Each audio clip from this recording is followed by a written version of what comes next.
The story begins on a battlefield with a young knight covered in blood smiling as he tries to catch his breath. Several death beams are blasted at him and his men all of a sudden, suggesting that the battle is definitely not over. The hero stands tall in the explosions, feeling proud that they even made it this far, but they're not done yet.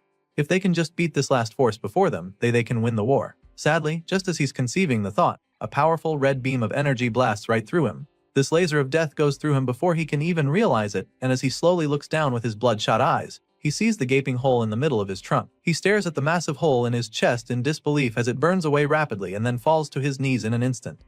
At that moment, he finally comes to terms with what just happened and the reality dawns on him. It's a fatal blow and there's sadly no coming out of this one, so the hero falls flat on his face and surrenders to death just like his comrades, whose corpses are now scattered all over the battlefield. In his final moments, he lies in a huge pool of his own blood and realizes that his story will end with him not being able to do anything.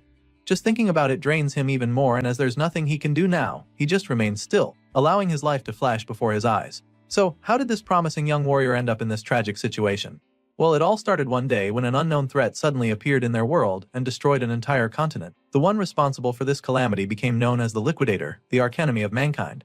This celestial world ender went on a rampage, and so a group of warriors was created to protect mankind. This team of heroes included a man named Brian Miller, who survived a giant meteorite without a scratch, and he became known as the world-protecting shield. The second member of this team of guardians was a great sage said to possess power equal to an entire division, and she was known as Bella Albright, the great sage. The team also included Jacob Bloomfield, the divine archer, who took down a high-level dragon in a single shot. But these weren't the only heroes assembled to protect the world, because the strongest swordsman to ever come into existence was also on their team. Her name was Amy White, and she was known as the Sword Saint for her power. From the little we know about these heroes, it's no wonder why they were considered humanity's best hope. But they weren't the only ones fighting against the Liquidator, because there was another group, known as the Support Unit, which our protagonists belonged to. As you can imagine, they were put in this second team because there wasn't really anything extraordinary about them, and sadly, they were merely sacrificial pawns. The protagonist, Gray Lee, a regular foot soldier, rapidly bleeds out in the middle of the rubble. But all he can think about in his last moments is how the superhuman defenders of humanity are truly on another level. He watches them in awe as they continue to wage war on the Liquidator. Gray Lee knew that the graduates of the World Union Academy were amazing even before now, but he never knew that the difference between him and the elite soldiers would be so large. Well, apparently, it is because the four of them are still in the fight while he's lying in the dirt with a few missing organs in his chest. The situation makes him wonder if it even matters whether the support unit was there or not. The team of heroes appear to be doing just fine without them, which enrages him even more. Gray Lee grinds his teeth in anger, recalling how he and his teammates equally trained very hard, only to end up as collateral damage. Tears run down his face as the thoughts flood his mind, but there's nothing he can do now. Meanwhile, the heroes continue their onslaught, and Amy White unleashes a myriad of attacks that eventually do some damage to the Liquidator. The Celestial Force is actually surprised that they managed to hurt him, and he doesn't take it very well. So, he figures that it's time to stop messing around with them, and with this in mind, he creates 2 power balls of energy from his wings and unleashes 2 devastating surges of energy that absolutely decimate the heroes in the blink of an eye. The Guardians are butchered by the Liquidator's overwhelming blast, and upon seeing this, Gray's eyes widen in horror and disbelief. He just witnessed the archenemy of humanity wipe out the defenders of the Earth with a single blow, so it's not an easy thing to process. Even worse, the Liquidator said that he'd been playing around until now, so in that moment, the protagonist is convinced that there's absolutely no way they can win this war. To be honest, that should have been pretty obvious when this overpowered angel of death made his debut on Earth by destroying a whole continent. Anyway, the MC continues to weep as he awaits his demise, but then all of a sudden, he realizes that he shouldn't even still be alive right now. It's been a while since his heart got pierced, and for some reason he's still alive, so he looks down at his reflection in the blood, and that's when he hears the voice. The voice claims that he's finally found him and then tells Gray to come forth and wield great power. All of a sudden, the MC finds himself standing in the middle of a strange place and begins to wonder what's going on. He figures that this might be the afterlife, but feels that it's a bit barren if that's the case. The wide-eyed soldier looks around a bit, and that's when he spots a strange hooded being sitting cross-legged on what appears to be a throne. Gray looks over at the celestial being, asking who he is, so the alien-like figure simply assures him that he is not dead. The being tells him that his body's physical wounds have already healed, which sounds really impossible since he saw the fatal wound in his chest very clearly. Either way, he asks the alien if he was the one that healed him, but the big guy doesn't take credit for it. Instead, he informs Gray that he was healed by his own power. Surely none of this makes any sense to the foot soldier, and sadly, this celestial creature can't explain it to him either. Apparently, this alien is also unable to properly analyze Gray Lee's true power. However, what he can tell the MC for sure is that his power is stronger than what the Liquidator possesses, but that's only if he can control it properly. At this point, I'd start looking for the hidden cameras around if I were him, because this all sounds like one big prank. But I'm not the MC, so back to the story. Gray asks the hooded being if this means that they have a shot at winning this war. Sadly, the alien admits that he doesn't know the answer to that question and that he wouldn't have high hopes either. However, he also believes that they ought to get rid of the liquidator together. As soon as he says this, Gray isn't given a single second to process it before the black alien punches another hole right through him. After doing this, he tells Gray that he can now leave, promising to lend the MC the power he possesses to help him. At this point, we see the magic circle with a clock glowing brightly in front of Gray's chest, so it's pretty clear that our boy has just got a major upgrade in the power department. He wakes up on the battlefield right after his encounter with the strange alien and immediately gets back on his feet. Gray picks up his sword and is shocked when he sees that it's now completely surrounded with a strange power. The blade crackles with lightning, like energy, so he wonders what it is, and the voice reveals that it's his own power manifesting. As for the alien's power, it cannot be seen with the naked eye, so he explains this to Gray. Our boy is excited about this new power, especially since he literally just cheated death. And since the liquidator is still around, he decides to test out his new abilities on the ruthless angel of death. The evil alien suddenly senses something coming at him, and by the time he turns around, Gray is already on him. Our boy attacks with a brutal slash of his menacing sword, and the liquidator almost seems horrified by his presence. The evil alien can't believe what is going on because he didn't think there was any powerful opponent left. He can sense the power within our boy, so he knows how dangerous Gray is. This is confirmed when the hero lands a hit that does some real damage, and this boosts his confidence a lot, so he charges in for another swing and even starts to get cocky, feeling that he is stronger than the liquidator. However, the World Ender quickly reminds Gray why he should not be underestimated. Just like he did with the Guardians of Earth earlier, the liquidator uses a single slash to split Gray in two. It happens so fast that he doesn't even feel it immediately, and by the time our boy looks down, he's horrified to see that his legs are no longer connected to his torso. The liquidator uses this killer blow on him, but also commends Gray for being able to force him to throw everything he's got.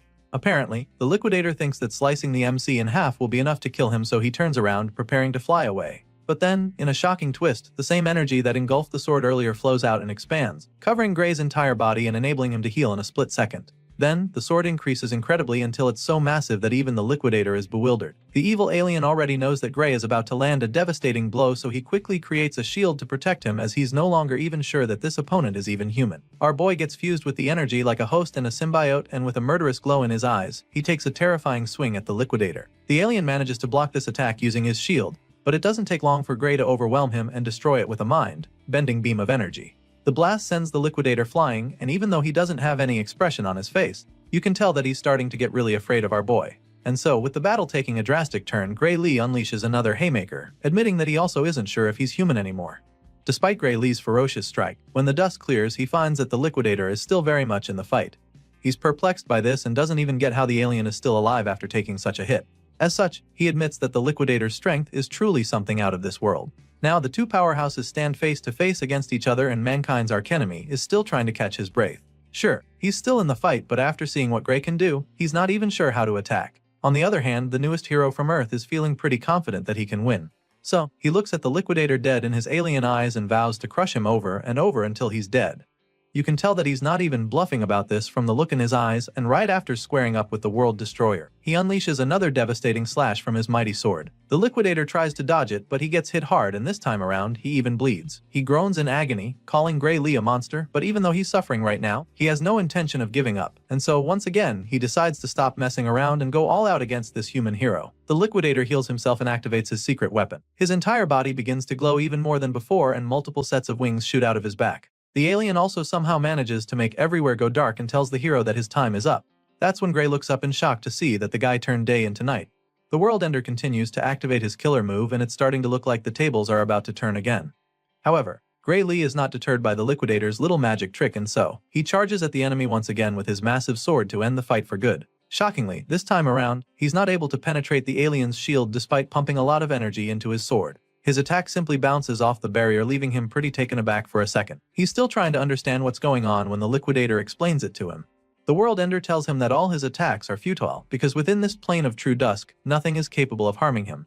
At this point, the liquidator is feeling invincible. He casually advises our boy to stop his useless resistance and take a look at the stars. Hearing this, our boy looks up at the sky in horror, and his pupils continue to dilate over and over as he stares at the bright light up there. The alien talks about how beautiful it is, while Gray is just modified because he knows that the bright light isn't just for show. Sure enough, the powerful ray of death shoots down on him and a cataclysmic explosion follows immediately. After the blast, the dust and smoke slowly clear, revealing the gigantic crater in the ground. The hole is so big that you'd think an asteroid crashed there. Seeing this, the alien is convinced that the human warrior will not be able to revive himself this time around, because he is most likely pulverized to dust already. That's what he thought though, but he quickly realized how wrong he was. All of a sudden, bolts of lightning start to appear in front of the crater. The energy rapidly builds up, leaving the liquidator bewildered once again. He stares at the ball of energy as it enlarges, and then, some kind of magic shield with a clock-like appearance pops up right in front of the alien. Upon seeing this, the liquidator instantly recognizes it, and then, the same voice that called out to Gray before, speaks up. The voice is impressed by the great amount of power that the liquidator has gathered and suggests that it should be enough to take him back. At this point, a wave of horror washes over the alien invader because this voice belongs to the one called Kronos. The liquidator refuses to believe it, and that's when the black celestial being calls upon Gray Lee. He calls upon the hero, who wields great power and decides to use all of his power to send our boy back to the past. Of course, the liquidator is furious when he hears this because he knows that it's all part of Kronos' master plan to destroy him. He curses at the black alien for saving Gray, but of course, that doesn't really do anything. Kronos then fulfills his promise by turning back the hands of time, claiming that this is all he can do for the human hero. By sending Gray back to the past, Kronos basically entrusts the gate of the human world to him. Everything fades out afterward, and after it all turns white, our hero suddenly wakes up in the middle of a field. As soon as he opens his eyes, he takes a look around, wondering where he is. That's when he spots the small village down the hill in the distance, and is even more stunned because it just so happens that it's his hometown, Renato Village. Gray is extremely perplexed by this since it doesn't make any sense. The last time he checked, his village had been destroyed for 15 years, so he knows that it shouldn't be here. But then again, in his confusion, he recalls what Kronos said to him on the battlefield. He remembers that the black alien god promised to send him back in time, so after putting all the pieces of the puzzle together, Gray realizes that he's actually in the past. His thoughts are suddenly interrupted when he feels a sharp sting in his hand. He takes a look at his bandaged forearm and immediately remembers having this injury. The wound is from the time when he was being picked on by someone named Belder and a few other bullies. Gray starts trembling in fear at the thought of those bullies. He remembers how badly they beat him up, and he's not ready to go through that again. Unfortunately, he also remembers how strong they were, so he's afraid that he won't be able to beat them. Our boy has been so traumatized by his bullies that just thinking about it sends him into a panic attack. He closes his eyes and eventually calms himself down. From the look of things, it appears that he never even left the village, so he concludes that defeating the liquidator was probably just a dream. With this in mind, he accepts his fate and makes his way back to the village. He doesn't want to get hurt by the bullies, so he decides to come up with a plan for them when he's feeling stronger. Unfortunately, on the way back home, he runs into the very same bullies in the bush path. He can't believe how bad his luck is, so he just stares at them with a blank expression on his face. We're finally introduced to the leader of the gang, Belder. He claims that they've actually been looking for our boy and complains about how Gray made him go through a lot of trouble to find him. At this point, the MC is probably wishing he could just disappear or teleport elsewhere, but sadly that's not happening. Belder suddenly tosses a sword at his feet and tells Gray to pick it up. Our boy is still in a daze as he's trying to understand what's really happening here, so Belder warns him not to act dumb. And so, he bluntly tells the MC that he wants to have a mock battle, but Gray still doesn't pick up the sword. Instead, he politely declines the invitation, explaining that his injury hasn't fully healed yet. He then thanks the bullies for the offer and tells them he's not joining them till his wounds heal. Of course, these goons aren't the kind to take no for an answer. Belder insists that they have the mock battle, assuring him that it's safe since the blade is blunt. They start moving closer to him like a pack of wolves around injured prey, but Gray refuses to pick the sword. He insists that a blade is still a big chunk of iron no matter how blunt it is, and that it can still be very dangerous, but Belder finally runs out of patience. The bully gets fed up and tells Gray to shut up, claiming that he has no right to say no to him. He makes this clear to our boy and then tells him that he's free to fight without a weapon if he doesn't like swords. Before Gray can even process this, Belder charges at him with his blade, and it actually baffles him because the guy doesn't even mind attacking him when he's unarmed. What the hell happened to this being a mock battle? It's pretty clear now that there's no running from this, so Gray decides that it's time to get his head in the game. Before he was sent back, a former military doctor gave him a piece of advice. It turns out that the reason for Gray's lack of improvement in his swordsmanship was due to an injury he sustained as a child. Thinking about it now, the MC realizes that this might actually be where his life as a loser began. Belder speeds toward him like a runaway train, and just as he's about to land the hit, our boy somehow manages to dodge it by reflex. He's even shocked that he managed to evade a hit and begins to wonder if Belder's strikes were always this slow. Enraged by the first miss, Belder goes on for another swing, only for Gray to dodge it yet again. After avoiding getting hit for the third time in a row, our boy finally realizes that Belder isn't slow. The bully also starts getting frustrated by the fact that he can't even land a single hit, so he curses at Gray in annoyance. Unfortunately, his anger can't even help him now because he just misses yet again, and so our boy realizes that he's actually the one who's gotten faster. The other bullies are stunned when they see how fast the guy is all of a sudden. It's as if he's a completely different person now, so they all watch in amazement as he makes a fool out of Belder. After dodging everything the guy threw at him, our boy finally decides to pick up the sword. He may not have his old body anymore, but he still has the memories of the battles he has fought. Gray bends down to pick the sword and Belder takes the chance to charge at him from behind. Unfortunately for him, Gray casually deflects him with a single swing of his own sword. He sends the bully flying with this strike, and he's even surprised that one nonchalant strike was enough to throw his almighty bully off his feet.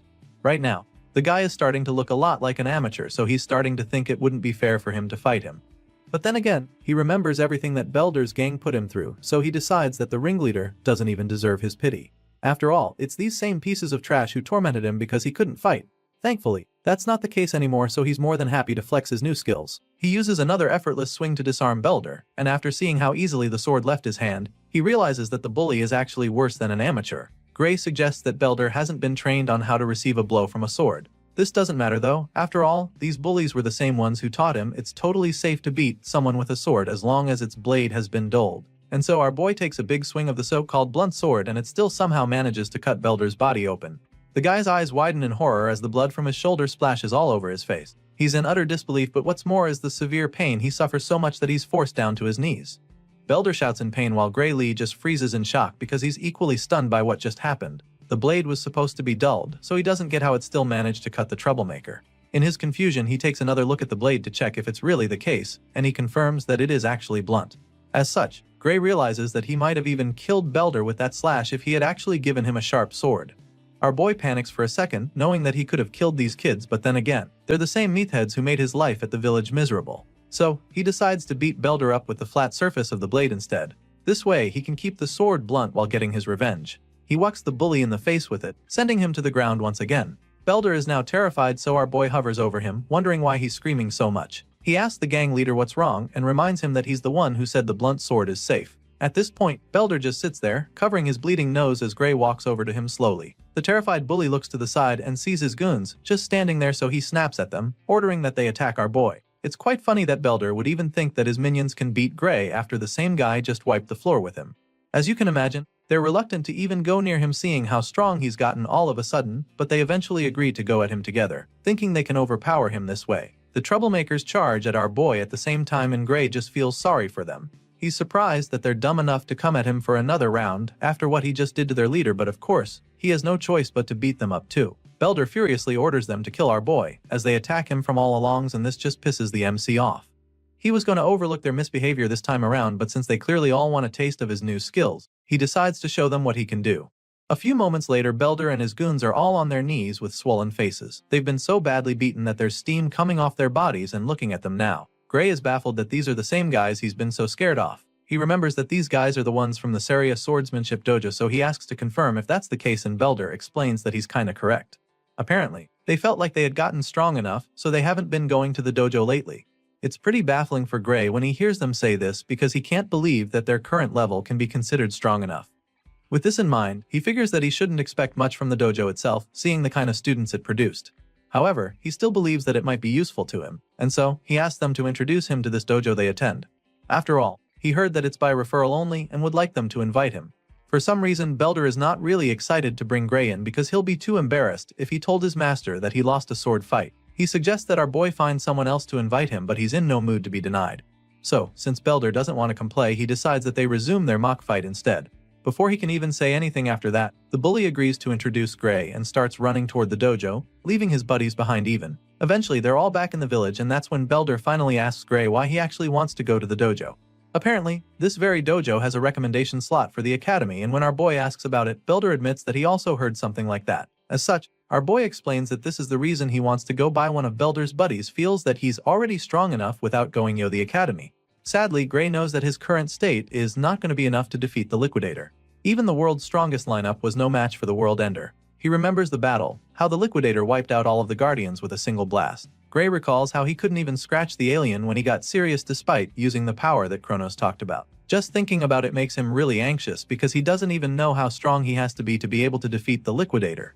It bugs him a lot, but at the same time, it's not like he doesn't have any clues. He remembers being able to control the dark power even if it was just for a split second. What he focused on at that moment was the swordsmanship taught to him by the Sword Saint. Gray believes that the outcome of his battle with the Liquidator might have been different if he had spent more time training in the same conditions as the Sword Saint.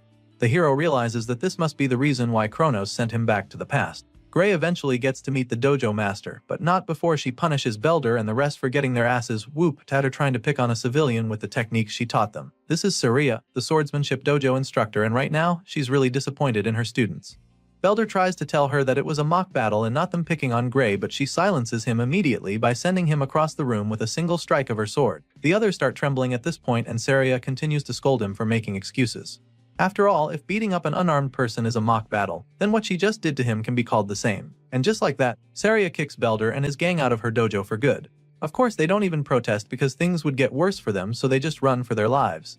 After sending them away, Saria apologizes to Gray for all the trouble her former students caused him, but he assures her that there's no need to worry about that, and she thanks him for letting it slide.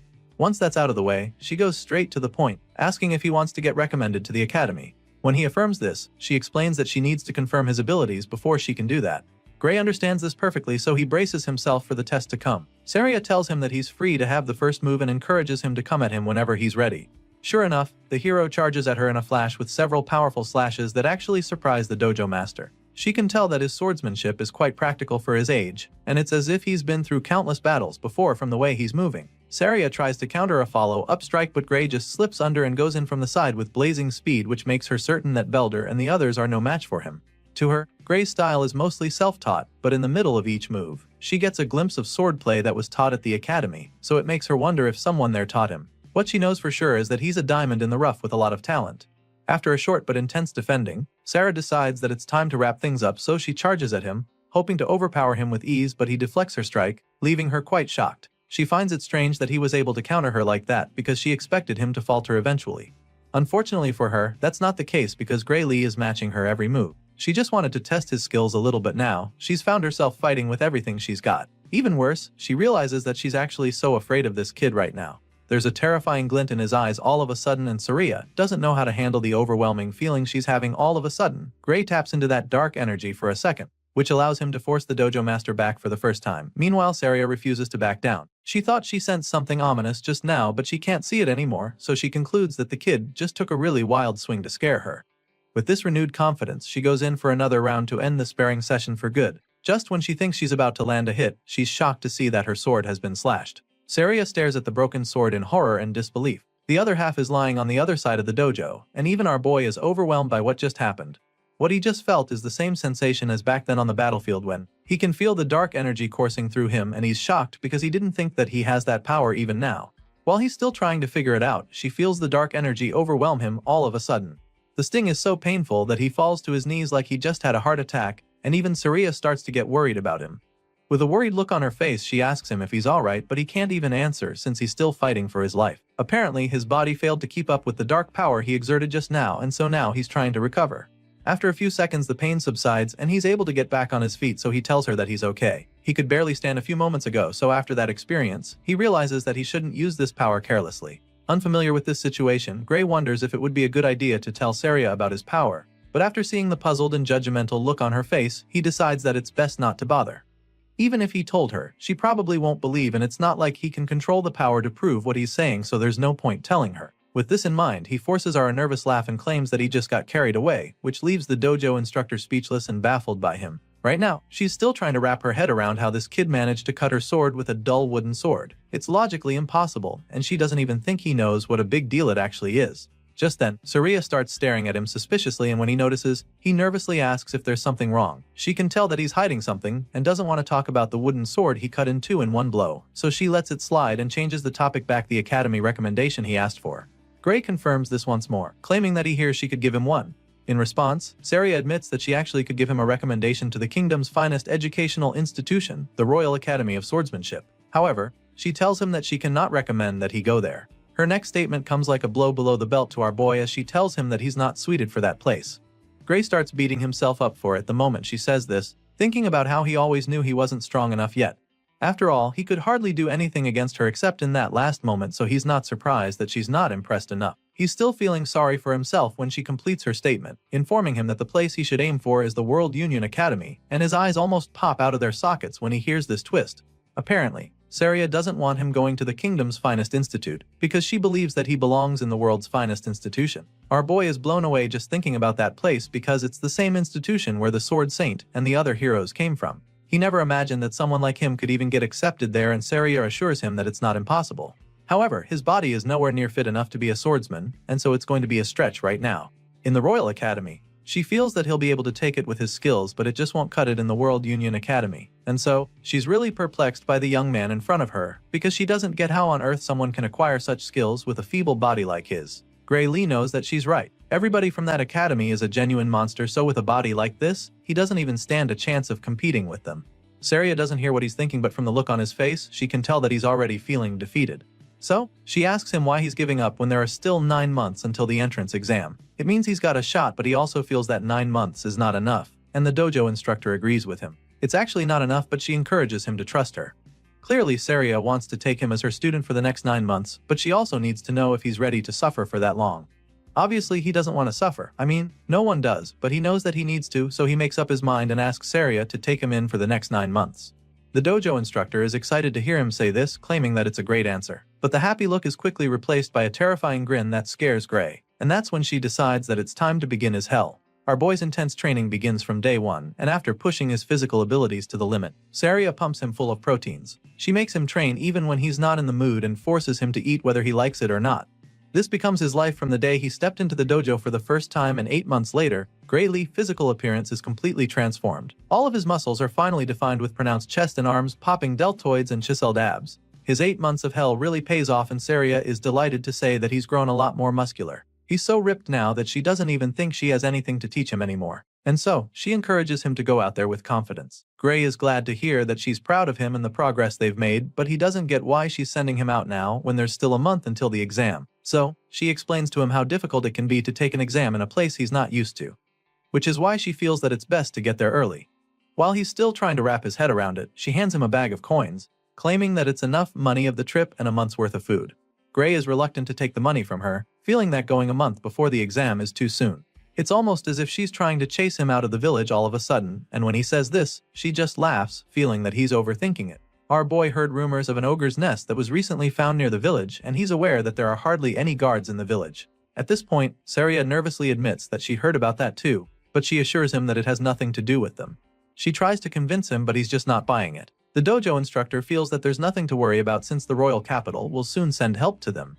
That being said, she encourages Gray to head to the exam without any worries. Our boy keeps staring at her with a blank expression on his face even after she says all of this because he doesn't believe her. He already knows that no help will ever come to this village because he's seen the future. He's literally lived it. Gray knows that his master will lose her life right before the village is destroyed. Apparently, they said she was killed when she went to kill the ogre by herself, so he knows how everything is going to play out if he doesn't do anything about it. Even though he has no intention of leaving, he tells her that he'll be leaving. Saria is glad to hear this and prays for him to pass his exam. After successfully convincing her student to leave the village, Saria sneaks out to the forest later that night. From the bloody skeleton remains scattered all over the place, you can tell that this is a dangerous region with some deadly creatures. The dojo instructor has obviously come to hunt down the ogre just like our boy predicted. According to the scout's report, the nest is right over here, so all she has to do to find it is follow the trail of blood on the ground. Just as she's about to start moving closer, a voice calls out to her, asking where she's going. She looks up the tree and is shocked to see Gray smiling down at her from a very high branch. She's dumbfounded when she sees him, and the smirk is immediately plastered on his face because he just caught her right in the act. She asks him why he's even here because as far as she's concerned, he should already be on his way to the academy by now. And before she can even try to scold him, he jumps down from the tree and stops her right there. Gray informs her that he's the one who should be asking the question since she told him that the ogre nests would be taken care of by the army from the royal capital. Of course, Saria quickly comes up with an excuse, claiming that the guys at the capital said they couldn't come because of some emergency over there. And for that reason, she decided to handle the ogre nests by herself. After all, she believes that she's more than capable of handling the situation by herself. Saria smirks after saying this, claiming that she knows the strength of the nest already thanks to the report from the scouts. She reveals that the boss of the nest is an elite ogre, and the nest itself holds around 40 to 50 monsters in total according to the reports she got. The dojo master admits that that number of minions will be pretty tricky, but still, she's confident that she can take them out all by herself. Upon hearing all she has to say, the gears in Gray's head begin to turn as he ponders on the strength of an elite ogre. On its own, the monster isn't actually that strong, but it turns out that the ogre's real strength lies in its intelligence and leadership. Considering the risk of getting surrounded, our boy concludes that it would be suicidal to even try to fight the monsters alone. He's lived through this very event before, so he knows how it plays out. which is why he's convinced that Saria will not make it out alive if he allows her to go on this mission alone.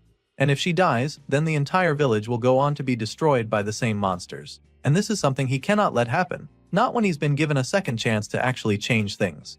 The hero has seen that tragic future with his own eyes, and it's still a very fresh memory, which is why, after pondering for a moment, he suddenly asks his master to take him with her. Without even thinking about it, Saria shakes her head in refusal, insisting that she will be able to handle it by herself. Of course, Gray wouldn't want to blow his cover and tell her that he knows she's going to die because he's from the future. So, he takes another approach to try to change her mind, claiming that this could be his first chance to gain some real combat experience. After all, it's exactly what he needs to put his training to the test, so he makes his request once again, suggesting that Saria thinks he's just going to get in ready during the mission.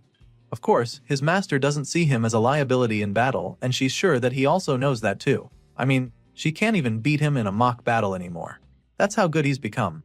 However, she also makes it clear to him that nobody knows what might happen in a real fight, especially when it's a monster's nest that suddenly formed like the one they're faced with. For a dangerous job like this, the dojo master believes that it's best for him to wait until he has a bit more experience in real fights that are less risky.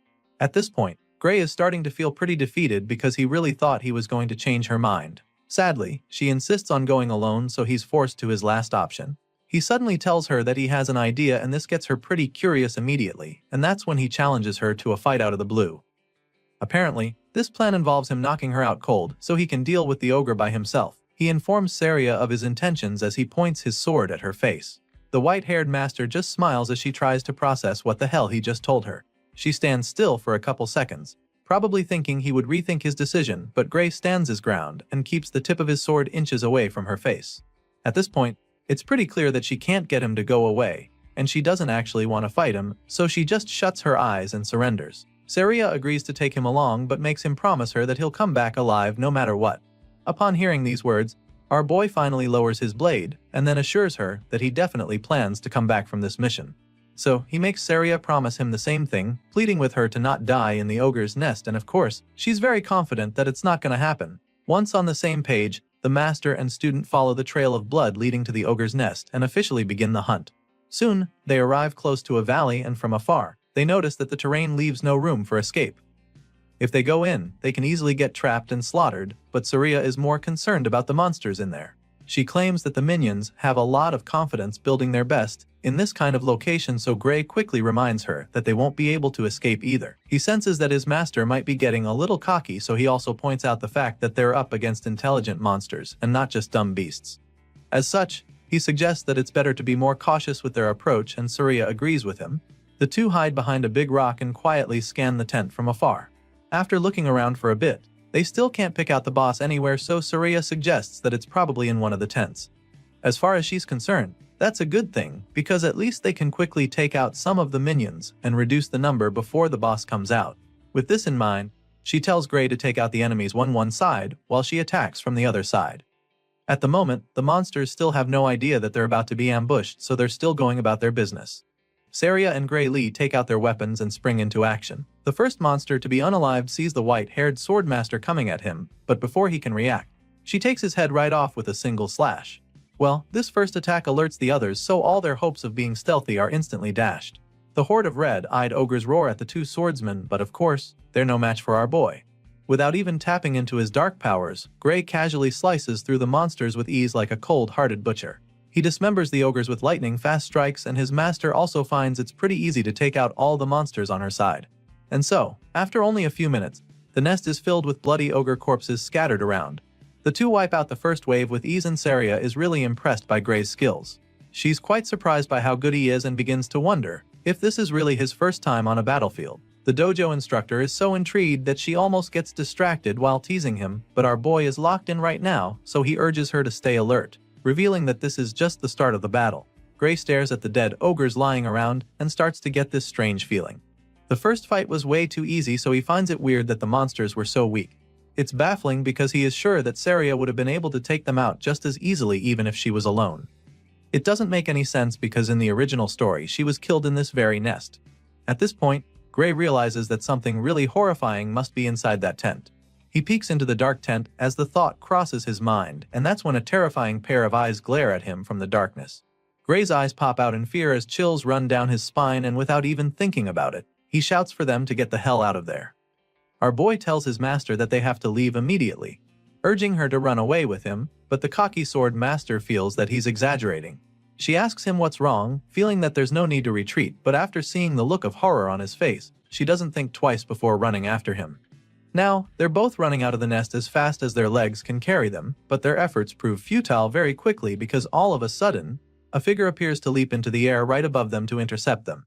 The green-skinned creature blocks their path, landing right in front of them, and our boy begins to panic even more.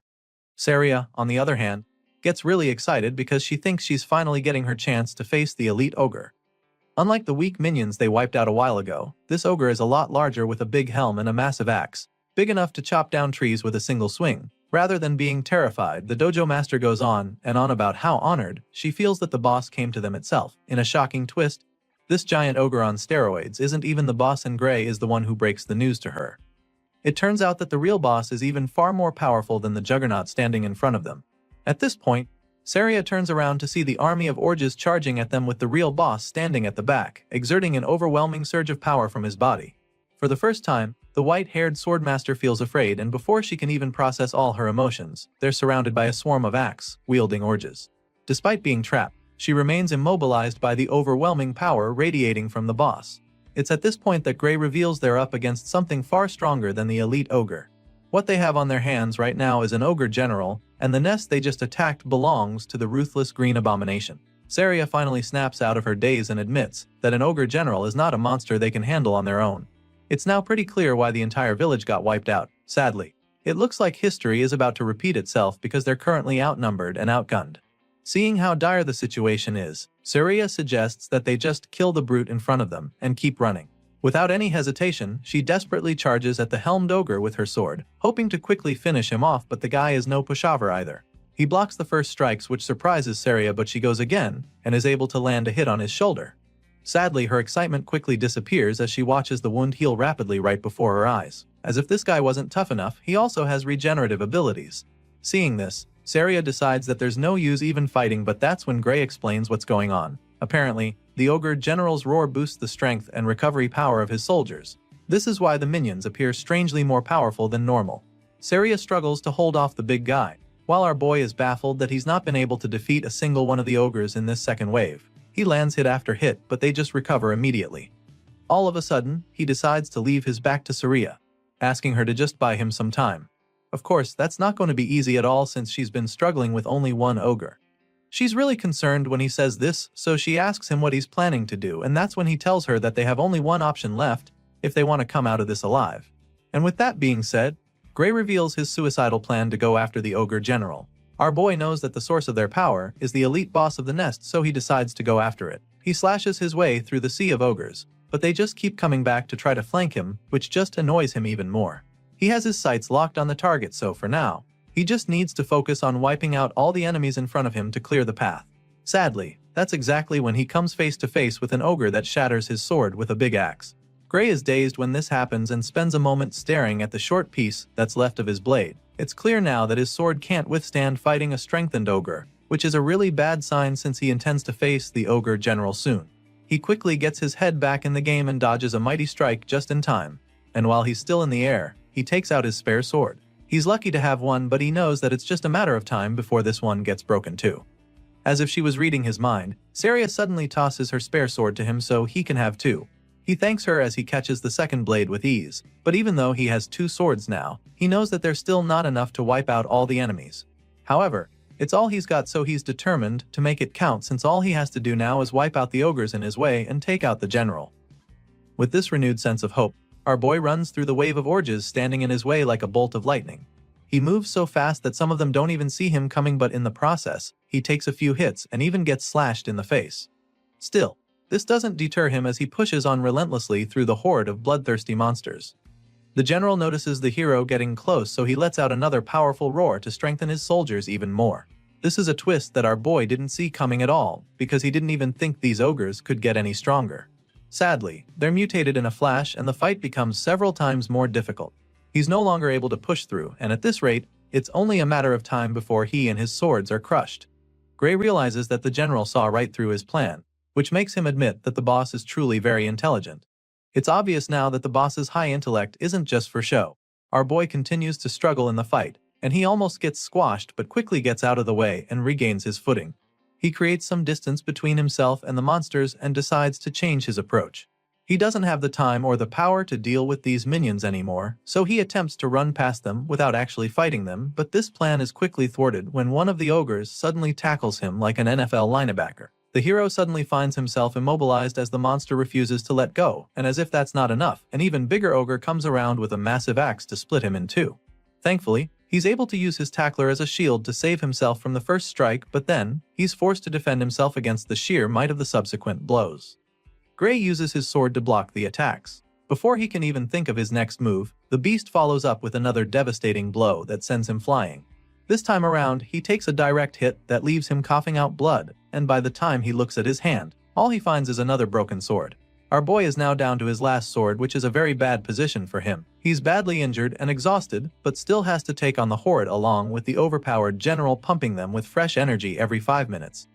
Gray struggles to get back on his feet to face the ogres now charging at him, but the gears in his head are now turning even faster, because he needs to come up with a plan to save himself. From the experience he gathered as a foot soldier, he knows for sure that he can't win this fight, and since that's the case, he decides to sacrifice himself. He suddenly shouts for her to run away, while they're focused on him, but she just smiles when she hears. Without hesitation, she lets him know that she can't do that, and not just because that big-helmed powerhouse is still in her way. Hearing this, Gray tries to scold her, wondering if she's got a death wish or something. He's afraid that she wants to die for nothing just to look brave, so he assures her that he'll run right behind her once she starts moving. However, she's not even refusing because she's worried about him. Apparently, Saria literally can't even run anymore because there's a nasty cut on her thigh, making it difficult for her to even stay on her feet. Gray gets to see the wound and is instantly horrified because his master is basically a sitting duck in that state. Just like that, saving her by sacrificing himself becomes impossible, and he immediately runs out of options. Gray's life begins to flash before his eyes just like they did in his previous life.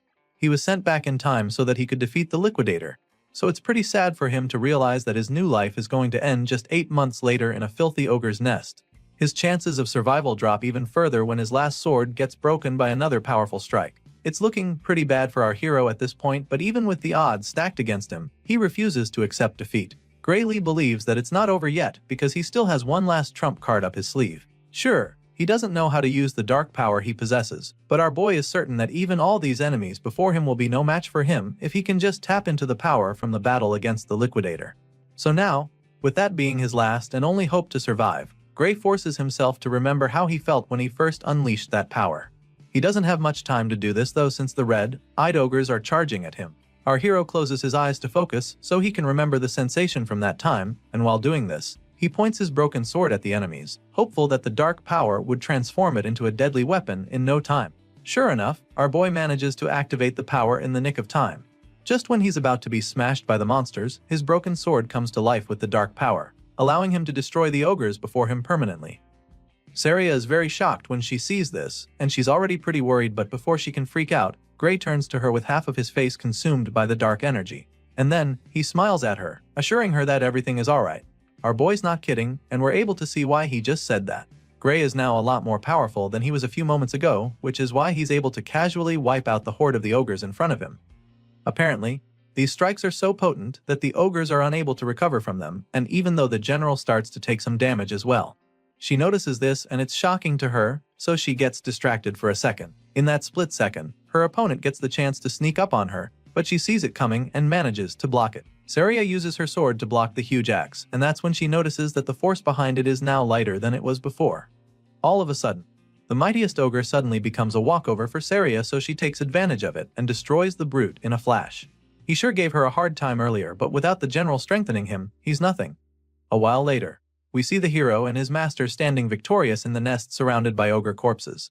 He's amazed that they somehow managed to come out of it alive, and the bruises on his face confirm that it was no easy feat. He apologizes for breaking her sword, but the sword master assures him that she doesn't mind since he literally saved her life.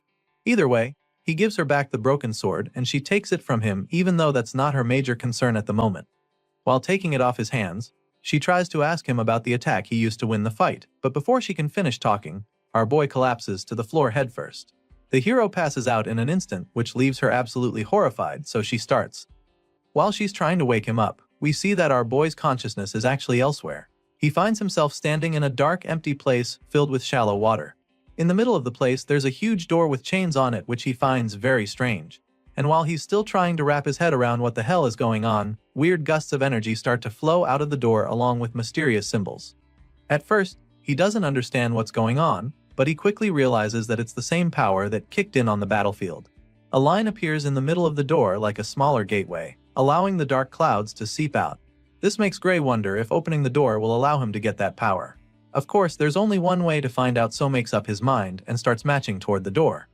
He gets closer, and after only a few steps, he feels an overwhelming and ominous force pull him back. The massive red skeleton spirit drags Gray away from the door with a crushing power that horrifies him. After that suffocating experience, our boy realizes that he's definitely going to die if he opens that door in his current state. Chills run down his spine as he says this, and almost immediately, a loud voice responds to him, informing that he made a wise call. As you can imagine, Gray is taken aback when he hears the voice, but he doesn't even get a chance to figure out anything else, because the next moment, he's waking up in a bed, struggling to catch his breath. He wakes up like someone who just had a nightmare, so Saria is really concerned about him. Thankfully, Saria is in the room, so she comes to check on him, seeing that he's finally awake. She clearly has not fully recovered from the damage they suffered in the ogre's nest. At the same time, our boy is pretty confused, so he asks where he is, and that's when she informs him that he's been unconscious for 5 days. As such, she was even afraid that he wasn't going to wake up anymore. Our boy is still pretty surprised that he's been asleep for the last 5 days, so he figures that it's due to the fact that he must have pushed himself pretty hard. It clearly took a toll on his body, and the Swordmaster agrees with him, even though she feels that he did a lot more than pushing himself pretty hard. Anyway, she's concerned about his condition, wondering what the state of his body is. She asks him if he can move, and since he also does know the answer, he decides to give it a try. Sadly, Gray suddenly realizes that he can't move his right arm at all. He can't muster any strength in it, and even though he knows he can move a bit, he's afraid that he might not be able to hold a sword with it. As if that's not bad enough, he also notices a weird bruise on his bandaged arm with dark energy spreading. Saria notices that he's struggling with it, so she asks him about it. Hearing this, Gray is a little surprised, because it means that she can't see the dark tattoo, like bruise on his arm. Since that's the case, he simply admits that he can't put any strength into his dominant arm. Apparently, the Swordmaster isn't actually surprised to hear this. It's just as she thought, and so she also knows that it won't heal back to normal anytime soon. After all the bones in his right arm are in pieces. Clearly, the hero didn't know about this, especially since it doesn't even seem hurt at all from the outside. He explains this, and that's when she tells him that they've already treated it with a magic potion. For some reason, our boy doesn't like the sound of that at all. He stares at the empty potion bottle in shock and panic, because the last time he checked, such things were extremely expensive. However, his master assures him that he shouldn't worry about it, because the village chief was the one who gave it to them. He's shocked to hear this too, because he can't even wrap his head around why the chief would give a potion to someone like him. The moment he says this, she sounds baffled that he'd talk like that, and that's when she informs him that he's literally the hero of the village. Of course, this doesn't even make any sense to him, so he just stares at her in bemusement. He's still processing what she just said when someone bursts into the room, asking for him. He recognizes the loud voice, so he immediately jolts up from the bed to greet the village chief. He nervously tries to start thanking the man for the magic potion, but the chief cuts him off, stating that they're the ones who should be thanking him. He helped them kill a freaking ogre general, the same monster that couldn't be scratched even after rally the forces from the surrounding town gathered to fight it. The chief is certain that the entire village would have been destroyed if Gray hadn't killed the monster, and he's not wrong. So once again, he thanks our boy for his help and places the potion bottle back in his hands. After all, if it wasn't for him and Saria, nothing would be here right now, not the village, not the people, and not even the potion itself. The hero tries to be all modest about it, suggesting that the chief is exaggerating, but the man claims that he all knows he's just stating things as they are. Upon hearing these words and after seeing the look in the man's eyes, Gray realizes that the chief is probably right. In the world before he was sent back in time, this village was supposed to have been destroyed by the ogre's attack. So, indeed, if it wasn't for him, they wouldn't be standing here right now. Seeing how puzzled Gray looks, the chief offers to explain in great detail to him what he's done if he still doesn't realize its significance. Moving on from that, he asks our boy if he's really going to take the entrance exam at the World Union Academy. It turns out that our boy had forgotten all about the one thing that made him train hard for the past 8 months. So, when the chief brings it up, it's like a dagger to the heart because he realizes how much he's messed things up. He went after the ogres just over a week to the entrance exam, and he's been asleep for the past 5 days in this infirmary, which means that he only has 2 days left till the main exam. Getting to the World Union Academy alone takes 3 days on foot, so walking there is no longer even an option. He could get there in a day on horse, but he doesn't have that kind of money, and so he summons the courage to ask the chief to lend him a horse for his trip. Surprisingly, the man already knew he'd make this request, which is why he had already prepared the best horse in the whole village for Gray in advance. The chief believes that our boy should be able to get to the academy in no time with the legs on that horse. While the man is busy bragging about his pet, Saria tells the hero that they would have carried him to the exam in his sleep, even if he hadn't woken up today. After a while, our boy gathers enough strength to stand, so he walks to the door, and as soon as he goes outside, he's greeted with a huge crowd of villagers thanking him and wishing him success in his exams. They're all grateful to him for saving the village, and while most of them are holding up posters, one guy walks up to him with a sack as a gift. Gray asks what it is, and the man claims that it's something the whole village chipped in for him. Apparently, they heard that it costs a lot to apply to the World Union Academy, so they came together to raise the funds for him. Our boy is shocked that everyone contributed to the cause, but the feeling is quickly replaced with joy and gratitude as he thanks them for their kindness. Soon it's time for him to get going, so he says his goodbyes. Saria is with him as he prepares to set off, and he admits that it's going to be really hard to come back here if he fails the exam after everything the village has done for him, but his master assures him that there's no need to worry about that. As far as she's concerned, not a single one of the other applicants in the World Union Academy could beat an ogre general. Sure, Gray knows she's probably right about that, but he still has concerns about his banged-up right arm.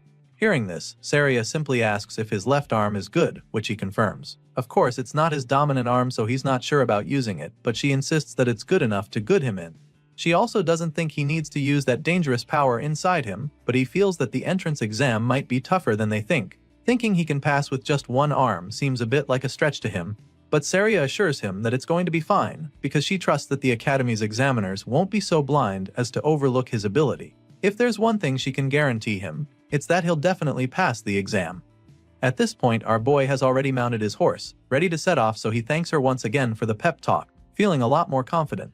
Just like that, our hero sets off on his journey to begin the next chapter of his new life. In the previous world, this village was destroyed, but he knows that the enemy of mankind still exists here. However, he also knows that this world is no longer the same as the old one, because the future can be changed with this power that he now possesses. Soon, our boy arrives at the capital, and the first thing he does is thank the beautiful horse that got him there. He's only been in the city for a short while, but he can already spot the amazing structure that is the World Union Academy. Despite how expensive it is to apply here, the place is absolutely swarming with potential applications.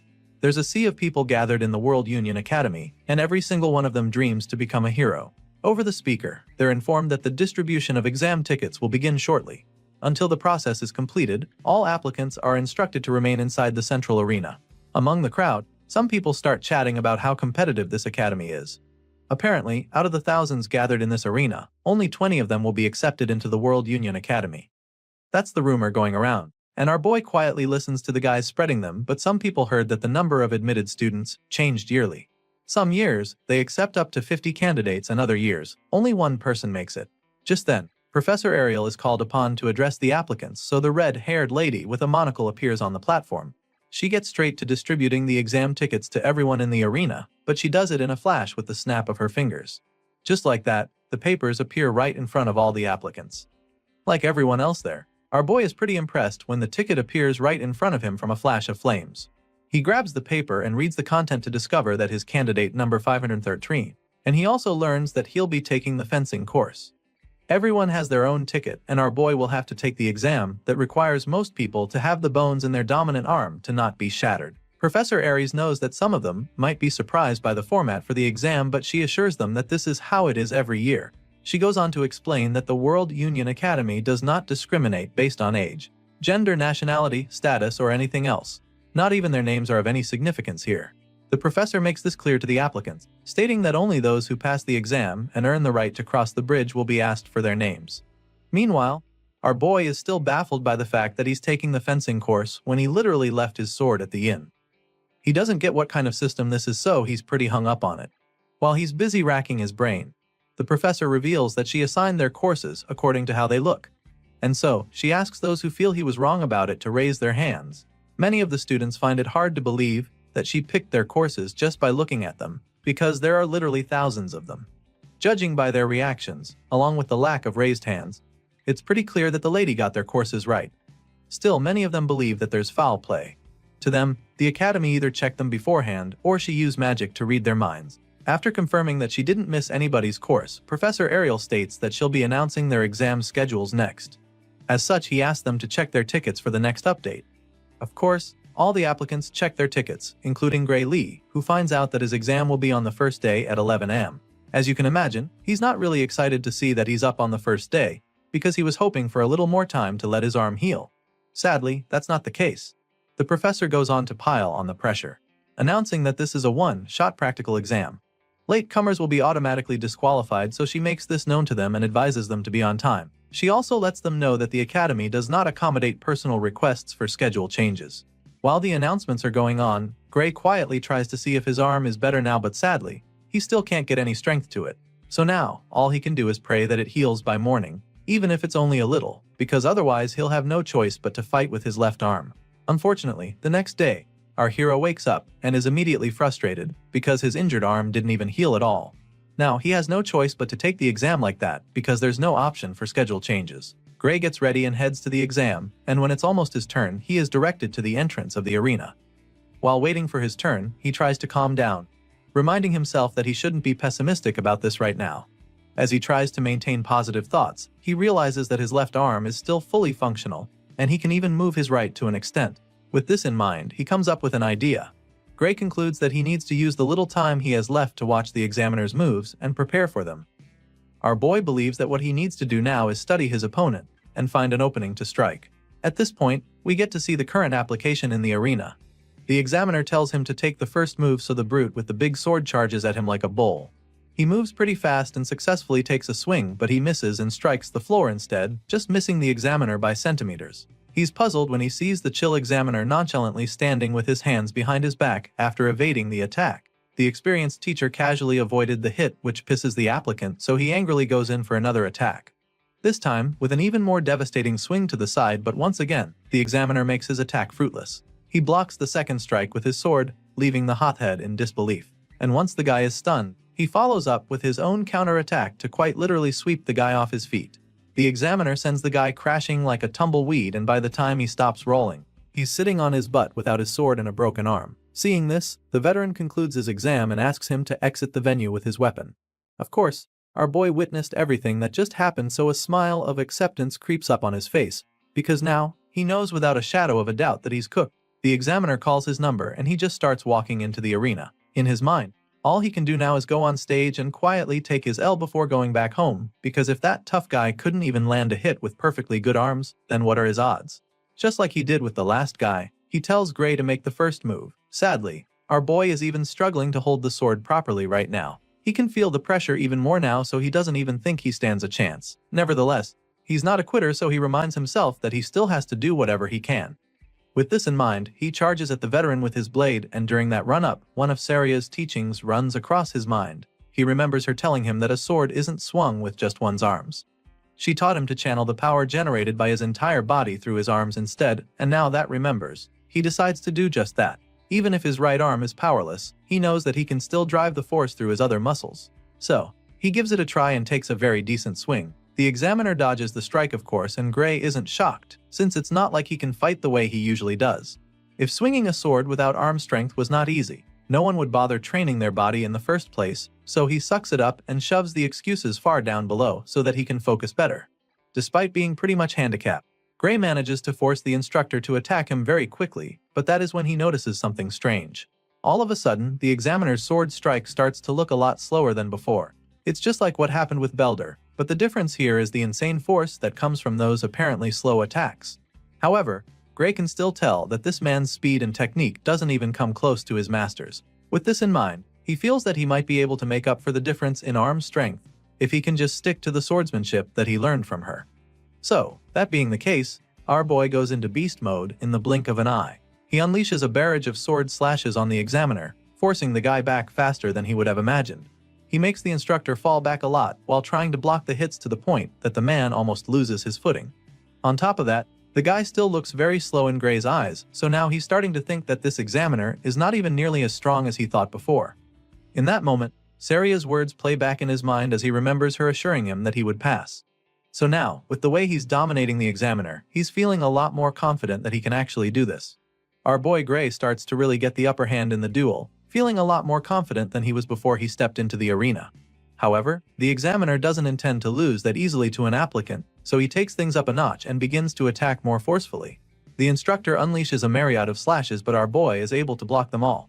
Now, it's becoming clear that the difference in power is too great, even though he's already seen through his opponent's swordsmanship. The examiner is stronger than him, and so Gray is unable to break his form. After blocking most of the attacks, he gets an opening to strike, so he thrusts his sword forcefully, but the instructor deflects it swiftly. At this point, our boy notices that the man's movements are becoming rougher, so he comes up with a plan that could win him the fight.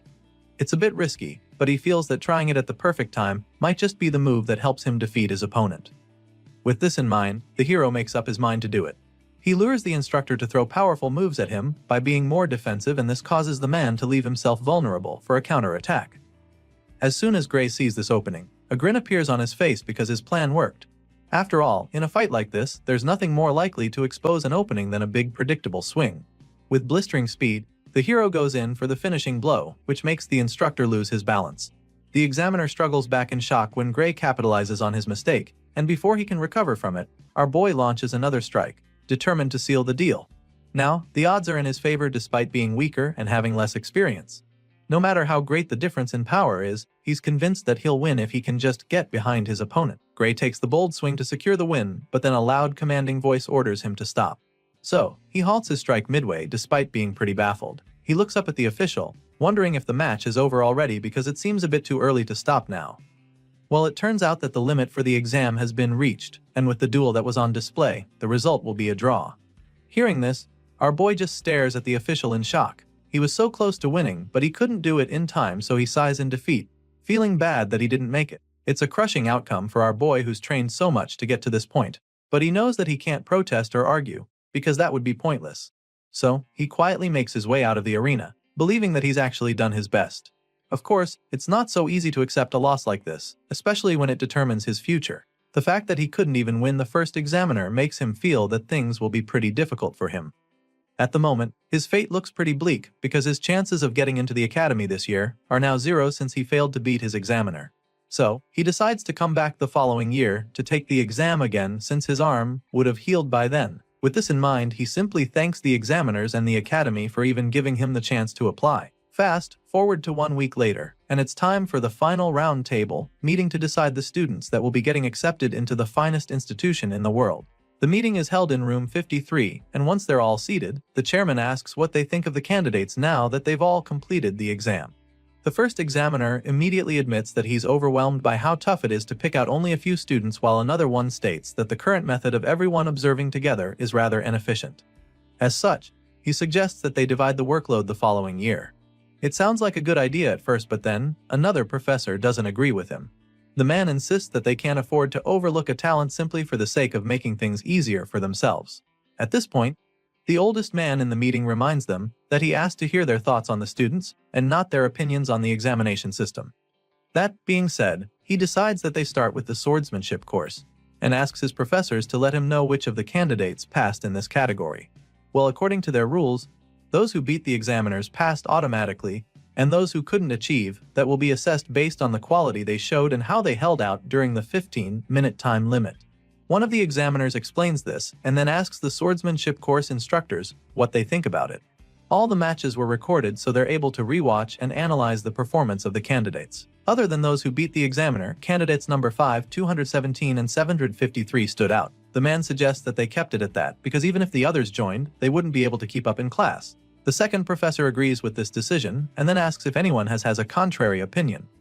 None of the examiners speaks up to say anything otherwise, so the chairman figures that they have confirmed the successful candidates for the swordsmanship course. But just when they're about to make the final verdict, one of the examiners asks what the room thinks about candidate number 513. It's none other than Professor Ariel, and judging by the look on her face, she is pretty interested in that candidate.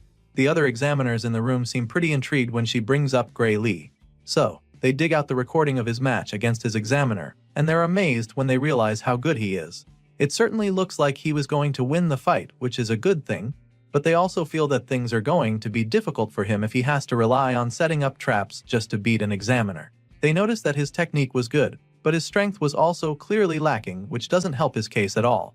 The second guy isn't too impressed about that, and even claims that Gray was outmatched from the start until the end of the fight. After a couple of them give their opinions, the chairman asks for a conclusion, so they decide that Gray Lee is no good and shouldn't be accepted into the academy. The red-haired lady just scoffs up on hearing their conclusion because she can't believe that not a single one of them noticed what she saw even after watching the footage again. Apparently, everyone has decided to be this blind. Professor Ariel concludes that having everyone observe together is really a waste. The next day, all the aspirants return to the academy for the results, and our boy is one of them. He holds his ticket in hand, waiting for the examiners to announce the successful candidates for the swordsmanship course.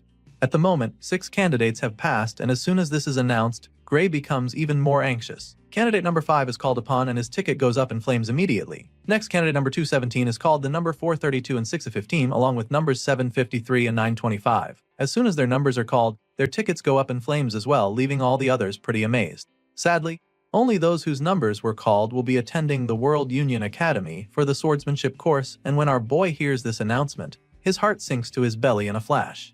He probably saw it coming after the way his exam went, but he's still dazed when it is actually confirmed that he wasn't selected. The successful candidates are asked to cross the bridge and complete their enrollment procedure by the end of the day. Of course, those who passed the exam are really stoked about it, and their buddies are equally happy for them. On the other hand, there are many other candidates who are still brooding over their situation. While others are celebrating, Gray just stares at his ticket in disappointment, feeling that he failed after all. It's a horrible feeling for sure, especially after everything he went through to get to this place, but even though it looks like he'll be going home, there is one last category, known as the Divine Eye Special Admission. As you can imagine, our boy isn't really interested when he hears the announcement. He probably doesn't even know what that is, but then all of a sudden, he hears this number being called. Of course, this is a big shock, but what's even more surprising is the way his ticket suddenly starts glowing with a bright blue light. It shines even brighter than those who had the flames earlier, so he's just as confused as all the other candidates, staring at him in awe. They're all baffled by the display on show, and after staring at the glowing card for a few seconds, the hero finally starts to realize that he actually passed. While most applicants are perplexed like our boy, some others in the crowd are pretty familiar with this Divine Eye Special Admission thing because the Academy has actually done it before. At the moment, the name still doesn't ring any bells in Gray's head because he's never heard of it before. He doesn't get it, and while he's still pondering on it, those who know what it is make him understand that it's basically a way that someone gets into the institution through the back door. Some cocky know-it-alls who probably got in normally also have something to say about it. To them, the World Union Academy has really fallen to have allowed a special admission, but while the jerks are busy going on about it, our boy is simply hung up on the fact that he got in through the back door. It doesn't make any sense since he doesn't have any connections here, so he wonders if his master was the one who found a way to get him in. It's a possibility, but he knows it's a stretch because she never even mentioned anything of that sort. His thoughts are suddenly interrupted when an old man comes around to scold the candidates who were speaking ill of the Divine Eye Special Admission. And seeing that they've decided to be ignorant, he decides to enlighten them. He explains that the Divine Eye Special Admissions is an honorable category that has produced heroes for over 100 years. The old man tries to make them understand, but the jerks refuse to accept it. As far as they're concerned, the geezers at the World Union Academy are just the ones who love the Divine Eye Special Admission. Besides, the last time they checked, those who got in through this path were only impressive back in the day. Apparently, recent successful Divine Eye candidates include Amy White, Bella Albright, Leek Mueller and Jacob Bloomfield, who are considered complete failures at the World Union Academy. Some of these names probably ring a bell to you, because these are the names of the heroes we saw in the first chapter. For some reason, these same guys are the bottom feeders at the World Union Academy, and they're so notorious for their poor performance that even the current candidates know about them. On the other hand, Gray remembers Amy, Bella and Jacob very vividly from his past life, because the three of them were part of the main force that fought against the Liquidator. Despite what everyone is saying right now, our boy is so excited that he'll get to fight alongside them because he knows that they will become the true heroes. The story continues on the day of the entrance ceremony. Currently, the ceremony is scheduled to begin 30 minutes from now, so the students urges them to assemble in the plaza in front of the main office if they're done changing. For the first time, We get to see our boy in his stunning uniform with the World Union Academy emblem engraved into his chest pocket. After walking for a while, the guys at the front start to argue about the correct location. Apparently, they should be at the plaza in front of the main office, but there's nothing here, so they're not sure that they even came to the right place. Before they can get even more confused, one of the professors comes around to meet them. He apologizes for the confusion, explaining that they've had a bit of a delay setting up due to a mix-up. Hearing this, the students are still quite confused because they don't get what he means by setting up. Just then, the man tells them to step back a bit so that he can put the stairs in that spot. This just baffles them even more, but they step back and ask if that's good enough. Thankfully, it's just perfect, so the white-haired professor begins to do his thing. The students watch in confusion as the man goes down to start writing something on the floor. They're still pondering on what he could be doing when a giant massive circle appears on the ground. The golden seal spreads out, glowing brightly, leaving the students in awe, and then in the blink of an eye, a gigantic auditorium appears with a flight of stairs attached to it. Once again, the man apologizes for the delay and then tells them to sit wherever they like in the huge hall. Of course, they're still pretty dazed by what just happened because they can't even comprehend how he managed to teleport something this massive.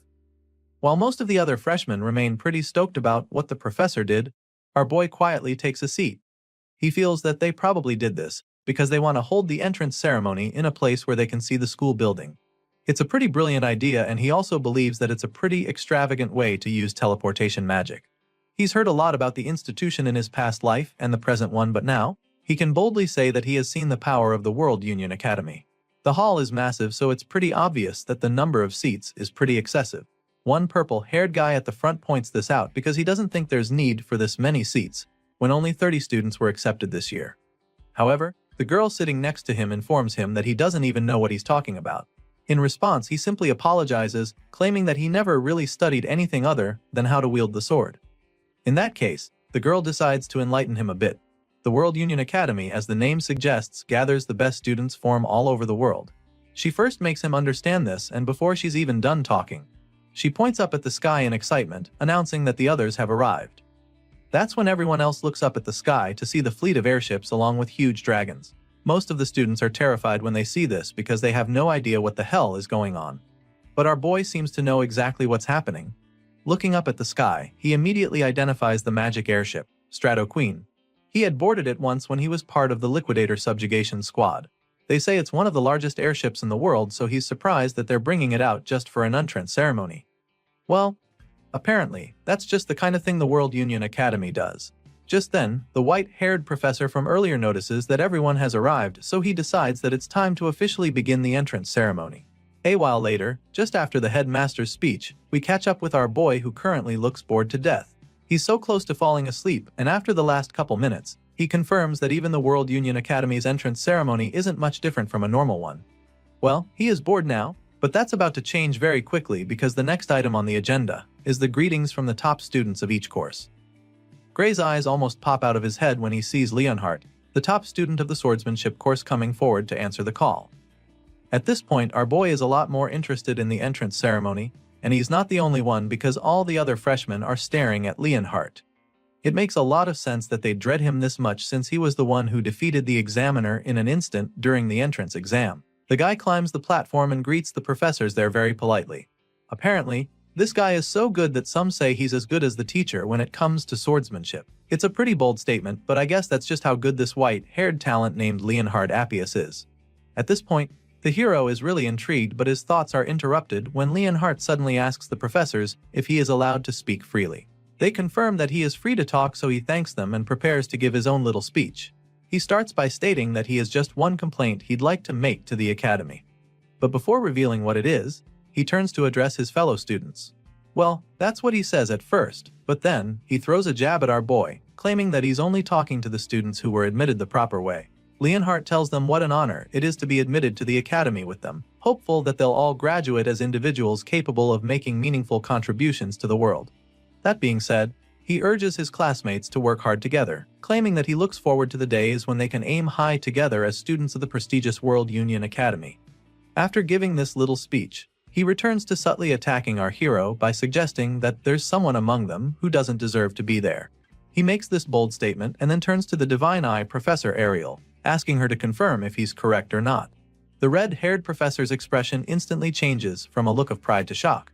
She's utterly taken aback by the allegations, so she tries to correct him, insisting that all the students here have passed the rigorous exam. Even though they may not be as strong as he is, she makes it clear to him that it's not a wise idea to exclude the other students. After clearing this air on that, she bluntly asks him why the hell he's even asking her something like that. At this point, the persistent top student hits back at her, stating that he wasn't talking about those who have been admitted by passing their exams properly. And then, he looks Professor Ariel dead in the eye and tells her that he's talking about the student she let in through the back door with her Divine Eye special admission. The red-haired lady just smiles when he calls her out like this, but he doesn't even stop there, because the next thing he does is to loudly demand that the one who was specially admitted reveal himself. This dude even has the balls to demand that Gray return his uniform and leave the academy right away. Everyone seated in the hall is taken aback by his audacity. They gasp in shock, but none of them dares to challenge Leonhard. At the same time, nobody steps up to support him. Meanwhile, the target in question is still on his seat. He hasn't revealed himself yet because he's trying to understand what the reason for this hostility is. He's pretty nervous, but he's relieved that Leonhard doesn't even know his face, because that would be a serious problem for him. He remembers when the top student stood up to answer the call, and he's glad that the guy didn't notice him back then despite how close they were to each other. Since Leonhard clearly doesn't know who he is, he figures that it's wiser to just remain seated because he might not get caught up in this whole thing if he doesn't actually step forward. When the special admission student refuses to come forward, Professor Ariel finally chimes in with an unbothered look on her face. She suggests that this year's students are quite lively after seeing how bold the guy standing before her is. She makes this statement, hoping to lighten the mood, but the persistent top student just snaps at her. He makes her understand that he's very serious about what he just said, and then demands that she stop admitting students through the back door. He's about to say some more disrespectful stuff when Professor Ariel finally gets fed up. She cuts him off by appearing behind him and then prepares to show him exactly why she's a professor at the academy. Ariel asks Leonhard if he thinks that he's stronger than the student she chose through the Divine Eye special admissions.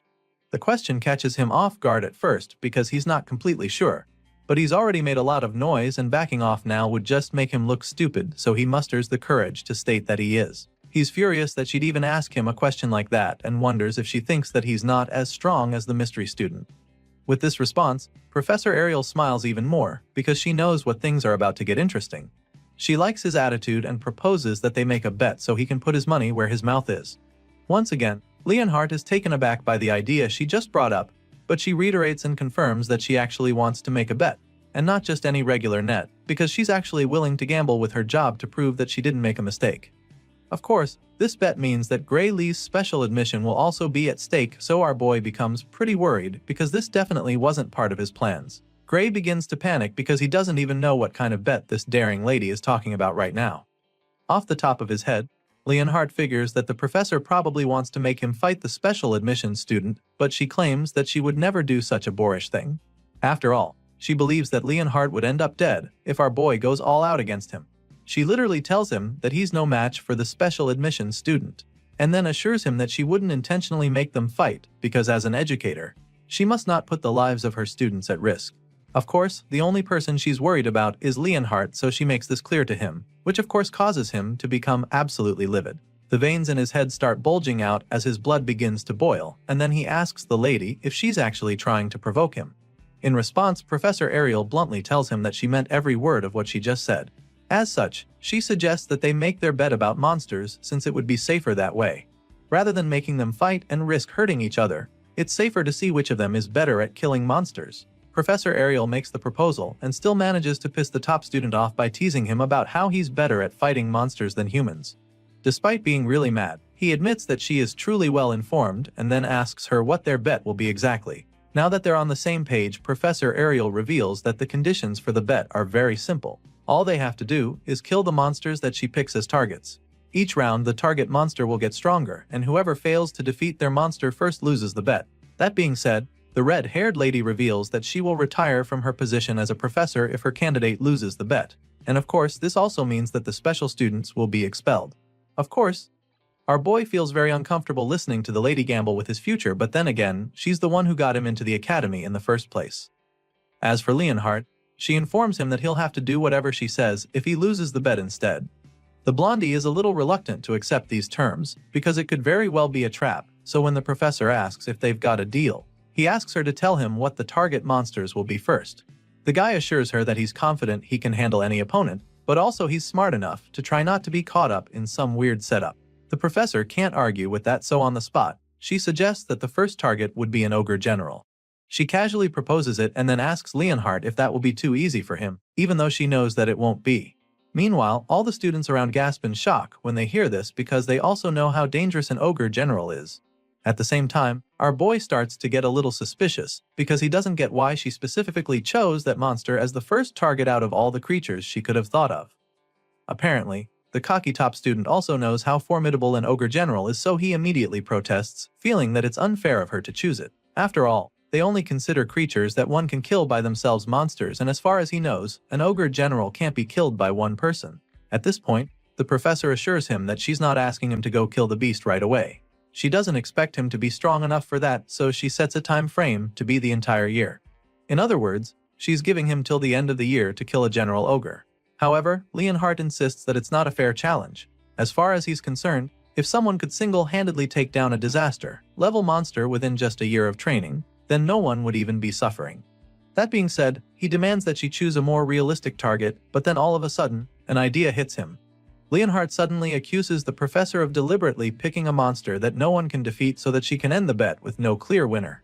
And so, he makes it clear to her that he will not agree to that. Hearing this, the lady just scoffs, feeling sorry for him. And that's when she adds one final condition, stating that Leonhardt will be declared the winner of the bet if it ends as a draw for any reason. The top student is stunned when she says this because he sure as hell didn't expect that twist. With the terms on the table now, if our boy fails to defeat the ogre general, Professor Ariel will automatically be fired and all special admission students will be expelled. Now, she's confident that there's no way Leonhardt will refuse her offer. The blondie stares at her with a confused look laced all over his face.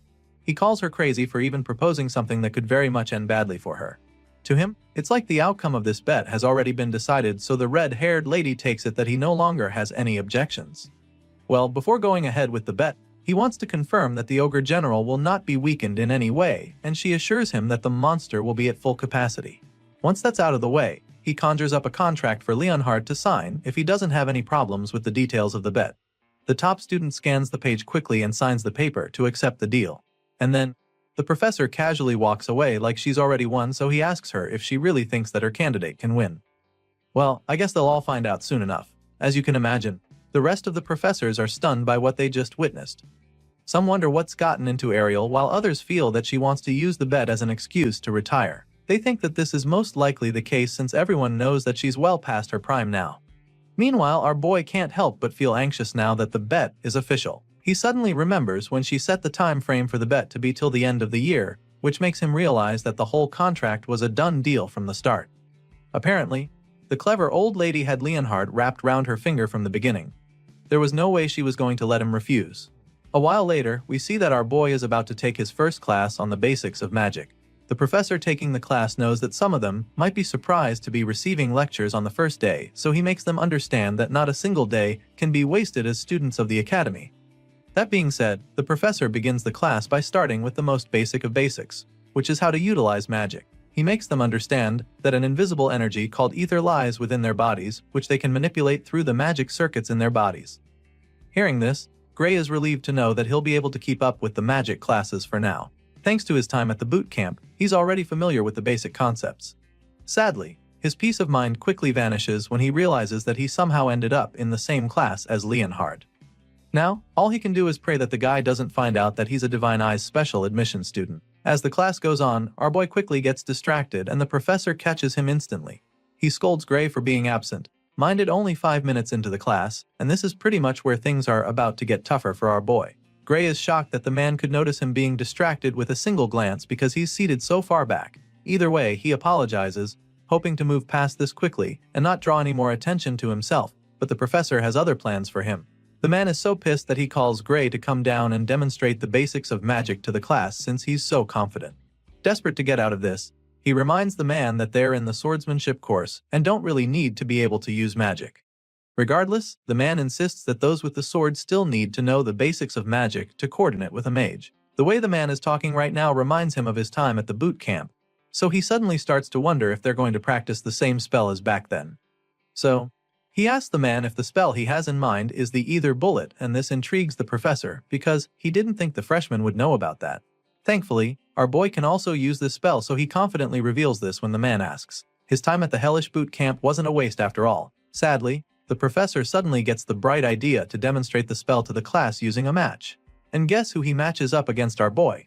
That's right, Leonhardt, the last person Gray was praying to cross paths with. The top student has no idea who our boy is right now, so he underestimates him a lot and suggests that it would be unfair to fight him since he's been trained in swordsmanship and magic before even starting school. However, the professor insists that there's no risk of anyone dying since they're only going to be using the ether bullet spell. Clearly, there's no getting out of this one, but at least Leon doesn't know that he is Ariel's special student. Well, not for long, because out of the blue, the old geezer decides to announce that Gray is the Divine Eye Special Admission Student of the Year. As you can imagine, everyone in the class is stunned by the news, except Leon, who's just boiling with rage. What's worse is that the teacher didn't just spill all of this by accident. The cruel man knew how Leon would react, so he spilled the tea since he already doesn't like Gray. Now that the top student knows who his opponent is, he decides to take the match a lot more seriously, under the guise of wanting to properly show our boy the ropes. With a murderous glint in his eyes, he calls Gray to come right down to the front of the class for their match-up. At this point, our boy just laughs nervously, because his cover has been completely blown. Soon, the two young men are standing across from each other while the professor gives them instructions. At the moment, our boy is pretty worried because he's almost certain that he won't come out of this unscathed, especially when he only spent a few days learning magic at the boot camp. The match begins shortly and of course, Leon is the first to attack, determined to show the difference in their strength. He launches a decent ether bullet at Gray in a flash, and our boy is forced to do the same, but he's immediately blown away by the massive attack he unleashes. The two boys are astounded by the huge ether bullet that Gray shoots out with ease. Compared to our boy's blast, Leon's strike looks like a punt pebble, so the top student immediately loses all his confidence, screaming in horror as the magic ball of death speeds toward him. Luckily, the professor intervenes just in the nick of time and uses his own magic to stop Gray's ether bullet, saving Leon's life in the process. The man sighs in relief as he watches his shield stop the attack, but then all of a sudden, Gray's ether bullet shatters the barrier and causes a huge explosion in the classroom. The blast sends Leon flying, so the professor rushes to check on him even before the dust clears. The top student is literally shaking like a leaf right now, but he assures the teacher that he's fine.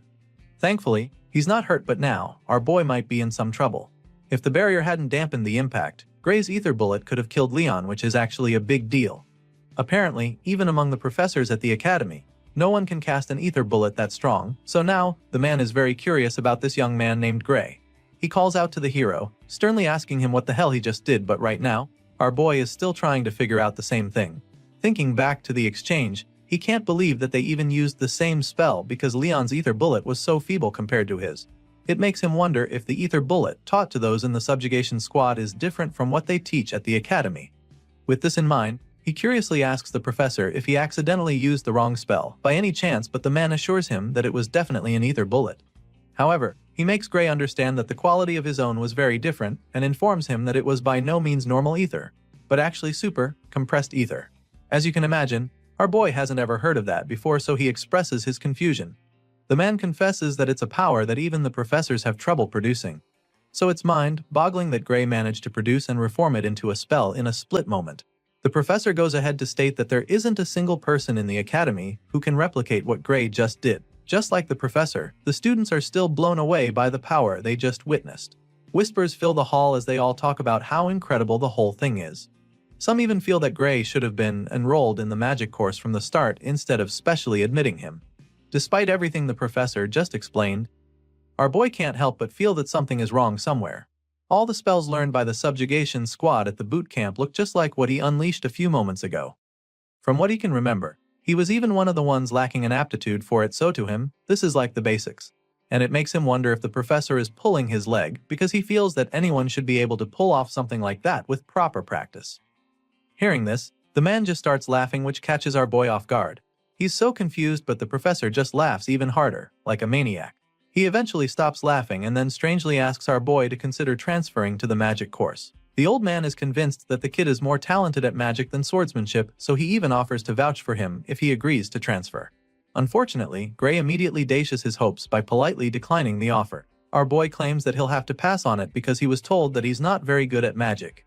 Of course, this response sounds like absolute crazy talk to the professor. especially after what he just witnessed with his naked eyes. He doesn't even get how Gray can sag something like that when he understands the ether compression technique well enough to produce super, compressed ether at such a young age. As far as he's concerned, the boy is an unparalleled prodigy, even by the Academy standards. In his mind, whoever said that Gray isn't good at magic is a fool because the person clearly had no idea what they were talking about. And so, he once again asks our boy if he's sure that he doesn't want to transfer to the magic course. Gray just remains silent at this point while the other students talk about how amazing it is to see a professor who rarely compliments students to be showering someone with this much praise. When the hero fails to give him an answer, the man bluntly informs him that it would be a big loss for the world if he doesn't study magic. The man is so invested that he would even call Gray's refusal a crime against magic. For some reason, our boy laughs upon hearing this despite the deathly serious look on the professor's face. Just then, he suddenly remembers hearing something about the ether compression technique during his time at the boot camp. You see, back then, they were taught by the greatest mage to ever live in their world. On that faithful day, she told them about something called OD.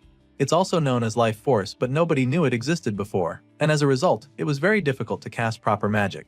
She told them how people had to continuously compress ether within their bodies and then gather it.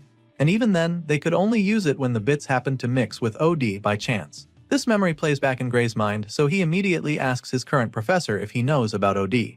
The man is instantly stumped by the question because he has no idea what that is. Seeing the professor's reaction, our boy confirms that he's currently in a world where the people are yet to learn of the existence of OD. Apparently, he was sent far back to a time when people don't know how to cast proper magic. With this in mind, he's now certain that what he learned in the subjugation squad was knowledge from the future. As you can imagine, this is a really big deal because it could change the way the whole world uses magic, and Gray knows this as well, so he also knows that he has to be careful who he tells about it. His thoughts are interrupted when the professor asks him again if Hest finally going to transfer to the magic course. Despite the huge discovery he just made, our boy refuses for the third time in a row, claiming that he just loves swords too much. He thanks the man for his offer but passes on it, and at this point, the professor finally gives up on trying to change his mind. However, he is hopeful that Gray will reconsider his decision, so he tells the special student to come find him if he ever has a rethink, stating that any time at all is fine for that visit. Once again, the hero thanks the man for his kind offer, and the professor finally allows him to return to his seat. He's so impressed by the talent in front of him that he promises not to bother Gray anymore if he looks away during class. The man is literally a fan at this point, because he claims that he doesn't even mind if the boy gets bored and decides to leave the class. As far as he's concerned, this class is just way too basic for Gray Lee. The hero quietly makes his way back to his seat while all the other students stare at him in awe.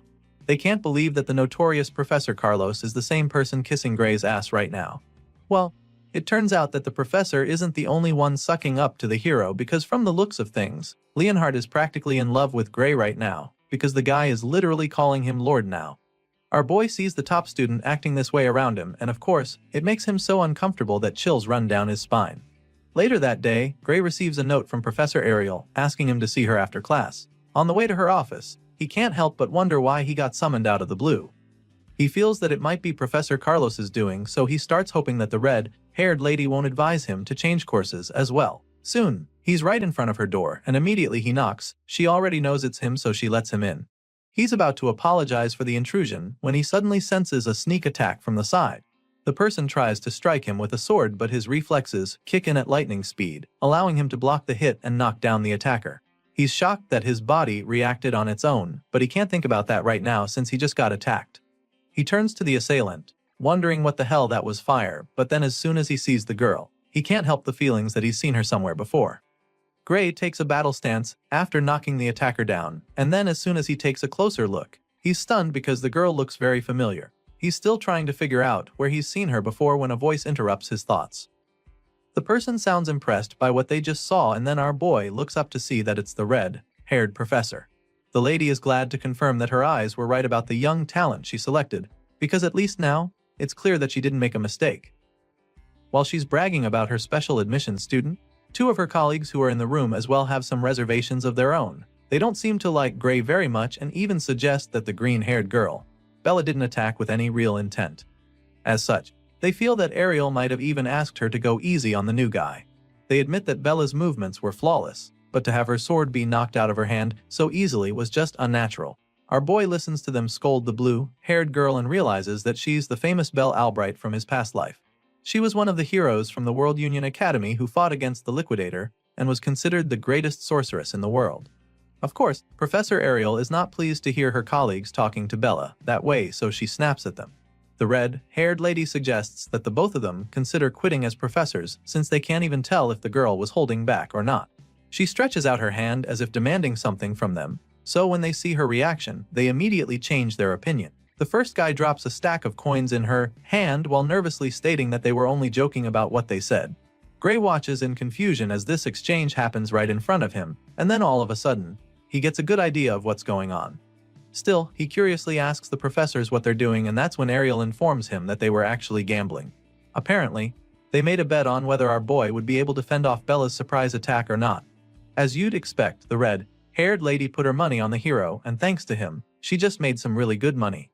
For this reason, she decides to let him enjoy the spoils as well, so she tosses one of the coins at him, telling him that this is his part. At first, he doesn't know what she threw at him, so when he realizes that it's a hold coin, his eyes almost pop out of his head. A single gold coin is worth a fortune, so he's pretty blown away by it.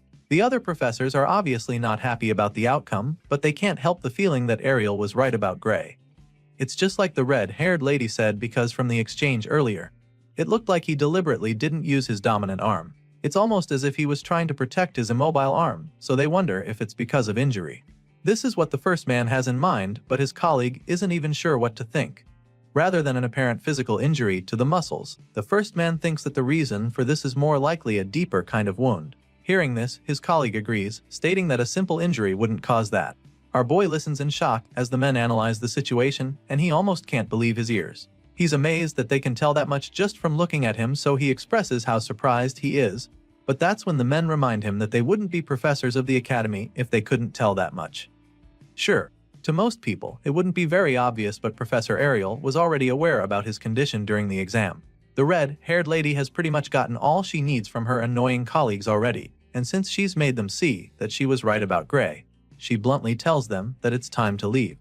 She can see them as they're suddenly interested in the kid, so she reminds them he's her student and makes it very clear to them that she's not going to give him up. However, the other professors don't make it too obvious that they want Gray, so they insist that they're only going to admit that he has potential for now. That being said, they inform the hero that he will fail to meet the Academy's admission standards if his wound doesn't heal in time. The two men tell Gray to keep this in mind before finally leaving the office. As you can imagine, our boy is a little threatened by what they said, because he doesn't even know when his injured arm will heal. But Professor Ariel notices him getting all anxious, so she helps him take his mind off it. Now that his nuisances are gone, she suggests that they start talking about magic, which can only mean that she's heard about his incredible display in class. Our hero takes a seat along with Professor Ariel and Bella Albright so they can have the seemingly important talk. The redhead reveals that she heard about him using compressed ether in Professor Carlos's class. He's not too surprised that she already knew, but it's still pretty intriguing. In response, the experienced professor reveals that Carlos came to her office earlier and even asked that she hand Gray over to the magic course without consulting him. Of course, Ariel didn't do that, which is why they're even sitting here having the conversation right now. She declined Carlos's request because as far as she's concerned, Gray is more suited to wield the sword than magic. The hero is pretty shocked when she says this because he literally uses magic that nobody in this world knows how to use. But for some reason, Professor Ariel doesn't think that he looks like he's good at magic compression. To her, he doesn't even show signs of having practiced it before. At this point, Gray realizes that he's dealing with a professor that's truly on another level from the others. It turns out that her divine eye is at it again, and she managed to see right through the facade that Carlos couldn't. All she needs to do is look at him to get the truth, so he realizes that it would be best for him not to lie to her. With this in mind, he calmly takes a sip of his drink and tells her that she's absolutely correct. The red-haired lady is glad to see that he's cooperating, so she asks him to tell her what sort of trick he's using to fool everyone else. She knows for a fact that he's not really using ether compression magic, so she urges him to confide in her. She promises not to divulge the information to anyone, and even offers to reward him if he lets her in on his secret. She's desperate to get answers, but it's not even for her. The reason she needs to is because of Bella. Of course, the hero is shocked that she would even say this, because Bella is literally the sorcerer who taught him the very same magic in his previous life. He's so shocked that he almost addresses her as the sorceress, but he quickly dodges the bullet. Gray is truly stunned because he knows just how good Bella is. Professor Ariel can understand his confusion, so she decides to explain the situation. Apparently, even though the girl is a genius at magic theory, she's far from the best when it comes to actually using the magic. For some reason, the girl just can't use the ether compression technique properly, and it's the same reason she can't create super compressed ether. Hearing this, Gray suddenly remembers what he heard about Bella Albright being a late bloomer. She might have been the most powerful sorcerer in his previous life, but her time at the academy wasn't actually impressive. After hearing what the professor just said, he now understands why that was the case. Moving on. The professor goes on to reveal what she noticed. From what she heard from Carlos, when Gray used the super compressed ether, he didn't even look like he compressed ether at all. And so, if there's a way to use super compressed ether without actually compressing ether, then it means Bella won't have to be sent to Professor Bradley. As soon as Gray hears this name, the gears in his head start turning. He suddenly remembers the man known as Professor Varian Bradley, and judging by the horrified look on his face, it's pretty clear that the man might be a problem for students. Seeing the look on his face, Professor Ariel is intrigued that he knows of the man. Well, it's practically impossible not to know him since he's extremely infamous. After all, he has conducted countless experiments of humans, murdering many in the process. On top of that, he has caused magic disasters that resulted in the death of tens of thousands of people. To cut the long story short, Professor Varian Bradley is history's worst magic criminal. The fact that Ariel talked about Bella being sent to the man puzzles our boy a bit, because he can't believe that the man still hasn't been caught in this period. Sadly, that's the case, and if Bella can't create super compressed ether by the end of the year, she'll be sent to him, where she will undergo surgery. As you can imagine, Gray is mortified by this information, so he immediately informs the professor that it's likely a bad idea. It turns out that Ariel even knows that it's not wise. Even though the surgery is under the pretense of enhancing her magic abilities, it's actually human experimentation, and she is fully aware. Professor Ariel knows about his shady ways already, but his activities haven't been made public yet. But then again, rumor has it that he's the reason some people have died, while others were left broken. It's dangerous and scary to the blue-haired girl, but she doesn't have much of a choice because she will be expelled by the end of the year if she can't use super compressed ether. Of course, Professor Ariel doesn't like the situation, and she'd even prefer that Bella quit the academy to having that man mess with her body. Now, our boy is really tempted to tell them the truth. However, the magic he knows is knowledge that does not even exist at this time. As such, telling them might end up changing the course of history. But then again, seeing how terrified Bella is right now, he suddenly remembers what happened during the battle against the Liquidator. He remembers how the alien invader overpowered them and defeated humanity's last hope with ease. With this in mind, he immediately decides to help the blue-haired girl, because as far as he's concerned, that hellhole people call the future is much better off changed. Gray makes up his mind and promises to teach her how to use super compressed ether. The scene shifts, and the next thing we see is that our boy is already training Bella in the arena. He quickly concludes his lecture with her, admitting that he just gave her all the knowledge he has about magic. Just as they agreed, he reminds them not to tell anyone that he taught her this. Of course, Ariel intends to honor her word, so she even creates a signed magic contract, which states that they would literally die if they break the deal. Now that they've gotten that out of the way, he asks them what they think about what he just taught Bella. In response, the red-haired professor reveals that just learning about OD alone blew her mind. However, the knowledge of magic he revealed is beyond that. As for Bella, she thinks that it's brief yet well organized. His lecture was pretty good for her, to the point that she felt like she was listening to a magic class from hundreds of years into the future. In other words, just hearing Gray's explanation has definitely advanced the history of magic by 100 years. Of course, our boy doesn't tell her that he just remixed the lecture she gave him 10 years from now. The red-haired lady admits that she couldn't even judge properly, so she's not even sure what Gray said is true. In response, Bella suggests that there's a good chance the theory is correct. After all, nothing he said contradicts the current theory of magic. But then again, the quickest way to find out is to test it. So, she writes down a spell and shows it to him, feeling that it should work if everything he said is true. She proceeds to demonstrate what she believes is her full strength according to that theory. But this leaves our boy pretty anxious, because the last time he checked, Bella's full strength is said to be capable of burning down an entire city. Moreover, she was said to be unable to properly control her powerful magic output. The timid young girl lifts her staff to cast the spell using Gray's teachings, and before anyone can even process what's going on, a mind-blowing blast follows. Our boy tries to stop her from using her power, but she unleashes the terrifying blast of flames in the blink of an eye. They all take cover to protect themselves from the explosion, but then Gray looks up and discovers something really strange. He looks up at the overwhelming power and sees the flames suddenly flowing back to her staff. At this point, our boy realizes that she just saved his life, because if she hadn't taken control of the power run that split second, then he'd probably have been toast. All the flames from the devastating inferno go right back to her staff, and the blue-haired girl instantly expresses her excitement. She's so proud of herself for successfully controlling her power, and once she's feeling pretty confident, she uses the flames to conjure a massive dragon. For the first time since entering the academy, Bella Albright can finally enjoy using magic, but the final is short-lived because she suddenly runs out of ether. She starts feeling really dizzy and collapses instantly. Bella falls face flat on the floor, so Gray rushes to check on her. He calls out to her, trying to wake her up, but Professor Ariel tells him to just let her rest, explaining that she fell asleep because she ran out of ether. Hearing this, our boy is a lot more relaxed, so he just smiles at Bella, feeling pretty proud. Her spell is still active even after she passed out, so the professor takes some time to admire her magic. To her, it was a really marvelous sight, and she's really impressed that Bella managed to put together magic on that scale in such a short amount of time. But just then, the half-conscious girl mumbles something about how Gray's theory is what's truly amazing. If only she knew it was her own theory. Now that she can easily create super compressed ether, she no longer needs the surgery, so Ariel can't wait to tell Bradley that they won't be needing his services anymore. The red-haired professor is glad that Bella no longer needs the surgery, but she's even more grateful that the girl didn't lose her magic control. When she says this, our boy is pretty intrigued, so he asks the lady what she's talking about. At this point, Ariel explains that Bradley's surgery comes at the expense of control, even though it increases one's magical output. Even though the details of how it works are a secret, Ariel knows for sure that the surgery forcibly breaks one's limiter. This information is quite new to our boy, but it also makes a lot of sense because in his previous life, he remembers that Bella couldn't control her magic. Well, thanks to Gray, Bella doesn't have to go through that anymore since she can now create super compressed ether. Since he's done his part, Ariel states that she will now fulfill her own part of the contact. First of all, she would like to help fix his arm, and she has a special type of magic she wants to use on it. Of course, our boy is stunned to hear this, but he doesn't refuse, so he lets her do her thing. The professor releases a surge of magic into his right hand, and the magic fills the air, leaving our boy speechless.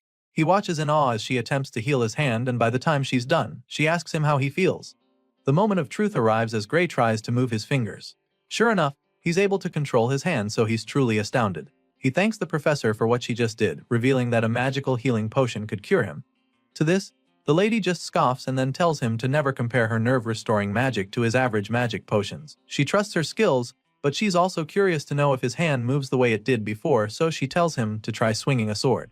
Our boy is more than happy to try this out because it's been ages since he held a sword with his dominant arm. He takes the first swing and is a little surprised by the outcome, so he tries a couple more slashes and he remains speechless. At this point, he informs the professor that his hand doesn't move as well as it used to. He explains this to Ariel, but she's not even surprised. She actually suspected that she might have repaired his nerves, but she also knows that her magic cannot heal the wounds in his soul. Gray is a little taken aback when she starts talking about his soul, so she assures him that he heard right. Today's magic knowledge hasn't proven the existence of one's soul yet, but she believes that it does. After all, she can see it with her divine eye. And even now, from what she can see, Gray's soul is slowly healing. She assures him that it will heal naturally as long as he doesn't overexert himself. He's not sure how to achieve this, so he asks the professor if this means that he should refrain from practicing with swords. Thankfully, that's not the case.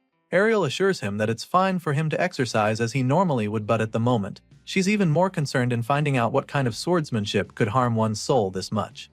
Hearing this, the hero just laughs nervously, hoping that she doesn't start asking too many questions. Apparently, Ariel is aware of someone who uses a swordsmanship that uses one's soul to move the sword, but Gray doesn't know who she's talking about, so she reveals that it's Amy White. She figures that our boy might know Amy, but he's just stunned because he doesn't get why she's talking about the Sword Saint. In the present timeline, he shouldn't even know Amy. The professor notices the confusion on his face, so she realizes that she might be wrong. Her guess was wrong, but in her defense, the way Gray wields the sword gave her the impression that he learned it from Amy. But on second thought, she admits that he is slightly different. As such, she figures that the person he trained under might be a bit more skilled than Amy. However, she's confident that the girl will be just as skilled as Gray's master in a few years. After listening to the professor's multiple theories, our boy is just blown away that she managed to think that far in such a short time. Either way, he finally reveals that he learned swordsmanship at a dojo in his hometown. Still, he knows that he needs to change the topic now because if he lets the conversation continue, he might end up spilling everything. With this in mind, he asks her if it's even possible for someone's soul to be damaged because of swordsmanship. In response, the professor explains that ordinary swordsmanship cannot do this. To begin with, she doesn't believe that something ordinary can defeat an ogre general with just one slash, not to mention cutting down surrounding ogres. Apparently, Professor Ariel already knew of his feat, and this explains a lot. She somehow found out about his past, and so now, she's already won the bet she made earlier. She reveals that she was shown some of the remains left at the scene. She found the sight magnificent because even the most sophisticated cleaving magic couldn't have done that.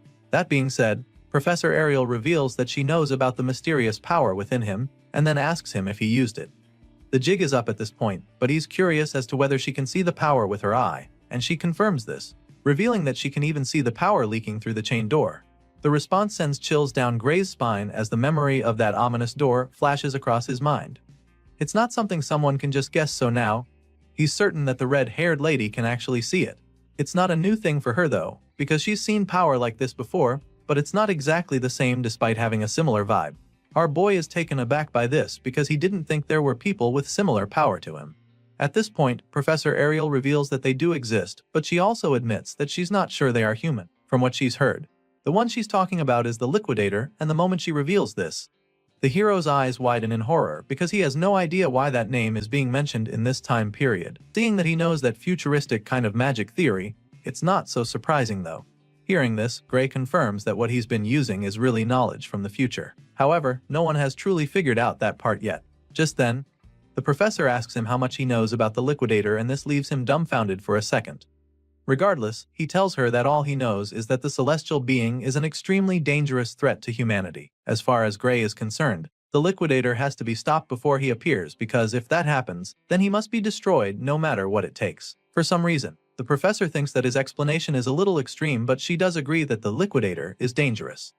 Even so, Varian Bradley seems intent on continuing his experiments, and she reveals this to our guy. As you can imagine, Gray is taken aback at this point because he's not even sure how Varian is related to this. Apparently, the professor is convinced that there's a connection. As far as the lady is concerned, the Liquidator is the very being that the man is trying to summon.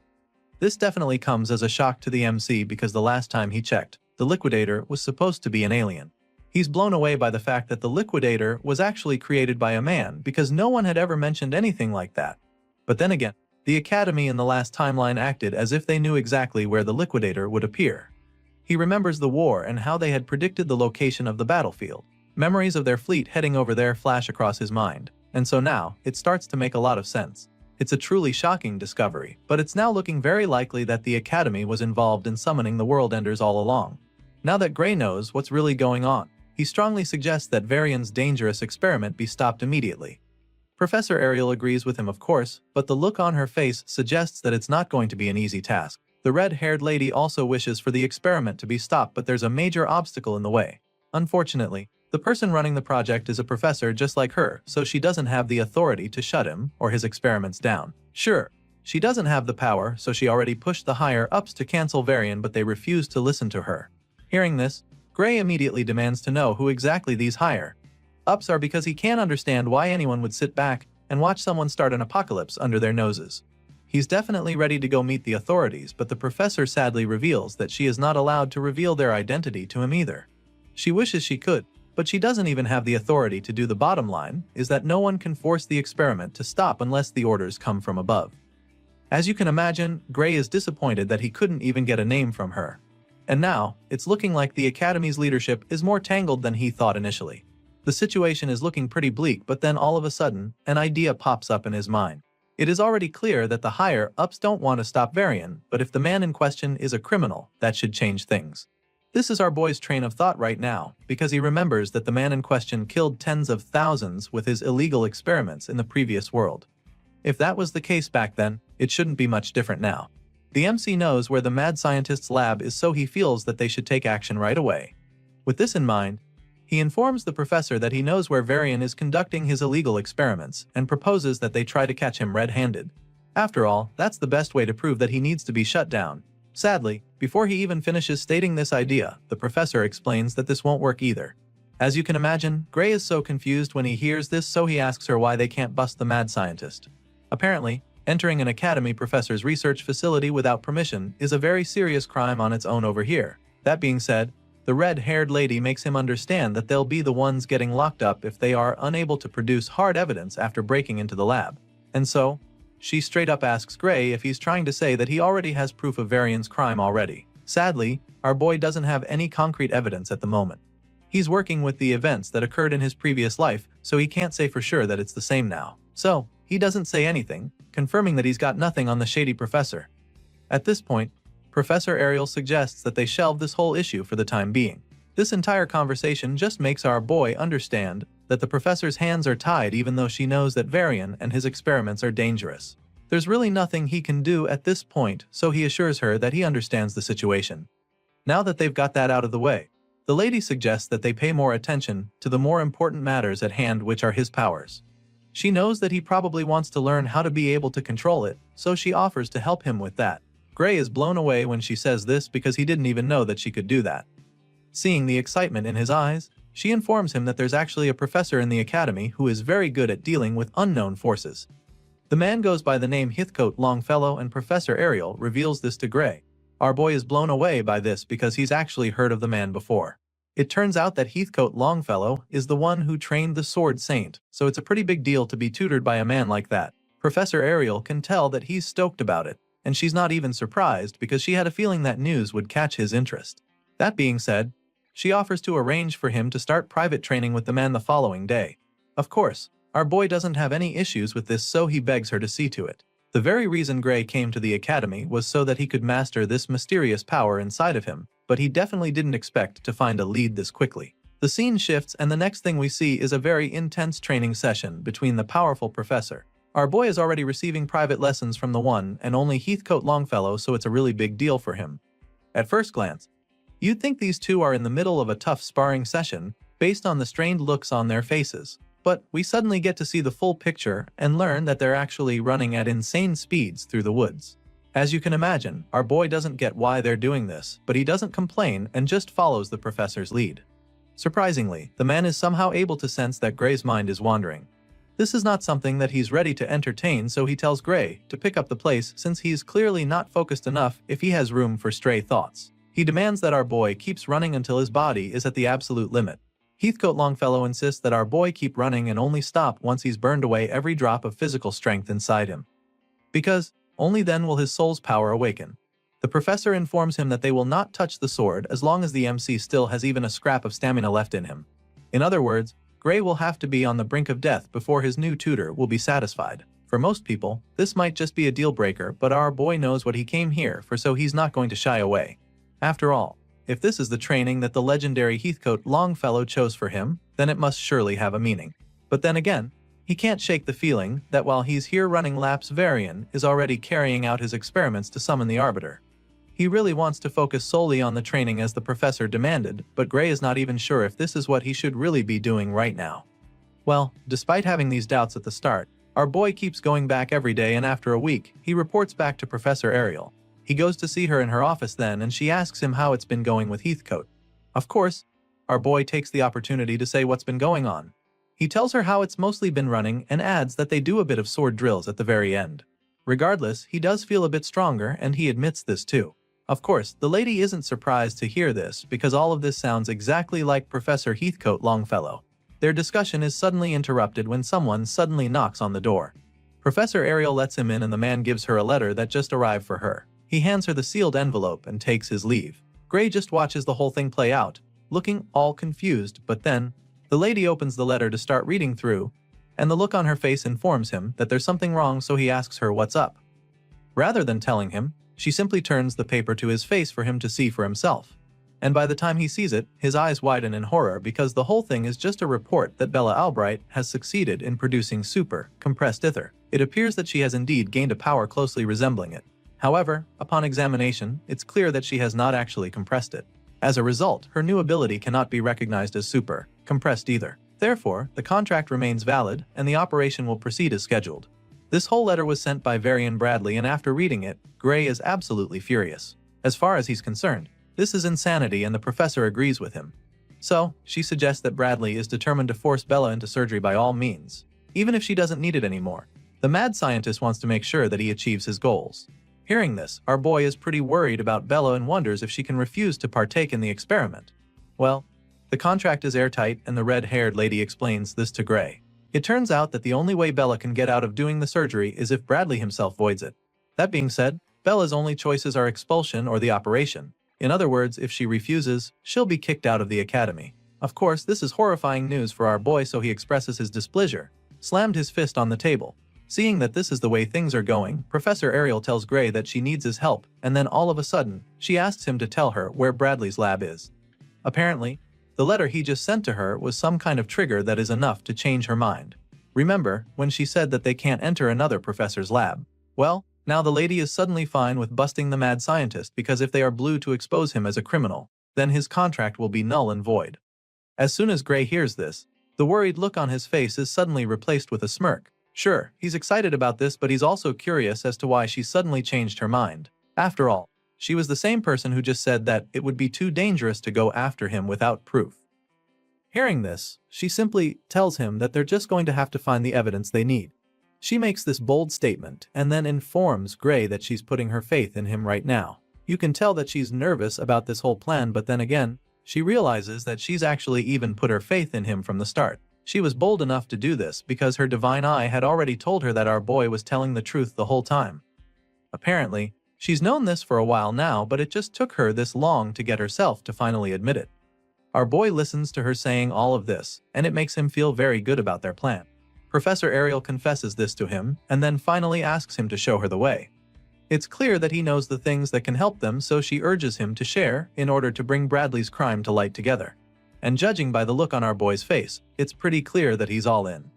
Now that they're definitely on the same page, our boy finally reveals that the evil professor's laboratory is located in the mountains near the village of Toruel.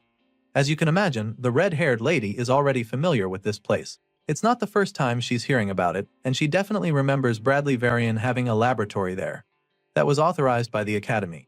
She confirms this, which leaves Gray pretty surprised, because why would anyone do illegal experiments in an authorized lab?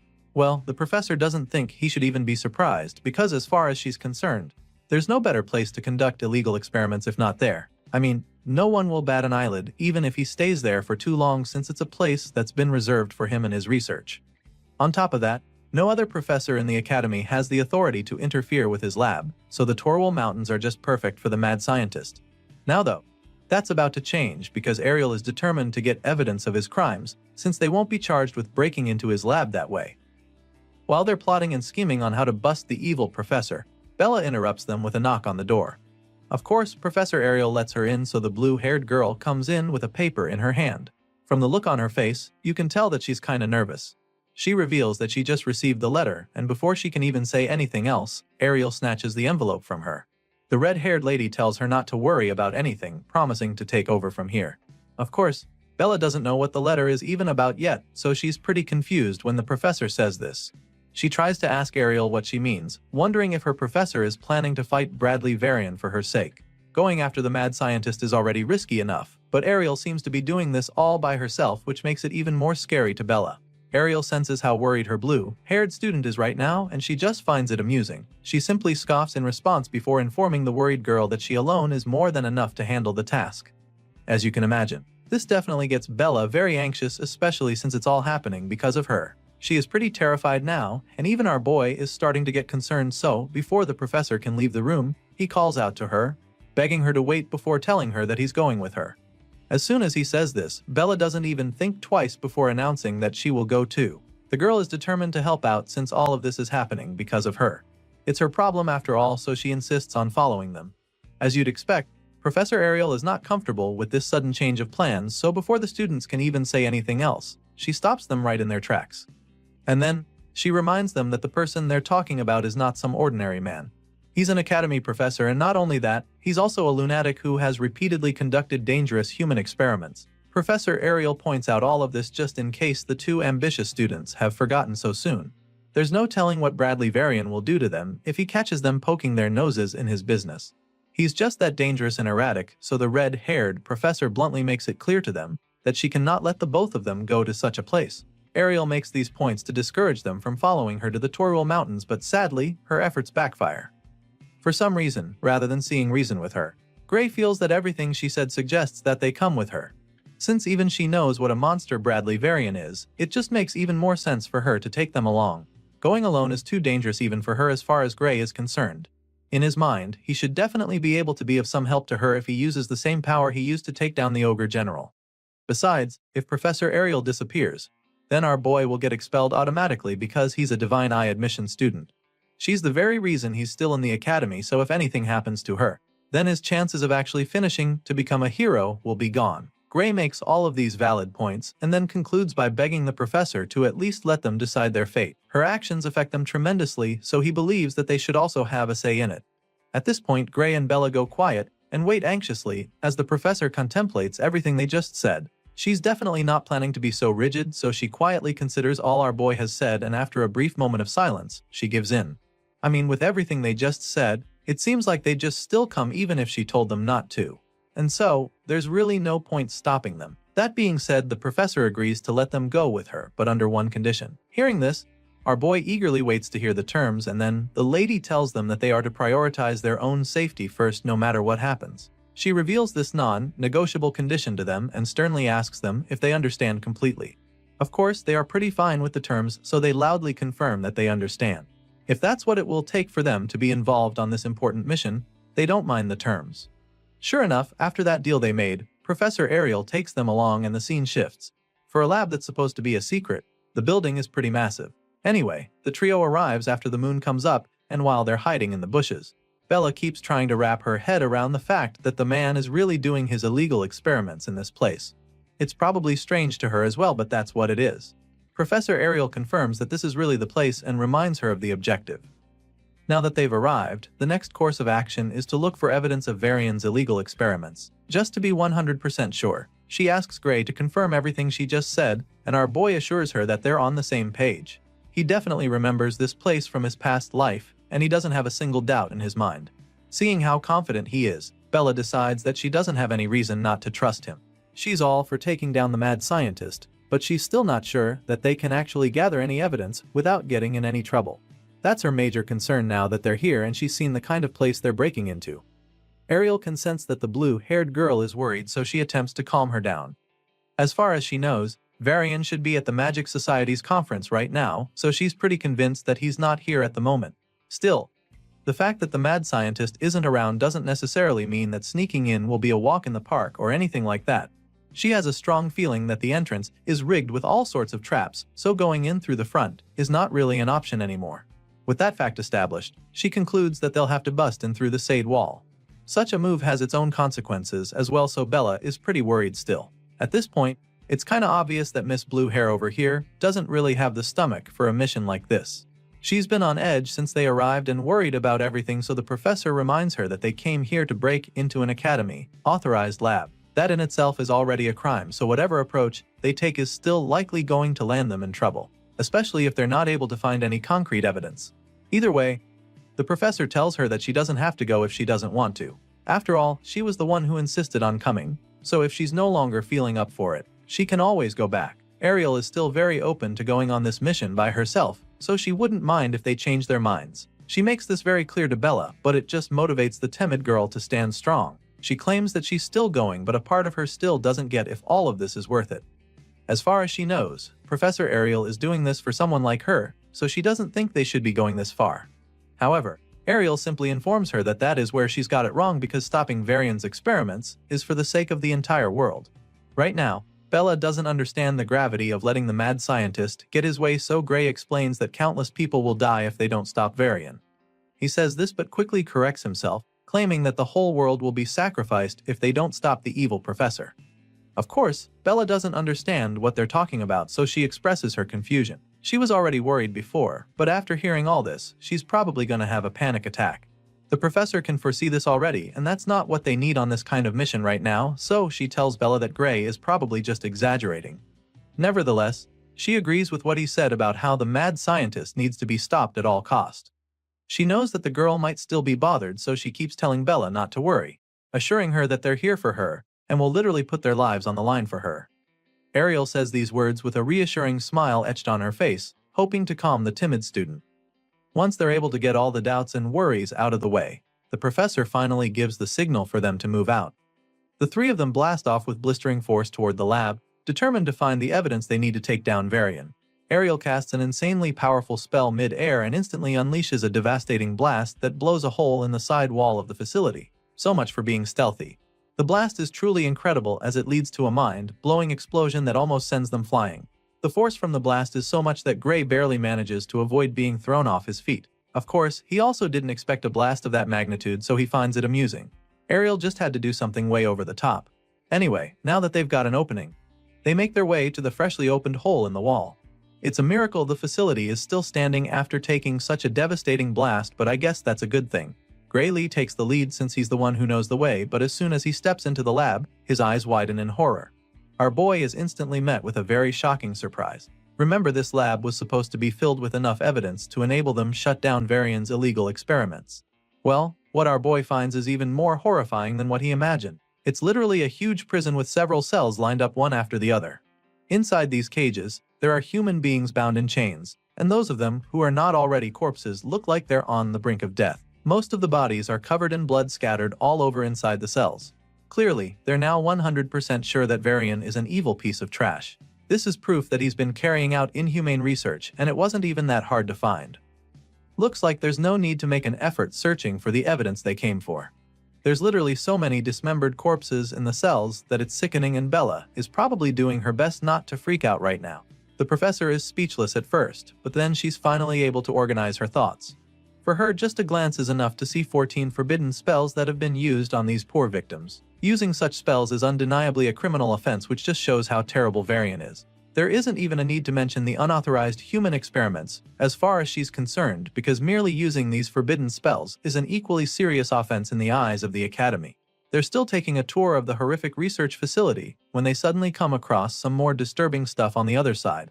Of course, they all go to investigate, and that's when they get a better view of this ominous-looking magic circle on the floor. It's surrounded with lit candles, which is even more creepy. At first glance, it looks like some sort of altar, so after getting close to it, they're a little confused. They've obviously seen more than enough proof that the scumbag professor is up to no good, so Bella asks what they should do now, because their original plan was to leave with evidence. However, she doesn't think it's right to leave just like that, because they also need to rescue the people who are trapped in the cells.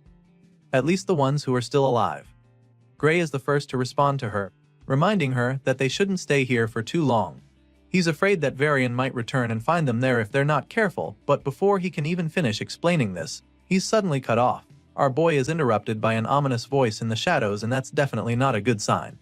As you've probably guessed already, this voice belongs to the one and only Bradley Varian, who sounds really amused by the presence of unexpected visitors. They were just talking about him, so he tauntingly asks if they were calling for him. The evil professor slowly walks out from the darkness, and his colleague is the first to confront him. With a confident smirk on her face, Ariel asks him what happened to his conference. After all, that's where he's supposed to be right now. She calls his name, and that's when we finally get to see the face of this notoriously dangerous man. After Varian reveals himself, our boy is taken aback because the man actually isn't supposed to be here. He doesn't understand what went wrong, but he braces himself for anything that might happen. The evil scientist finally responds to Ariel, revealing that he arranged for a double to attend the conference in his stead.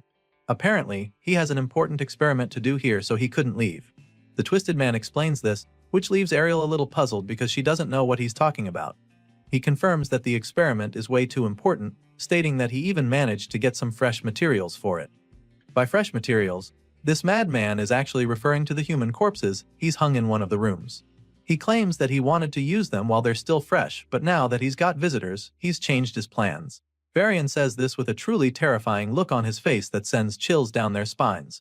He doesn't mind changing his plans though, since he wanted materials with more potential for magic than an average person anyway. Clearly, he's basically telling them that they're his next victims, and they definitely understand. Varian admits that he doesn't know how they caught wind of his experiments since it's a secret, and he's also pretty sure that they didn't tell anyone they were coming here. That being said, he concludes that no one would suspect a thing if the three of them suddenly went missing, making it very clear to them that he's ready for them. But Varian is more than happy to put them to use as best as possible. The guy is still talking trash when he looks up to see the massive ball of flames headed right for his face. He's shocked by this, but despite seeing the fireball, he can't do anything before it hits him. A huge explosion follows as soon as the flames reach him, and as the fire rages on, that's when we see who unleashed the blast. Professor Ariel looks to her side in shock to discover that Bella with her staff still smoking. Apparently, the blue-haired girl was done listening to the twisted scientist. After a brutal blast like that, you'd think that Varian won't even be able to get back on his feet, but that's not the case. Bella and Ariel watch anxiously as Varian emerges from the flames without a scratch. The mad scientist admits that Bella's powerful blast was really magnificent. He's truly impressed with the girl and commends Professor Ariel, because her divine eye clearly hasn't lost its edge for her to have picked such a talent. He didn't think that a special admission like Bella would be such an exceptional talent, but he was clearly wrong about that. Seeing how amazing Bella's abilities are, Varian suddenly begins to consider looking closer at the other divine eye recruits as well. The man makes this cryptic threat with a sinister look on his face, and then proceeds to address the blue-haired girl who just hired a mini inferno at him. He claims that he's not impressed with what just happened, informing her that she's an academy student who just tried to assassinate a professor. Despite being terrified, Bella musters the courage to hit back at him, telling him that it is better to kill than be killed. Sadly, she missed her chance to do that now, and she knows it. It's pretty obvious that she might not get another, so before things get even more out of their control, Professor Ariel reveals that they're pulling back for now. After all, they have already gathered the evidence they came for, and she believes that the Academy will handle the rest once they report what they know. Varian also finds it amusing that she thinks he would just let them walk away, after all the trouble they've caused him already. Just to let them know who's in charge, Varian immediately charges up his spear with dark energy and unleashes a devastating blast on Bella. The blue-haired girl stands there looking horrified as the massive beam of death speeds toward her, and just when it looks like she's about to be obliterated, Professor Ariel creates a big shield to deflect Varian's attack. Her barrier dissipates the energy from the scientist's blast, deflecting it for a while. Bella just watches in terror as all this is happening, while the mad scientist seems to be enjoying himself even more. Varian laughs at Ariel's attempt, informing her that this is one of the fruits of his research known as Gluttony Flame. Apparently, this special move casts fire that devours defensive magic and burns it into fuel. The man confidently explains this to them, and that's when Ariel begins to realize how much danger they're actually in, because all of a sudden, she finds herself struggling to hold back the blast. Her shield appears to be giving way all of a sudden, and it's becoming very difficult for her to hold on. In theory, the Gluttony Flame can't be blocked because it would just consume anything in its path, and the only downside is the fact that it costs a little rare material to conjure. Hearing the smugness in his voice, Ariel musters all the strength she can to keep holding on. She pumps in more magic into her shield and reinforces it until it starts to push Varian's Gluttony Flame back. As soon as she gets a bit of control, she conjures a glowing floating box that looks like some kind of treasure chest. She passes the spell memory pouch to Bella and tells her to take it to Gray, claiming that Heathcote would know what to do once he sees it. Bella receives the small box in her hands and realizes that Professor Ariel is starting to struggle again. So she uses her staff to create another protective dome around them, hoping to keep Varian's attack at bay, but as Ariel is not exactly in support of this, she asks Bella what the hell she thinks she's down and urges her to get out of the lab as fast as she can, but the blue-haired girl isn't exactly keen on leaving her behind. She informs her professor that her barrier is already breaking and offers to help out. She asks Ariel to let her handle this, but the red-haired professor doesn't have any intention of doing that. She reminds Bella of the deal they made before coming here. She made them promise to put their lives first if something goes wrong, so she wants the girl to keep that promise. Varian's magic is clearly unnatural, so she tries to make the girl understand that defense spells won't stop it. That being said, she promises to buy the students some more time so that they can escape, but before she can even finish talking, her barrier shatters into 1,000 tiny pieces like glass. Her eyes widen in horror as the reality dawns on her, but Bella assures her that everything is going to be fine. The only thing standing between them and Varian's ravenous dark spell of death is Bella's protective dome, so Ariel is absolutely terrified. The professor is so stunned by their current situation that she doesn't even run anymore. She stands right there staring at the flames of death smashing against Bella's barrier. On the other hand, the blue-haired girl just has the feeling that Varian's spell isn't even that strong. As far as she's concerned, it just needs a slightly different kind of defense magic. Seeing this, Varian yells in frustration. The man can't believe his eyes. It should be impossible for anything to hold back his spell, because he's the only one who knows the counter-magic theory for Gluttony Flame. And so, the mad scientist begins to wonder how the hell she knows the formula to make his attacks useless. In response, the blue-haired girl simply reveals that she managed to crack his code so easily because someone recently taught her a new theory. Using that theory, using the spell to counter him is just that easy. Hearing this, the evil scientist just grits his teeth in rage as he begins to rack his brain. He's so confused by the fact that someone taught her the spell, so he loses his shit and furiously demands that she give him a name immediately. The man is so desperate to find out who the traitor is that he promises to give a clean death if she gives him the name. For some reason, he thinks that's supposed to make her want to tell him anything. Anyway, seeing that he's so curious to find out who taught her, she decides to piss him off even more by telling him that the person's identity is a secret. She doesn't give him a name, but she lets him know that the person who taught her is a student from the swordsmanship course. In that moment, She begins to recall when Gray revealed the theory to her and how confident she was that the formula would work even though it contradicts the current theory of magic. As you can imagine, the evil scientist is even more enraged when he realizes that the girl doesn't want to answer him seriously. It's obvious that she's messing with him and he doesn't take it lightly. All of a sudden, Varian reveals a huge red stone and threatens to burn her alive with it for pissing him off. Varian shatters the rock with a single punch and several skeleton ghost heads start flying toward Bella. This dark spell continues to get even more powerful when it gets to her barrier, and it's starting to look really scary, so Gray asks her if she's okay. Surprisingly, she's still completely fine. It's like she's not even breaking a sweat to hold back the evil scientist's attacks. As far as she's concerned, her barrier can definitely withstand this force, but it comes at a cost. Apparently, her mana reserves won't last the longer. She holds up the shield and Varian is very much aware of this. With the extra magic she's using to keep the barrier up, the man estimates that she's got just over a minute left with how low her mana reserves probably are now. It's just a matter of time before the shield gives way, so Bella urges Professor Ariel to attack now. She's got her hands full and can't hold for much longer, so the redhead swings until action. She activates her divine eye to assess the situation, and it only takes her a second to see that the flames from Varian's attack are thin at a particular spot. This is the weak spot she can take advantage of, and she doesn't waste another second since she can also project mana outside the barrier. Professor Ariel goes to the edge of the dome to cast her spell and shoots out mana at that point to exploit the weak spot in Varian's attack. Her mana seeps out of the dome and moves through the flames, headed right for the evil scientist, but just when it looks like her attack is about to get to Varian, they get weaker and weaker until they finally disappear.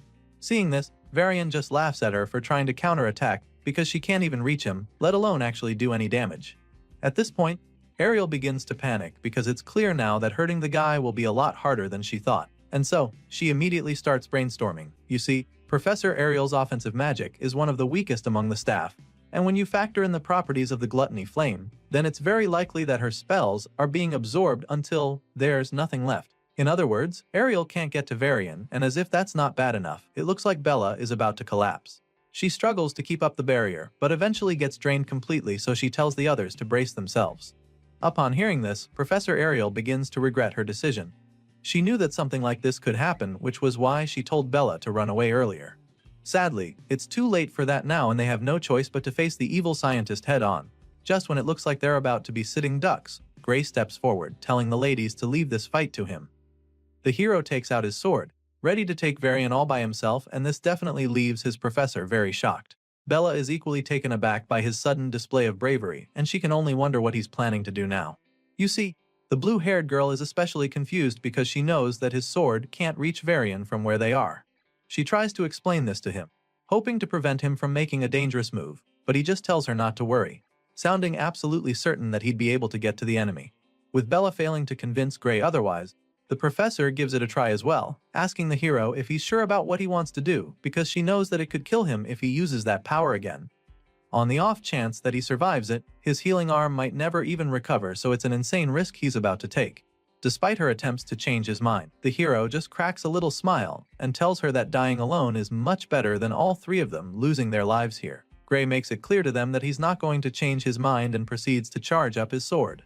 As soon as he does this, Varian sees the bright light off the blade from the other side, and before he can even realize what is going on, our boy gets to him.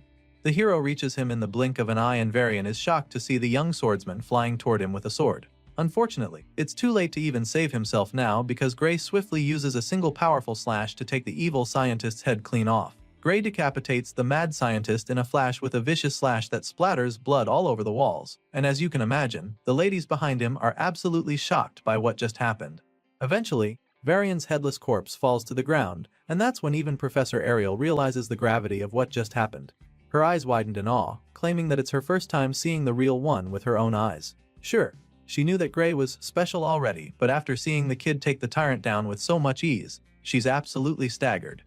They're all still coming to terms with the situation when all of a sudden, they notice pieces of rock coming down. Bella looks up at this point, and that's when she sees the huge cracks in the ceiling. The place appears to be coming down on them, but before things can get out of control, Professor Ariel uses her magic to stop the rocks from smashing them. She keeps the debris suspended for the meantime, and judging by the look on her face, she's not breaking a sweat. She then turns to the young swordsman and admits that his actions were beyond her expectations. She's definitely impressed but also pretty concerned about his body, because he used that self-destructive power earlier.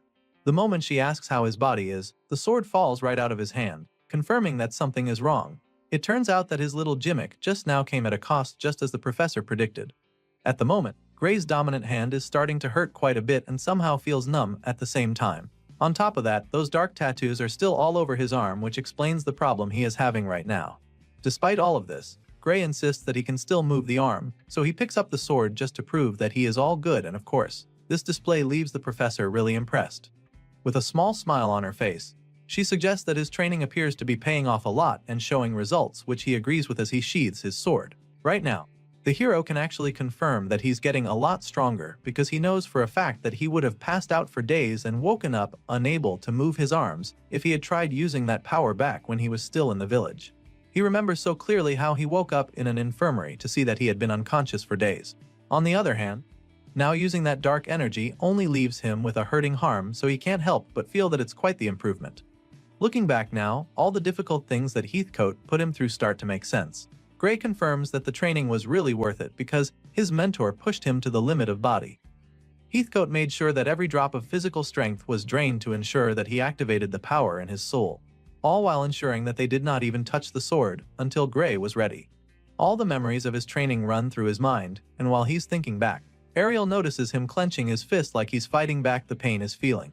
So, she walks over to him and thanks him for saving them, admitting that he's the only reason that the three of them are still alive. However, she also goes ahead to apologize to him for making him use the dark power inside him. She knows that it took a toll on him, so she wants him to know that she's sorry, but our boy simply waves off the apology, telling her not to worry about it. After all, he was the one who insisted that they had to stop Varian in the first place, so he didn't mind putting his life on the line if it meant that they could put an end to the mad scientist's reign of terror.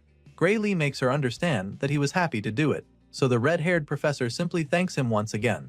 Even though she's grateful for the risk he just took, she also knows that he can't afford to use that dark power anytime soon.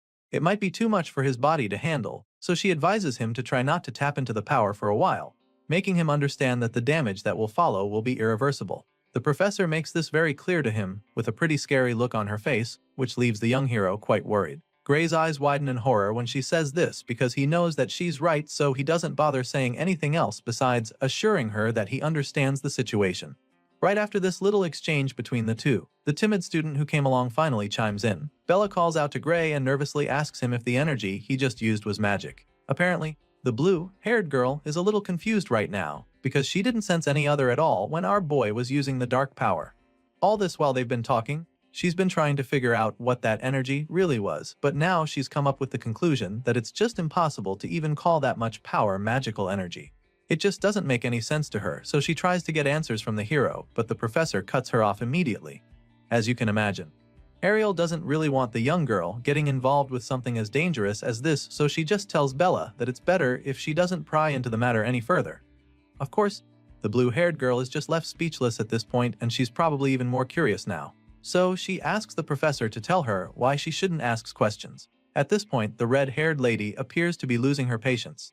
Seeing that the timid student isn't ready to cooperate with her, she begins to cast a spell, and then threatens to erase Bella's memories if she can't promise to stay out of the matter and keep all of this a secret. An ominous-looking ball of magic begins to form in Ariel's palm as her divine eye glints menacingly, so when Bella sees that her teacher isn't bluffing, she finally agrees to back off. The girl is pretty terrified all of a sudden because she's on the verge of having her memories wiped, so she quickly suggests that they make a magic contract to keep her talking to anyone about what happened here. Seeing that the girl is finally on board, Professor Ariel cancels the spell and agrees to write a magic contract. The two ladies sign the contract, and once that's out of the way, Ariel starts to wonder what they should do next. She asks Gray what he thinks, and the hero doesn't even hesitate to suggest that they start by helping all of Varian's victims who might still be alive. Even though he's concerned about the experiments that the tyrant was working on, he believes that the first course of action should be getting these ones back to safety. Hearing this, the professor takes a look around and concludes that most of them look like they're just being out to sleep with magic. She confirms that they're not in any danger at the moment since Varian is gone. But they're not looking good either, so she figures that it would be a good idea to take them to the Academy's medical facilities just to be safe. Still, she's eager to see what the mad scientist was up to, so with this in mind, she snaps her finger to cast another spell. This time around, she uses the magic to encapsulate all the victims inside a magic bubble while they're still lying in the cells. Ariel explains that this spell will protect them from any external harm for the meantime. After covering them all in protective bubbles, she decides that it's time to investigate further inside. The trio make their way deeper into Varian's lair and continue to get creeped out with every step they take. Now that she's looking at this place a second time, Ariel realizes just how insane this dungeon lab actually is. They look into the cells and it's one horrifying thing or the other. They come across a cell with human corpses hung in a row inside, and she doesn't even need her divine eye to know that illegal activities were being conducted here. Almost everything that Varian did involved the use of human sacrifice to produce magical catalysts or enhance a human's magical abilities. There's dozens of dead bodies with pipes running through their mouths and other parts of their bodies, used to drain the life out of them for the twisted experiments. They've definitely seen a lot of crazy stuff, but Ariel can't help but notice that there's not a single experiment relating to the liquidator. And so, this makes her wonder if Varian's ties to the world Ender could be in a different facility. And it's pretty strange to our boy that they haven't seen anything about the liquidator here, because in his past world, an incident that killed tens of thousands of people occurred in this very place. Things aren't adding up right now, so our boy starts brainstorming. He doesn't understand how the mere production of a magical catalyst could cause such an incident of that scale. As he's trying to put the pieces together, a horrifying realization suddenly hits him. Chills run down his spine when he suddenly remembers that the thing that killed all those people in his past world was a miasma that welled from the ground. It's at this point that our boy realizes that they've been searching for the wrong thing, and judging by the look on his face, he's not ready to go up against that thing called a miasma. Ariel looks back suddenly to see him looking like he just saw a ghost, so she asks him what's wrong, but he doesn't say anything. He just stands there, looking hopelessly terrified, so Bella calls out to him as well, hoping to snap him out of his dazed state. Apparently, our boy is no longer in any mood to talk, because it dawns on him that there might actually be something very dangerous lurking beneath this facility. Eventually, he gets his head back in the game and finally responds to the ladies. Since they still haven't come across anything that could be related to the liquidator up here, he suggests that the thing they're looking for might actually be underground. Gray figures that there could be hidden passages that lead down there, and his professor begins to consider the possibility. She looks around the place with her divine eye, hoping to see some suspicious patterns or something like that, but even after a few seconds of looking hard, she's unable to see any hidden passages. Ariel is just about to give up the search when her divine eye suddenly picks up something in the distance. So, she immediately rushes over to that point to see what it is, but while she's tracking down the clue, it slowly starts to fade away. At this point, she's struggling to stay on it because of how faint it is. Regardless, she's very sure that it's there. Apparently, she picked up traces of short-distance teleportation magic on that spot, and upon closer investigation, she can still see the faint traces on the floor. Ariel believes that the underground area Gray was talking about is probably a space that can only be accessed with teleportation magic, and based on the traces, the professor figures that the teleportation distance is around 300 meters. Even though she just confirmed his hunch, Gray can't shake the anxiety he's feeling. 300 meters underground is a pretty far way to go, so he's worried that they might not be able to reach the place, but that's when the red-haired professor reminds him that she can use a short-distance teleportation gate as well. She's definitely eager to see what her evil colleague was hiding down there, so she is more than happy to give the teleportation spell a try. And so, with the snap of her fingers, Ariel conjures up a big magic seal on the spot beneath them, which represents the teleportation gate. It's a pretty dangerous attempt they're about to make, because there's a possibility that nothing is down there.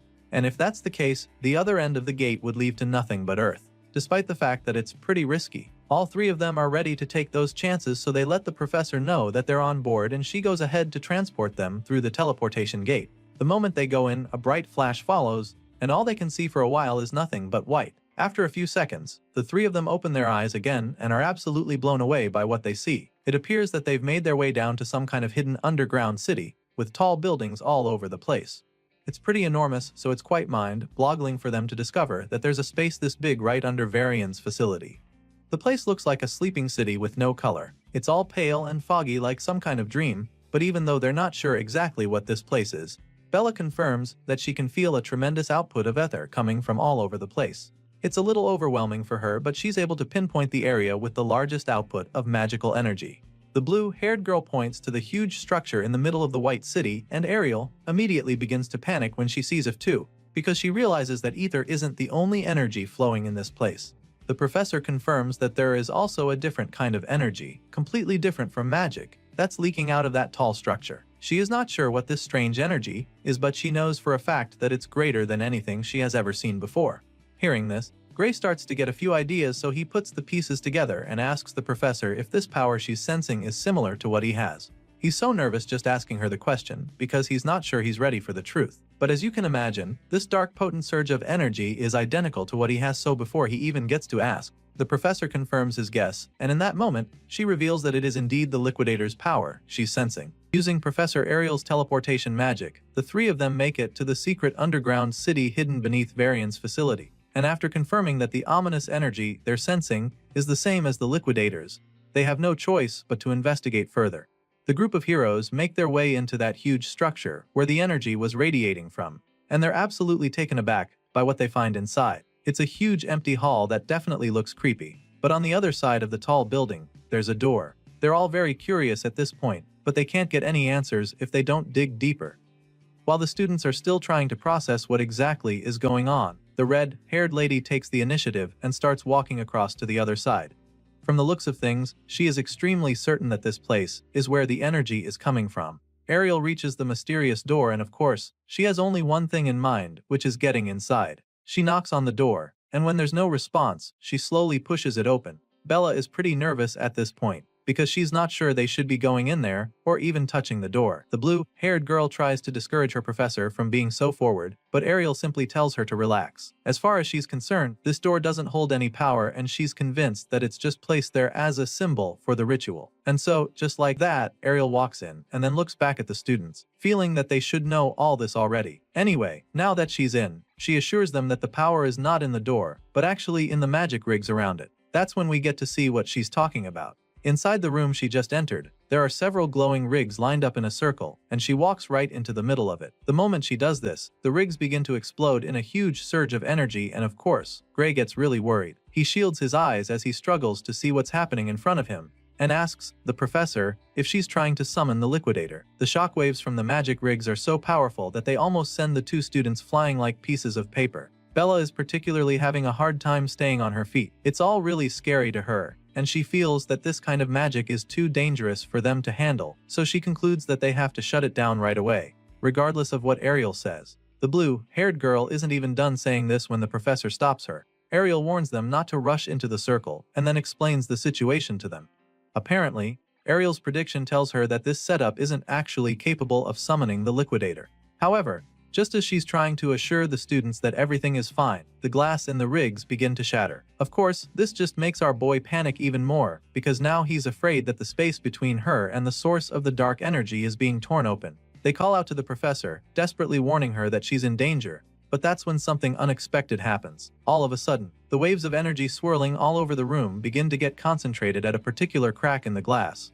And when Gray sees this, all he can do is stare in confusion. While the students are still trying to wrap their heads around what the hell is going on, the professor starts talking about how her predictions were correct. Apparently, she was right to think that those devices weren't made to summon the liquidator. In fact, from the look of things, they were created to just pinch a tiny gap toward where the world ender exists, and then funnel the leaking power. Ariel looks up at the ceiling, where the waves of dark energy are still swirling around. They spiral around a strange object that's floating above them, which she figures must be the core. You see, the professor believes that this core, which is being used to crystallize the dark power, is made from human lives. Ariel is fairly certain about this, and she shares this theory with the perplexed students there with her. She has reason to believe that this particular core was created using about 10 souls, but she can't be sure that number is correct because the molding process may have taken more sacrifices. With this in mind, it all starts to make sense to her. She begins to understand why Varian had so many of his victims locked up in the facility. She's convinced that the majority of the people they saw upstairs were taken to be raw material for this very purpose. The evil scientist wasn't using his victims for any ordinary human sacrifice, but for something much more sinister. Hearing this, Bella still can't wrap her head around why anyone would do such a thing. She doesn't get why he would go that far just to gather power, and it just makes her wonder what such dark energy is even being used for. She expresses her confusion, but the professor is just surprised that the blue-haired girl still hasn't figured it out, and so she decides to break it all down to Bella. Ariel reminds the girl about the ominous black flame that Varian used against them during their fight. At first, this still doesn't explain anything, but then the professor reminds Bella of the crystal that Varian used to boost the power of the flames when he got mad.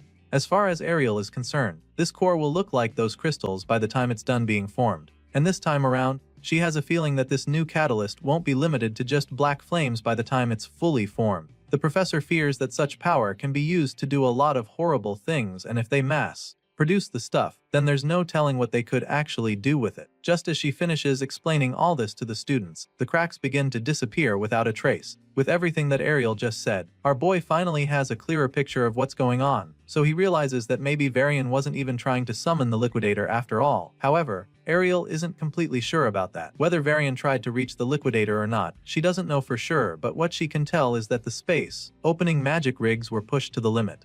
Seeing this, she figures that maybe what they set up was all that they could manage, and then goes on to keep inspecting the mysterious contraption. While the professor is busy examining the whole thing, Bella just takes a look around and easily concludes that this apparatus is insanely valuable. It all looks so futuristic, and the components are things that she has never come across before. The blue-haired girl is pretty blown away by this underground lab because she's never seen spatial warp magic that is this precise and high output. As you can imagine, the professor confirms her assertions, boldly stating that making one of these setups would literally cost a nation's budget. That's definitely a bold statement, but the truth of the matter is that Ariel isn't even trying to exaggerate, which is why she's shook by the fact that there are practically 8 of the magic rigs in this secret laboratory. It's a mind-blowingly expensive project for sure, so there's only one organization that comes to her mind. Hearing this, Bella takes a quick guess, wondering if her professor is thinking about the Discar Empire, but Ariel explains that those aren't even the suspects she has in mind. Sure, everyone knows that the Discar Empire is the biggest country in their world, but for some reason,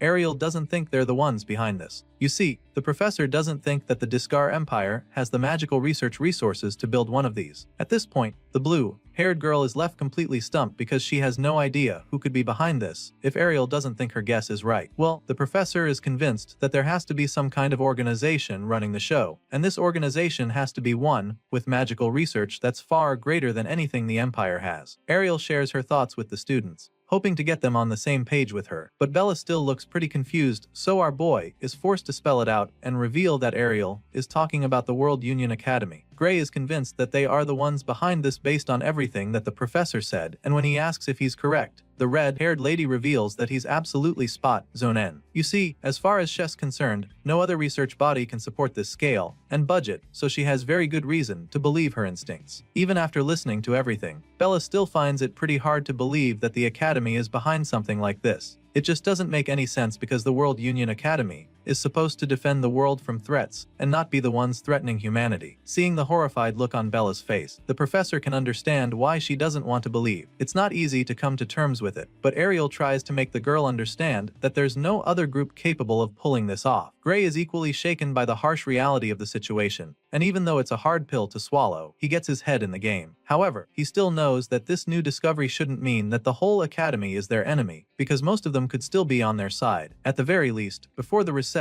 the Academy's top forces were the ones on the front lines during the battle against the Liquidator. Even beyond the subjugation sausage, they kept protecting civilians right until the very end. And so, after seeing that future, Gray can't just believe that everyone in the Academy is an enemy to humanity. Thankfully, the professor agrees with him completely, admitting that most of the Academy probably acts for humanity and wouldn't allow experiments that waste lives. However, she is also aware that the Academy has countless researchers, and she makes this known to our boy. The Academy has countless facilities as well, and hardly anyone in this world truly knows the whole picture. Besides, they still don't even know for sure who is behind Varian. All they know is that the person or persons has some serious backing. Ariel knows for a fact that her twisted colleague couldn't have arranged all of this with his authority alone, which means that he must have had some people in the Academy who were working with him. Hearing this, Bella becomes really nervous because it's starting to become pretty obvious that they can't fully trust the Academy either. She anxiously asks the professor if this is the case, and so Ariel goes on to reveal how she's been watching the Academy from the inside for decades, and in that time, she's come to learn that it's not an organization that one can trust blindly, even if she's not aware of any other details. This, she can tell the younger ones for sure. Ariel claims that most of the people inside must actually think that they're doing what's best for humanity, including the ones behind this experiment. As far as she's concerned, the ones responsible for all this have probably convinced themselves that it was for the greater good. The bottom line here is that the truth has been buried in the dark amongst many of the people in the Academy. With everything the professor just explained, it's pretty clear that they can't sit around anymore, so Gray eagerly asks her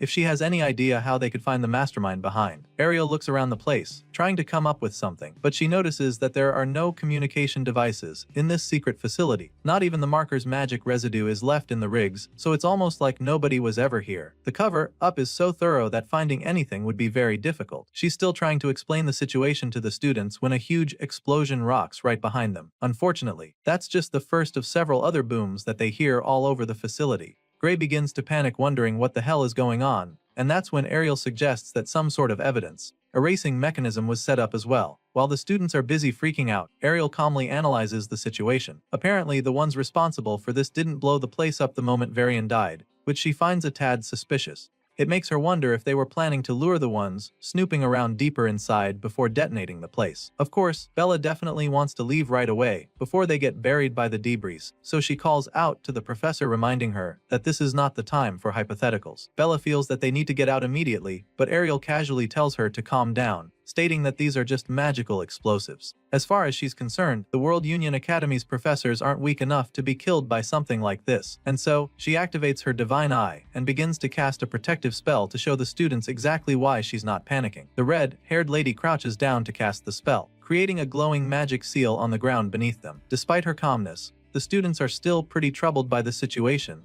so they just stand behind her, waiting to see what she does. At this point, the entire place is coming down right on top of them, and Ariel sternly warns them not to step out of the magic circle she just created. She pumps in some more magic into the spell, and the rigs begin to glow with the same bright light from her magic circle. They keep getting brighter and brighter, until all we can see is a white flash of light. As soon as this light appears, everything goes blank, and the next thing we see is the trio reappearing back on the surface. Apparently, Professor Ariel was able to teleport them back to safety just in time, before the whole place could come down on top of them. Not just that, she also managed to save all of Varian's victims too. Remember those magic glowing bubbles she covered them in? Well, she was able to teleport the captives too despite being far away, and she's pretty glad to see that everyone made it out safely. Belle still hasn't gotten over the feeling of fear that consumed her a few seconds ago.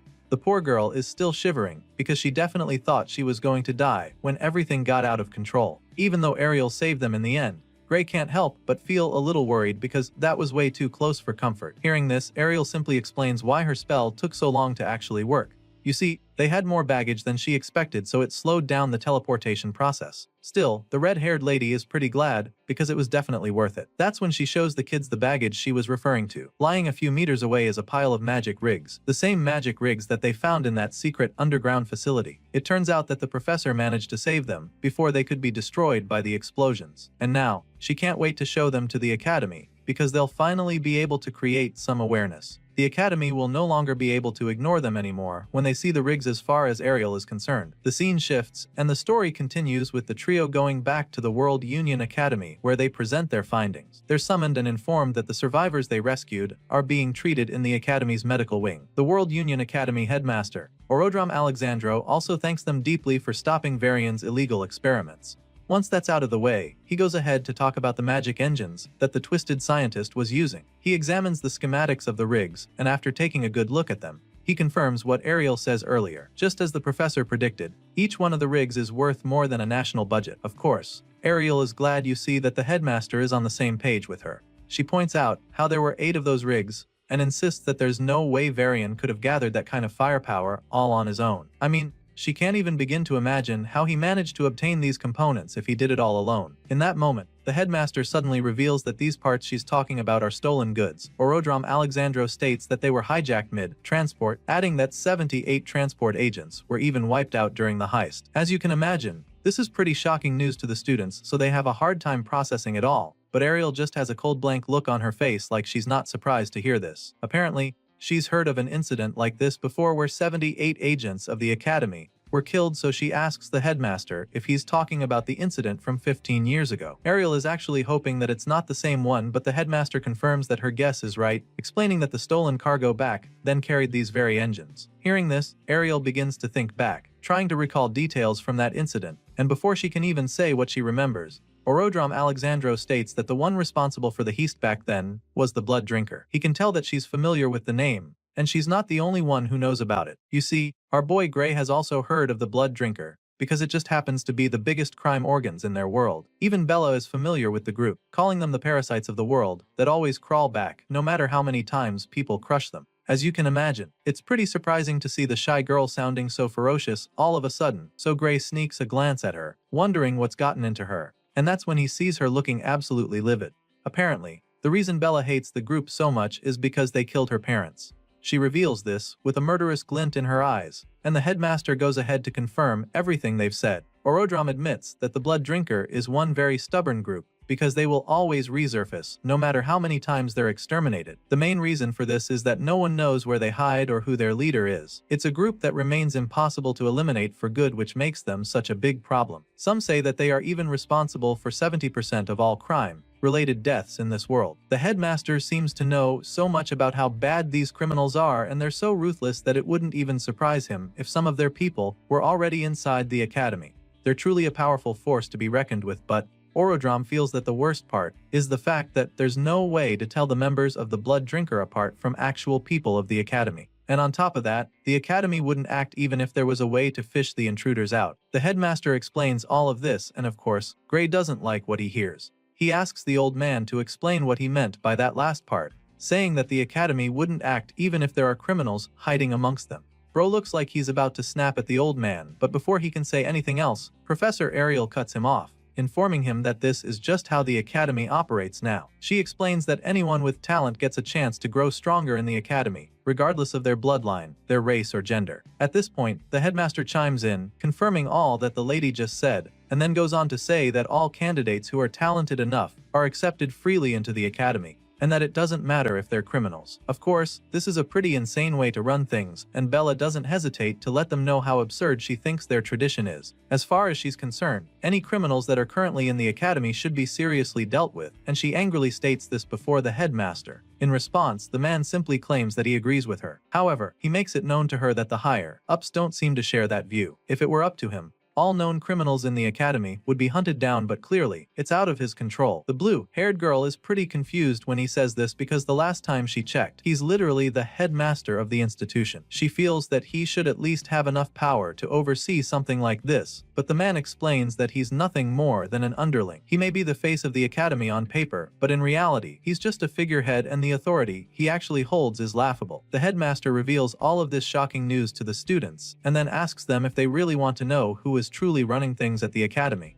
Of course, the intense looks on their faces are enough of a response for him to know that they want the answer. However, he also explains to them that they'll have to grow stronger if they want to know. As far as the academy is concerned, the more power one has, the deeper they will be allowed into the academy, and the more secrets they'll uncover. The headmaster admits that he can't call any names, but he informs the students that they have an upperclassman who has enough influence to shape the academy's entire direction. Apparently, this extremely influential senior is so powerful that he was the one who came up with that crazy policy of accepting criminals into the academy. Hearing this, Gray immediately begins to put it all together and concludes that maybe they could be able to change the traditions of the academy if they somehow managed to become stronger than this mysterious and powerful senior. And of course, the professor confirms this, admitting that strength is everything around here. At this point, both Bella and Gray clench their fists forcefully, almost as if they make the strong resolve to become as strong as they possibly can. While explaining this to the students, the headmaster can't help but ponder over something. It's a thought that he still finds pretty amusing. You see, Orodrom Alexandro knows for a fact that Professor Ariel wouldn't have been able to stand a chance against Varian at all, especially not on her own. So the fact that they were able to take down the extremely powerful mad scientist makes the headmaster conclude that one of these students did it. With this in mind, he just feels even more impressed, thinking that Ariel's divine eye must be sharper than ever for her to have been able to notice these two amazing talents. Just thinking about this, a small smile creeps up on his face, especially because he can't wait to see what kind of monster she creates by the time she's done training them. Later that day, we catch up with our boy, who's taking a walk along the hallway. All of a sudden, he notices the black tattoos spreading down all the way to his wrists again, which just makes him recall everything that the headmaster said earlier. He's finally starting to understand that indeed power is what rules the academy, which means that whether they want to take down the liquidator or uncover what's going on behind the scenes, they'll need to focus on getting stronger first. That's the only way they'll actually be able to influence anything that happens in the academy. The hero is deep in thought, probably trying to come up with a plan, when all of a sudden, he senses something strange. He turns to look, and that's when he sees someone charging at him with a powerful drop kick. He sees the strike coming at the very last second, so he doesn't have enough time to react or even dodge the attack. All he can do is use his arms to shield his face. He ranks the kick like a pro and somehow even manages to stay on his feet after sliding a couple meters back. After a few seconds, he slowly peeks his head up to see who just attacked him, and that's when the guy scoffs, admitting that Gray is actually tougher than he expected. At this point, our boy snaps at the guy, wondering what the hell is wrong with him. He asks the guy what his deal is, so the crazy-eyed stranger snaps right back at him. The guy accused Gray of walking around like he owns the place and then calls him a special admission reject. As far as this troublemaker is concerned,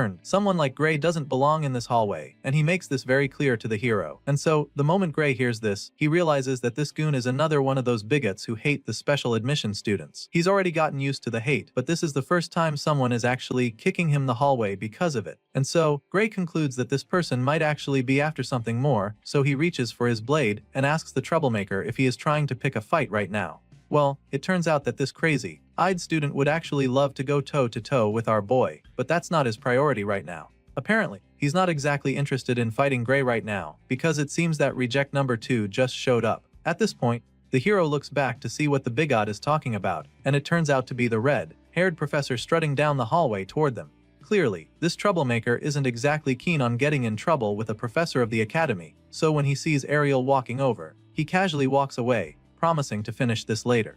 As he's walking away, he can be heard talking to someone, as if he's talking through a communication device. Mr. Crazy Eyes apologizes to someone over the phone, claiming that surveillance is too tight for him to get any closer to the target, and then promises to send someone else there soon. It just so happens that this finger-biting brainwashed hater is reporting back to Varian, which is absolutely shocking because the evil scientist is supposed to be dead. As soon as the hallway stalker leaves, Professor Ariel gets to Gray to see how he is, and she's definitely so she asks him what happened. The truth of the matter is that the hero still isn't even sure what the hell just happened, so he simply tells the red-haired lady that some random student just kicked him for no reason. He also tells her how the crazy-eyed stranger said that a divine eye special admit like him shouldn't even be walking around the academy's halls. As you can imagine, the lady is taken aback by this report, so she takes a second to process before going on to check our boy's body for wounds or bruises. Since there was no weapon and Gray wasn't injured, she informs him that there's not much she can do about the situation officially. That being said, she suggests that Gray chase the troublemaker down and punch the lights out of him for what he did. She gives him this idea with a really mischievous grin on her face, and you can already tell that she can't wait to see Gary mop the floor with the guy. On the other hand,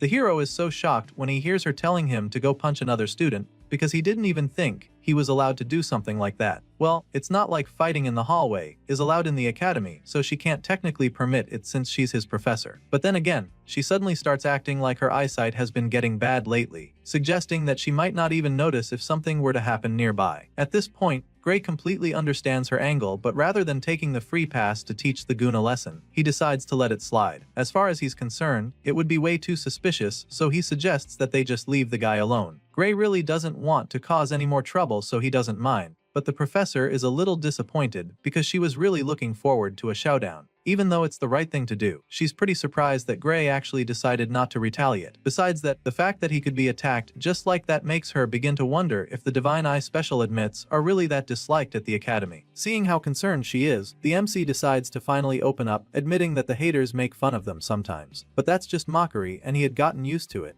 So he was really shocked to see that things could actually get physical. For some reason, the red-haired lady had no idea that the Divine Eye special admits were being mocked by other students. She's shocked to hear what Gray just told her, and so she tells him how sorry she is.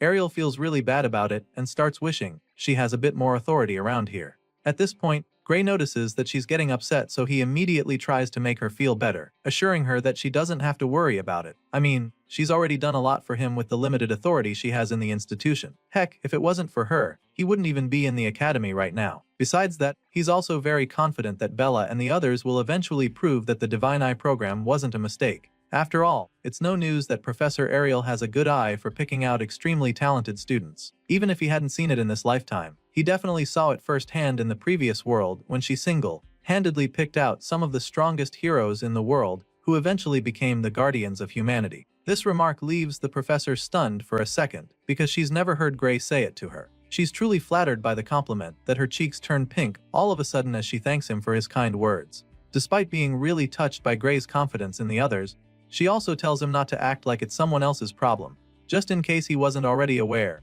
Ariel makes him understand that he's the one she expects the most out of everyone in the Divine Eye group. She hammers on this fact and starts calling some of the older students, like Amy White, Leek Muller, and Jacob Bloomfield. She's convinced that these guys will all become top tier just like the special admits before them. Ariel reveals that she definitely has faith in these students, but also admits that the first time she truly believed that someone could surpass humanity itself was when she met him. As you can imagine, the hero begins to feel a little under pressure when she starts talking like this. It's pretty rough on Gray for her to be comparing him to these guys, and it looks like she already knows that he's feeling the pressure. She keeps staring at him intently like she's trying to read his mind while he's fighting the feeling of nervousness. Eventually, Gray decides not to feel pressured because that kind of thinking is weak, and he can't afford to be weak because the mastermind behind Varian probably hasn't given up on summoning the Liquidator yet. He thinks back to that day on the battlefield and recalls how even the great heroes in the previous world couldn't even land a scratch on the Worldender. Gray came back to this timeline for one reason, and that is to make sure that he defeats the Liquidator. Before being sent back, he was literally told that the fate of the world rests in his hands, and knowing that such a responsibility is on his shoulders, he definitely cannot afford to feel overwhelmed or be weak. The story continues a few days later in a swordsmanship class. Today, the students will be engaging in a live combat practice, and after announcing this, the professor asks them to pair up according to the list on the board. Of course, our boy Gray is present for this class, and he's really looking forward to the practical training. It's just an exercise, but he's taking it very seriously because he wants to make a statement. He feels that he needs to be very sharp today because screwing this up will mean that everyone starts badmouthing all the Divine Eye recruits again. At the very least, he needs to show that he can keep up with the regular students. That's exactly what he's got on his mind, but then he realizes how difficult that's going to be when he looks up at the board to see that he's been matched up against the one and only Leonhard Apius. At first, he doesn't even believe it because that's just as bad it would be for him. Well, there's no mix-up, and so Gray confirms that he'll be facing off with the top student of the Swordsman course. Basically, Leonhard Appius is the strongest first-year student, so it's usually a long day for anyone who's not on his side. The teacher claims that he matched the students of similar skill levels as best as he could, and so she urges them not to hold back. The nonchalant professor even goes on to tell them that they're expected to take this practical as a real fight. Of course, Gray doesn't believe that this matchup was made considering students of similar skills levels. It doesn't make any sense to him how he would end up fighting the top student in the entire course when he barely got in as a special admit, as if facing the strongest freshman isn't already tough enough. The same guy in question happens to be a member of the Haters Club who despise the Divine Eye students. Knowing this, Gray figures that Leonhardt is probably itching to beat him bloody after the last incident. Our boy is still thinking about the mess he's in when all of a sudden, he feels a hand tap him on the shoulder from behind. Chills run down his spine when he hears the familiar voice, and then he turns around with a horrified look in his eyes. Sure enough, it's the blonde killing machine disguised as a student. Leonhardt's got a really wide grin etched on his face, talking about how glad he is to find out that they're going to be partners for this practical. Truly, the guy actually rates our boy. He's genuinely happy that he gets the chance to spar with Lord Gray. Bro feels that becoming top of the class was definitely worth it, because now he has the opportunity to show what he's really made of. Leonhardt believes that he has trained harder than anyone alive, so now he can't wait for the infamous Lord Gray to witness his true swordsmanship. On the other hand, the MC looks absolutely terrified. Gray probably wishes he could just disappear right now, because he is definitely not ready to go up against this guy. He was already nervous about the match up, but after seeing the extremely big smile on Leonhardt's face, our boy confirms that he's cooked. He's so sure that this blondie is loving the fact that he finally gets the chance to beat him up legally. Well, he's looking forward to it, and our boy sadly doesn't have a choice. A few moments later, all the students arrive at the arena when the practical training is supposed to take place. Apparently, this isn't going to be some turn-by-turn stuff, as all those paired up against each other will be sparring at the same time. Once they're all in place, the process asks if they're ready, and a few seconds later, he signals the start of the practical training. All the students start clashing swords immediately, and of course, Leonhard Apius is the most eager of the bunch. The blondie grabs his sword and practically flies toward Gray with a menacing glint in his eyes. He goes in with the first strike and Gray blocks it with his sword as well. Just as our boy predicted, Leonhard is very powerful. So much so that he's having a hard time holding back the guy's sword. The blondie pushes down hard, determined to overpower the MC, but Gray holds on until they're forced to break away from each other. Leonhard is clearly enjoying the challenge, so he goes in with another powerful slash of his sword, but the hero deflects this strike as well. He hasn't even recovered from the last one when Leonhardt follows up with yet another devastating strike. This time around, the flaming blast comes way too quickly for Gray to block it, so just when it looks like he's about to get his head split in two, he swiftly gets out of the way. He dodges the slash barely and decides to finally go for the offense. He gets an opening, so he takes the chance to swing his sword as well, but despite throwing a lot into the downward slash, Leonhardt easily blocks it. The blondie blocks the powerful strike, but for some reason, there's a smile on his face. At this point, it's clear that the guy is having a lot of fun. He's not even breaking a sweat, which just means that our boy is going to have to do a lot more to actually stand a chance. With a big smile on his face, Leonhardt commends Gray for being pretty strong. He's impressed and admits that he still doesn't get how the hero didn't make it into the academy through regular admission. The whole time, Gray just remains silent because he is currently channeling all his energy and focus into the fight. He holds back all of the blondie's attacks and continues to deflect all the strikes. At this point, the two skilled swordsmen are practically canceling each other out, which Gray finds pretty surprising. Bro thought that he'd get wrecked instantly, but he's shocked to see that he's actually holding his own. Still, he can't get ahead of himself here or lose any focus now, because he knows that he won't be able to match Leonhardt's raw power, even if he uses both arms. Gray can clearly see that the guy's swordsmanship is insane, so he can't afford to get carried away at any point. Leonhardt's form is a proper textbook-style swordsmanship, but he's perfected it to a terrifying degree, which makes him an absolute force to be reckoned with when he's holding a sword. With the experience our boy garnered in his past life, and his master's training, he can still see that his opponent is a monster, especially since he's only lived one lifetime. Gray's clash with the blondie is so incredible that all the other students even stop their duels to watch the greatness before them. They're blown away by the fact that Gray is actually keeping up with Leonhardt. It's truly insane, and some of them can't even believe their eyes. They're not the only ones having fun though, because the blondie appears to be having the time of his life. Leonhardt claims that he could do this all day, but that's not the same story for Gray, who's already struggling to stay in the fight. Our boy can feel himself losing energy all of a sudden. His stamina can't keep up with the blonde beast, and if it wasn't for Professor Heathcote's training, he knows that he would have been down already. Despite being pretty tired, he forces himself to keep swinging, but what he can't wrap his head around is how Leonhardt isn't even breathing hard. It doesn't take long for Gray to see that he is about to run out of energy completely, so he decides that he needs to end the match immediately. He remembers the professor telling them to treat this as a real fight, and this gives him an idea. So, just when it looks like Leonhardt is about to punish him with a killing blow, he slips under the strike and delivers a vicious strike to the blondie's Achilles tendon before he can do anything about it. Some might call it a dirty move, but right now, our boy is doing what he needs to. Gray slips under and dodges his opponent's brutal slash just in the nick of time. He lands a hit on the guy's leg, and at this point, Leonhardt's eyes widen in horror. He's shocked to see that Gray is actually taking this fight seriously, and now that it's clear that the fresh man is no longer messing around, he decides to be even more brutal, because as far as he's concerned, he simply cannot afford to lose this fight. Right now, the MC appears to be treating this fight like it's an actual life or death battle, and so he uses a desperate move to level things up. The two skilled warriors draw their swords at the very last second, which pretty much leads to stalemate. By the end of the fight, it's a draw because even though Gray is on his feet with his sword at Leonhardt's throat, the senior equally has the tip of his blade inches away from Gray's neck. At this point, the both of them finally settle the match, with Gray stating that it's a draw. He gives the blondie a hand to help him up, feeling pretty relieved that the duel is now over. Gray helps Leonhardt back on his feet, but the senior doesn't really agree with the apparent result.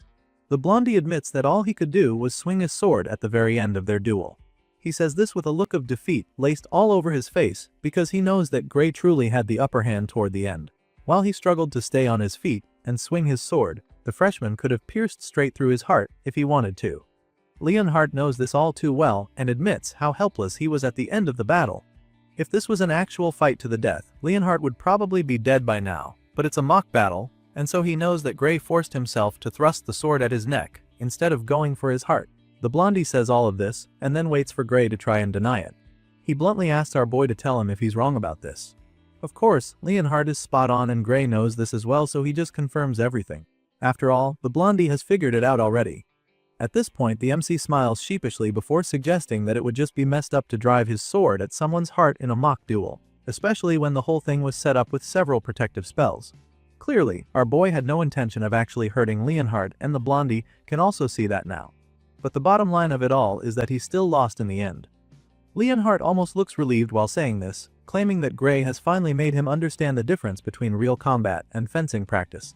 This senior suddenly starts walking away from the arena, but before he leaves, he makes sure to thank our boy for helping him see that fighting isn't just about sword skills. Hearing this, Gray nervously admits that his own style is a bit of a cheap move for a swordsmanship class.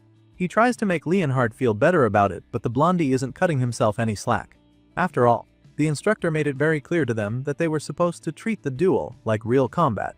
As far as the guy is concerned, there's no such thing as cheating in a real fight, because the goal at the end of the day is to come out victorious no matter what it takes. That being said, Leonhardt turns to Gray one more time and points his sword at our boy as he asks him if he'd like to go for another round. Seeing the tip of the guy's blade barely inches away from his face, the MC starts to feel really nervous. He definitely didn't expect this guy to be asking for another fight so quickly, because the first battle they had wasn't exactly a walk in the park for him. Gray feels that he only won that round because he managed to catch Leonhardt off guard, so now that there's a sword in his face, he doesn't know what to do. In his mind, there's no way he'll be able to stand a chance if they go at it head on. Our boy feels that this isn't even a matter of technique anymore, because Leonhardt is simply on another level when it comes to strength. The guy's entire stamina practically leaves him graze in the dust, so he's desperately hoping he can get out of this sticky situation. Just when it looks like there's no escaping, someone in the crowd steps up. The guy with a sword on his shoulder struts over to the two fighters, telling the both of them to hold it right there. Hearing the voice, our boy is shocked, so he turns to see who it is, and that's when this man reminds them that this is still a sword class, regardless of real combat training. The confident man then informs them that nobody said they're allowed to use anything other than a sword. He then goes on to ask how the hell Gray Lee got paired with the top student, calling our boy a special admit loser. At this point, our boy starts to get a little offended, so he just stares at the guy with a confused look on his face. He's pretty irritated at this point, but the guy goes further to tell Gray that he shouldn't get cocky just because he's got some magic. All of this just leaves our boy quite frustrated, because this is literally the last place he wants to be right now. It's not like he asked for this particular matchup either, so he doesn't get why this troublemaker is trying to make a fuss about it. Still, he doesn't say anything to the guy, and that's when Leonhardt finally speaks up. The blondie hits back at her ducha bag, informing him that the professor decided that he's the only one worthy of fighting Gray. He then politely tells the troublemaker to butt out of this, hoping that it would be enough, and this just leaves Gray stunned because of how blunt the blondie is. Before things can get out of hand, the professor in question appears. The man walks over to the three young men and confirms what Leon just said, stating that he was the one who made the matchups. The professor further explains that he paired students with similar overall strengths, and after stating this, he concludes by informing all three of them that Gray is the only one who can take on Leon. The professor makes this very clear to the troublemaker, and gives him permission to try the freshman out himself if he is not satisfied with the decision.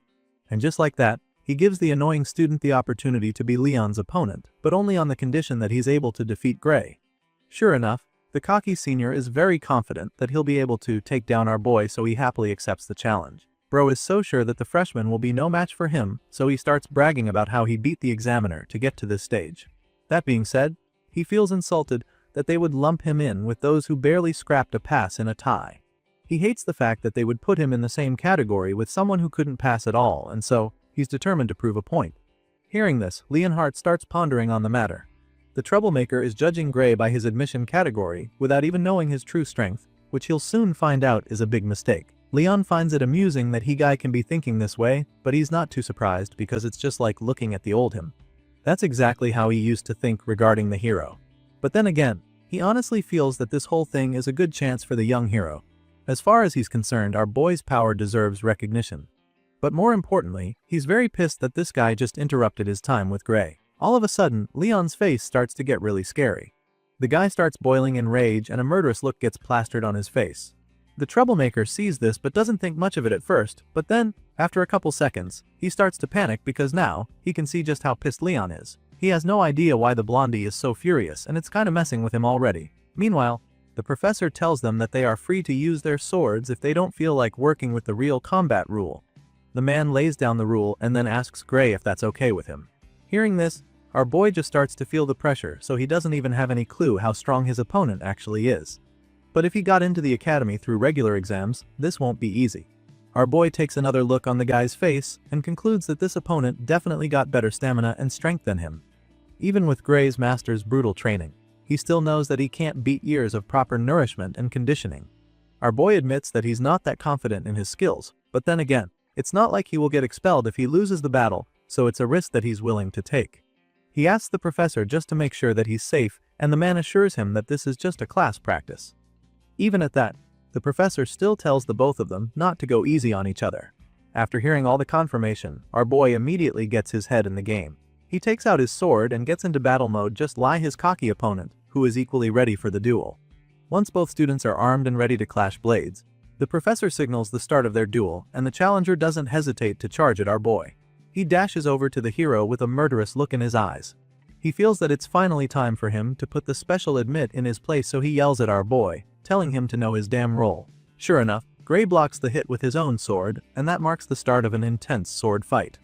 After scraping their blades together for a couple of seconds, our boy notices something that leaves him confused for a second. He suddenly notices that he's slowly overpowering his opponent, and so he takes advantage of it, knowing that he has the upper hand. With one sweeping move, Gray is able to send the guy flying. He shoves him into the air in the blink of an eye, and this leaves his opponent absolutely shocked. On the other hand, Gray can now see that his opponent hits light, so he concludes that his power is nothing special. Despite being tossed back like a piece of paper just now, the guy remains determined to win the fight, so he comes in again with another powerful swing. Gray sees it coming from the start and casually delivers a mean slash of his own. He takes the swing, feeling that his opponent might just be holding back and not actually throwing everything he's got, but this idea immediately vanishes from his mind when he sees blood splashing all over the place. Apparently, Gray's casual strike managed to cut open the cocky senior and send him falling to the ground in that instant. Our boy watches in horror as the guy goes down, desperately hoping that he didn't just cause him major harm. Once the cocky senior is down, the professor immediately announces that the match is over, because he can probably also see that he won't easily recover from that. Anyway, the MC rushes over to check on his fallen opponent, anxiously asking him if he's okay. Gray apologizes to her guy, and starts to explain how he was actually aiming for his sword instead. Unfortunately, he missed the target and ended up slashing the senior. It all happened so fast, but the MC actually expected the guy to be able to dodge it in time. Well, I guess the guy is all talk and no show. Well, we're about to find out for sure, because just when it looks like the fight is done and over, the injured guy slowly reaches for his sword again. He gradually gets back up, claiming that all they just witnessed was a fluke, and that Gray only brought him down because he caught him off guard. And so, with blood all over his face and tears running down his cheeks, the resolute senior challenges our boy to one more duel. Clearly, this guy has no intention of giving up, and it appears that a broken nose and other facial injuries are not even slightly going to deter him. Seeing just how desperate the guy is to prove himself, the disappointed professor doesn't even bother trying to talk him out of it. The man simply gives him permission to keep going at it until he's had enough.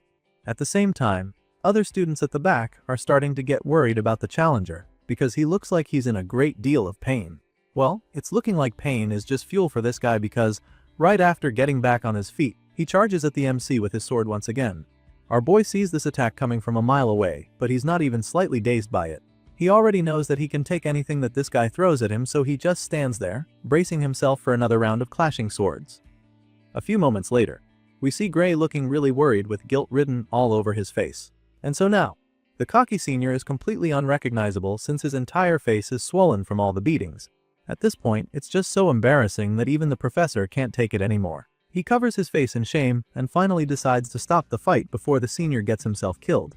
He ends the match and asks that the guy be taken to the infirmary right away. Sometime after all of that is over, we see Leon and Gray standing on stage with the professor, who is about to make an announcement. He informs the other students that these two will be this year's representatives. After making the announcement, he asks the crowd if they have any objections, and the first person to complain is Gray, who seems shocked that he was appointed as one of the representatives. He doesn't seem familiar with the term, so the professor decides to explain. You see, the top first years take on the second-year champion in the inter-year battle, and for some reason, there's a record for losing 35 years in a row, which is currently held by the first years. The professor explains the dilemma to the both of them, but also suggests that this year might just be different for them. The man says this with a lot of hope and confidence, which just goes to show how much faith the man has in our boy. As you can imagine, 35 consecutive losses is a really bad record, and our boy even has a hard time believing that it's try at first. It leaves him quite stunned and makes him wonder if the power gap between the first years and the second years really is that big. Well, it just so happens that this is exactly the case, because the professor sharply confirms it without any iota of doubt in his mind. After all, a year at the academy is huge, and there's a lot that can be learned in that time frame. Anyway, the professor goes on to remind Gray that losing isn't an abnormal thing. It's actually pretty normal to lose from time to time, and one should even expect it.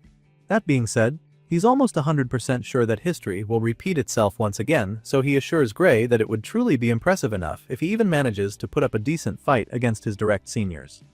But more importantly, if he somehow wins, the professor tells him that it would go down in the Academy's history as a miracle, since just being chosen to fight as a freshman is already considered an honor. The man pats our boy on the shoulder as he explains all of this and then tells him that he shouldn't stress too much, before finally ending the class for the day.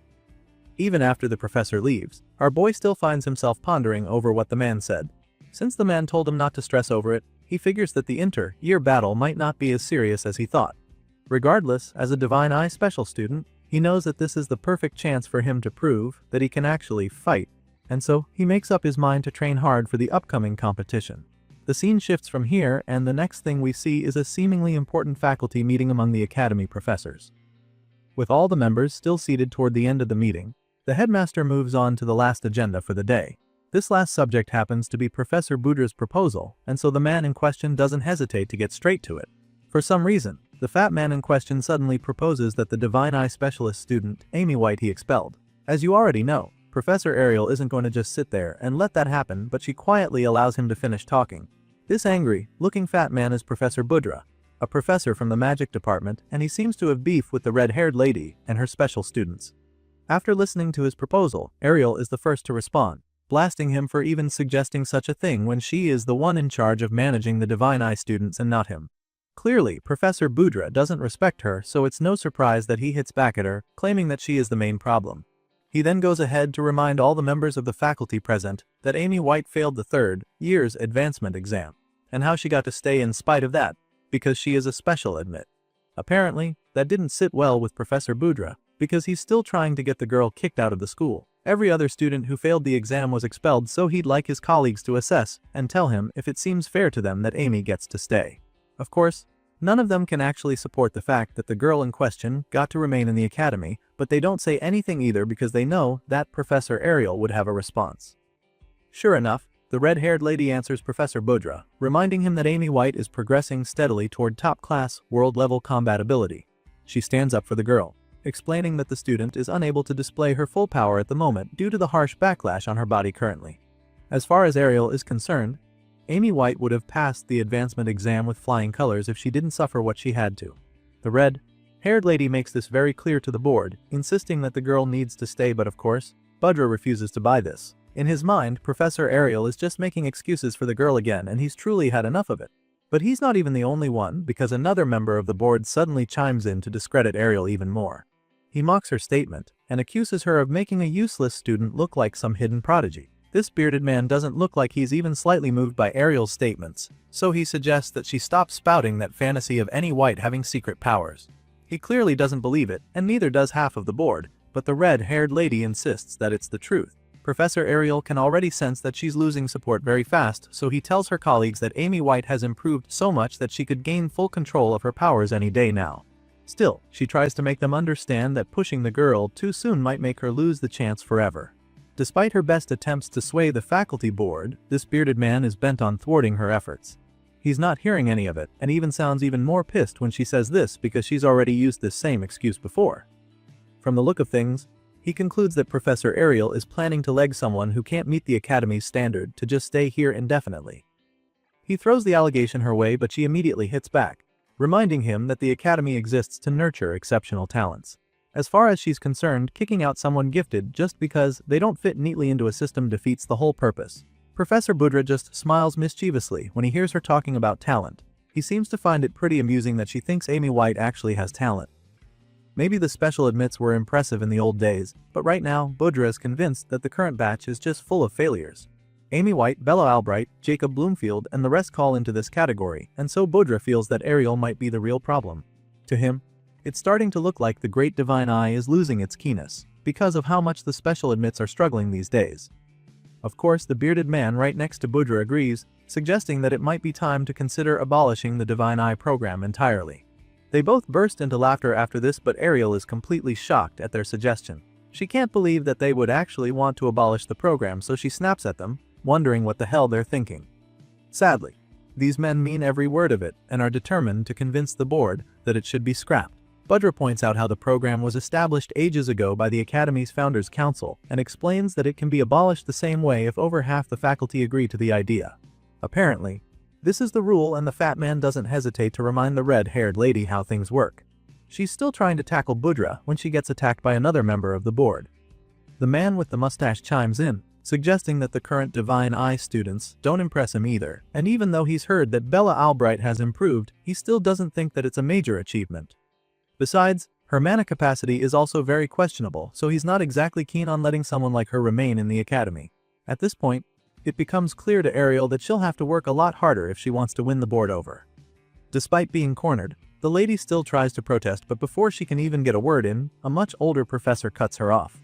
This old man isn't on her side either, since he feels that the recent batch of special admits are below the standard. The geezer has been around long enough to know how impressive the Divine Eye students of old were, so he really doesn't fancy the new generation, and neither does the bearded man sitting next to him. As far as they're concerned, the Divine Eye students just don't have the impact that they used to. Thankfully, not all the professors in the room agree with this, and so just like that, the boardroom becomes divided. Sadly, Ariel can clearly see that the voices against her are more than she expected. So, she's afraid that the program might really get shut down if things proceed at this rate. If she wants to win this debate, she'll have to do so much to win them over, and Professor Bodra is more than ready to make this even more difficult. The fat man goes on to state that the program has been outdated for a very long time, and then finally suggests that it's time for them to move on from the old tradition. He can tell that he's winning, so he starts to get cocky. Before Ariel can even say anything, he tells her not to bother trying to claim that she can judge talent better than the rest of them, because all of her special picks have been struggling at the academy. Budra discredits her capacity, even more than before, as his mocking laughter fills the room, but Ariel knows better than to let this get under her skin. She wishes she could bluntly say that she still sees much better than all of them, but she can't because it would just provoke the board members, who already dislike her. Right now, her priority is to win them over, and she's determined to do that even if it means she has to swallow Budra's insults. Even though it looks like they are on Budra's side, many professors still care about whether the program benefits the academy, and so she will have to be very careful what she says moving forward if she wants them on her side. Professor Ariel doesn't respond to anything that the fat man said, and this just makes him even more cocky, cause now he's thinking that he's finally shut her up for good. Well, he definitely is enjoying himself, and he's glad to see that she knows that she's way past her prime already. The bearded man from earlier chimes in again to support Budra in mocking Ariel. He admits that she had great achievements in the past, but then suggests that maybe it's time for her to retire before she ruins her legacy. For some reason, these guys are all hating on the red-haired lady, and they're not even being subtle about it. One of them even tells her to go start her own school, if she's thinking of raising her favorite students however she likes. To them, each insult thrown at Ariel is funnier than the last, and so they can't even control themselves anymore. It's almost like they're drunk on the hatred, and they're so convinced that Ariel is nothing more than a washed-up Divine Eye. Of course, it's a really annoying sight on display, but the red-haired lady still does let them get under her skin. She remains calm and collected because she knows for a fact that she can still recognize real talent. Unfortunately, she can't prove that to these geezers right now, and that's very bad because she knows that her kids still need more time to grow. There's no doubt in her mind that they'll prove themselves soon enough, but she just needs to stop themselves from getting expelled before they get the chance. Right now, she's desperate to keep her students in the school, and she's ready to do almost anything that it takes to achieve this. Her mind trails off while she's brainstorming, but she's suddenly drawn out of her thoughts when someone asks her about one of her students named Gray. She's taken aback when the man asks her about our boy, but she shouldn't even be too surprised since he's been making waves from the start. Some members of the board heard that he's promising among the first-year swordsmanship students, and they're also aware that he was picked for the inter-year battle too. Of course, Budra doesn't think much of this and quickly tries to discredit our boy as well.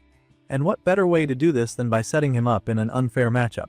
With this in mind, Budra suggests that the promising student should prove his stuff in the competition so that they can decide the future of the Divine Eye program after seeing the results. Of course, this is a really big gamble, and even though Ariel has faith in our boy, her colleague isn't supportive taking such a risk. He gestures for her to reject the idea, so she does, explaining that Gray's powers are not suited for mock battles. If it were a real kill or be killed situation, she'd be more confident, but when she tries to explain this, the bearded man just gets furious because he thinks that she's making excuses again. The man feels that Gay should be able to show his mettle in real combat if he can't show it in training like other students. After all, every professor seated there knows this, so he isn't letting Ariel off the hook that easily this time. Still, Ariel tries to make them understand that Gray's abilities aren't normal swordsmanship skills, but she doesn't get the chance to finish because the headmaster suddenly calls it a day. As far as he's concerned, this discussion is heading nowhere and he's already heard enough. However, he still believes that the Divine Eye program has a role to play in the academy, so he decides that they'll use the results of the inter-year battle to make a decision. This is not what Ariel was gunning for, so she tries to protest, but it's all futile. As for Budra and his cohorts, they're happily looking forward to the competition because they're absolutely certain that Gray will get destroyed on the battlefield. The meeting is adjourned and all the professors take their leave, except Ariel, who just sits there, feeling defeated. She remembers the staggering power she witnessed the boy display, and she has no doubt that he's strong enough. However, she also knows that his power isn't suited for mock battles, which just means that he still needs time. What she's hoping for is unreasonable right now and she knows it, but she's putting all her faith in Gray because he's the only one who can help the other Divine Eye students, those raw gems with world-class potential. At the moment, our boy is the only one who can protect them and save them from being expelled. The story continues on the day of the long-awaited and much-anticipated inter-year battle. All the seats in the arena are absolutely packed with students, to the point that they almost look like an army of ants from above. While all the spectators take their seats, the students who will be taking part in the competition line up on the center stage. 4 of them appear before the crowd to represent their respective classes, and the host of the event is more than happy to announce the start of the inter-year battle. He informs the crowd that the fights will begin shortly, and then proceeds to introduce the competitors who will be participating. First on the list is none other than the first-year top student, Leonhard Appius, and the next in line is the second-year top student, Luniel Hartman. These two are the most popular up on stage, but there's an underdog in their midst as well. Sure enough, it's Gray Lee, our boy who will be participating as the first-year challenger in this event.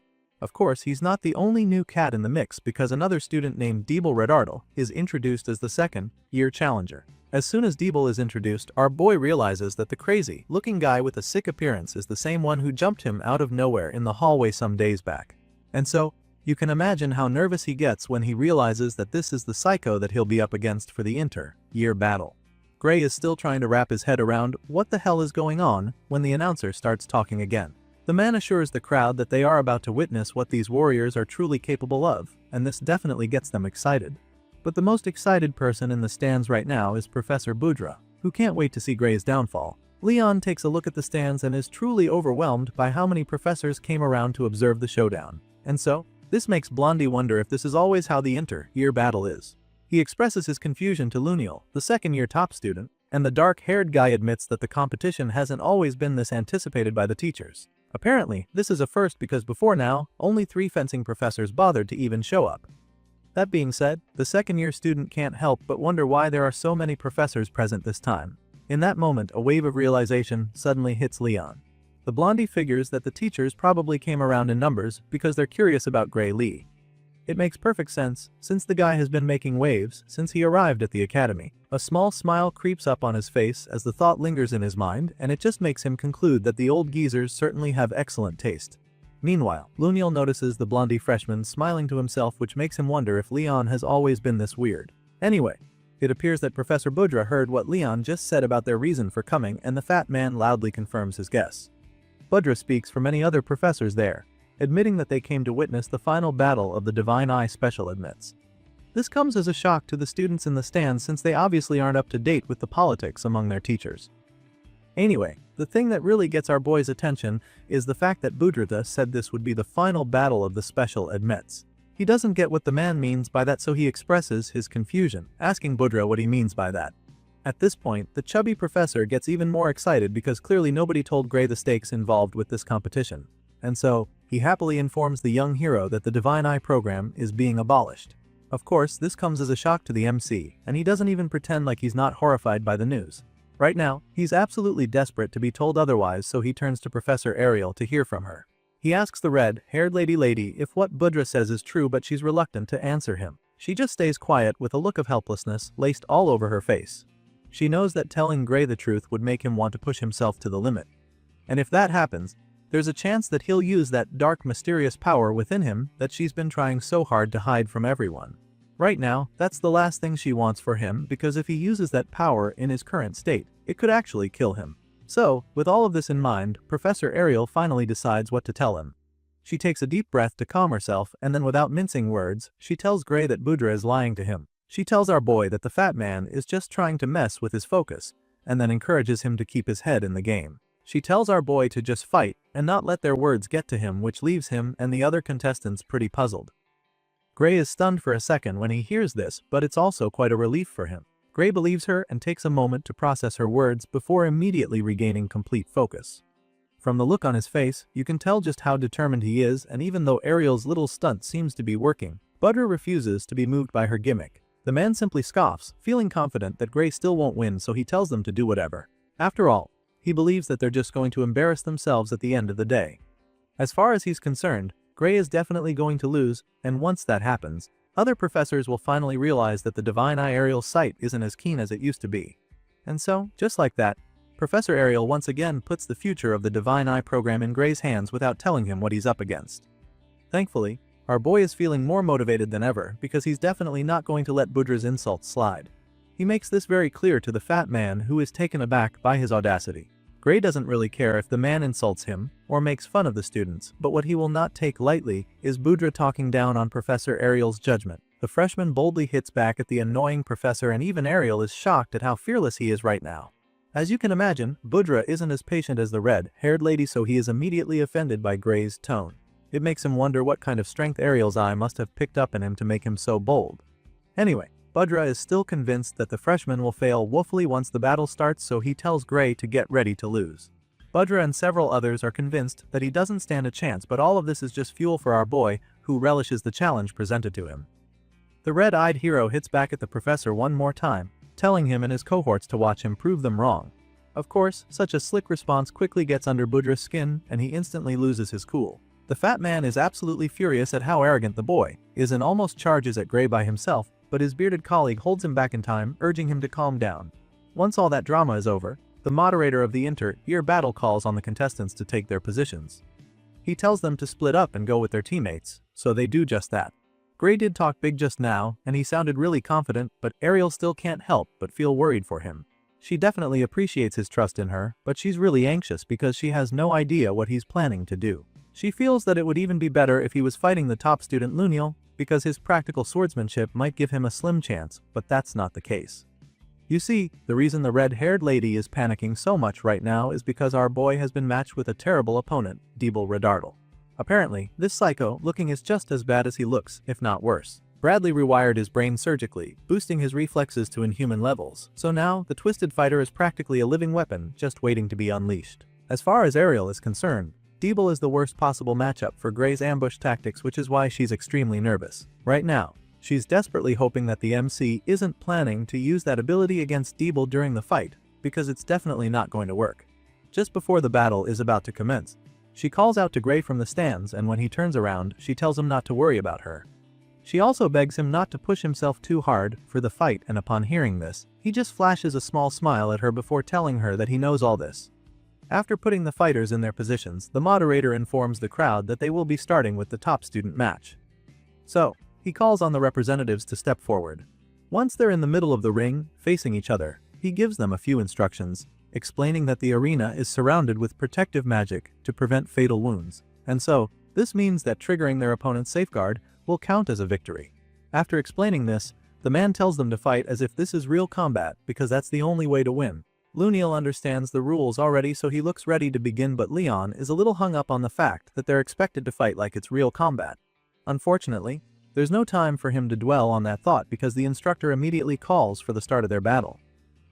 Both students take out their swords and neither of them hesitates to engage. Leon is the first to strike, and Luniel is so excited to see him charging like a runaway train because he can wait to see what the blondie is capable of. The two ferocious swordsmen engage in a truly intense duel with sparks and flames flying all over the arena as they clash blades over and over. At first, Leon seems to be having the upper hand because he keeps forcing Luniel back with his brutal slashes, but then, the second-year star regains his balance and goes in for a mean counter. Seeing this, Blondie quickly slips under to dodge the strike, and this gives him a perfect opening. With Luniel now fully exposed, he capitalizes on the tiny window of opportunity to deliver a devastating kick to his opponent's face, but the guy somehow manages to dodge it. Leon can't believe his eyes when he misses the shot, and it just makes him realize that he probably can't fight like Gray. Meanwhile, Luniel seems to really be enjoying himself.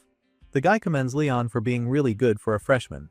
In fact, he thinks that the blondie is stronger than he was in his first year and doesn't have a problem admitting it. As much as he's impressed, he still has to take Leon down, so he decides that it's time to pick up the pace.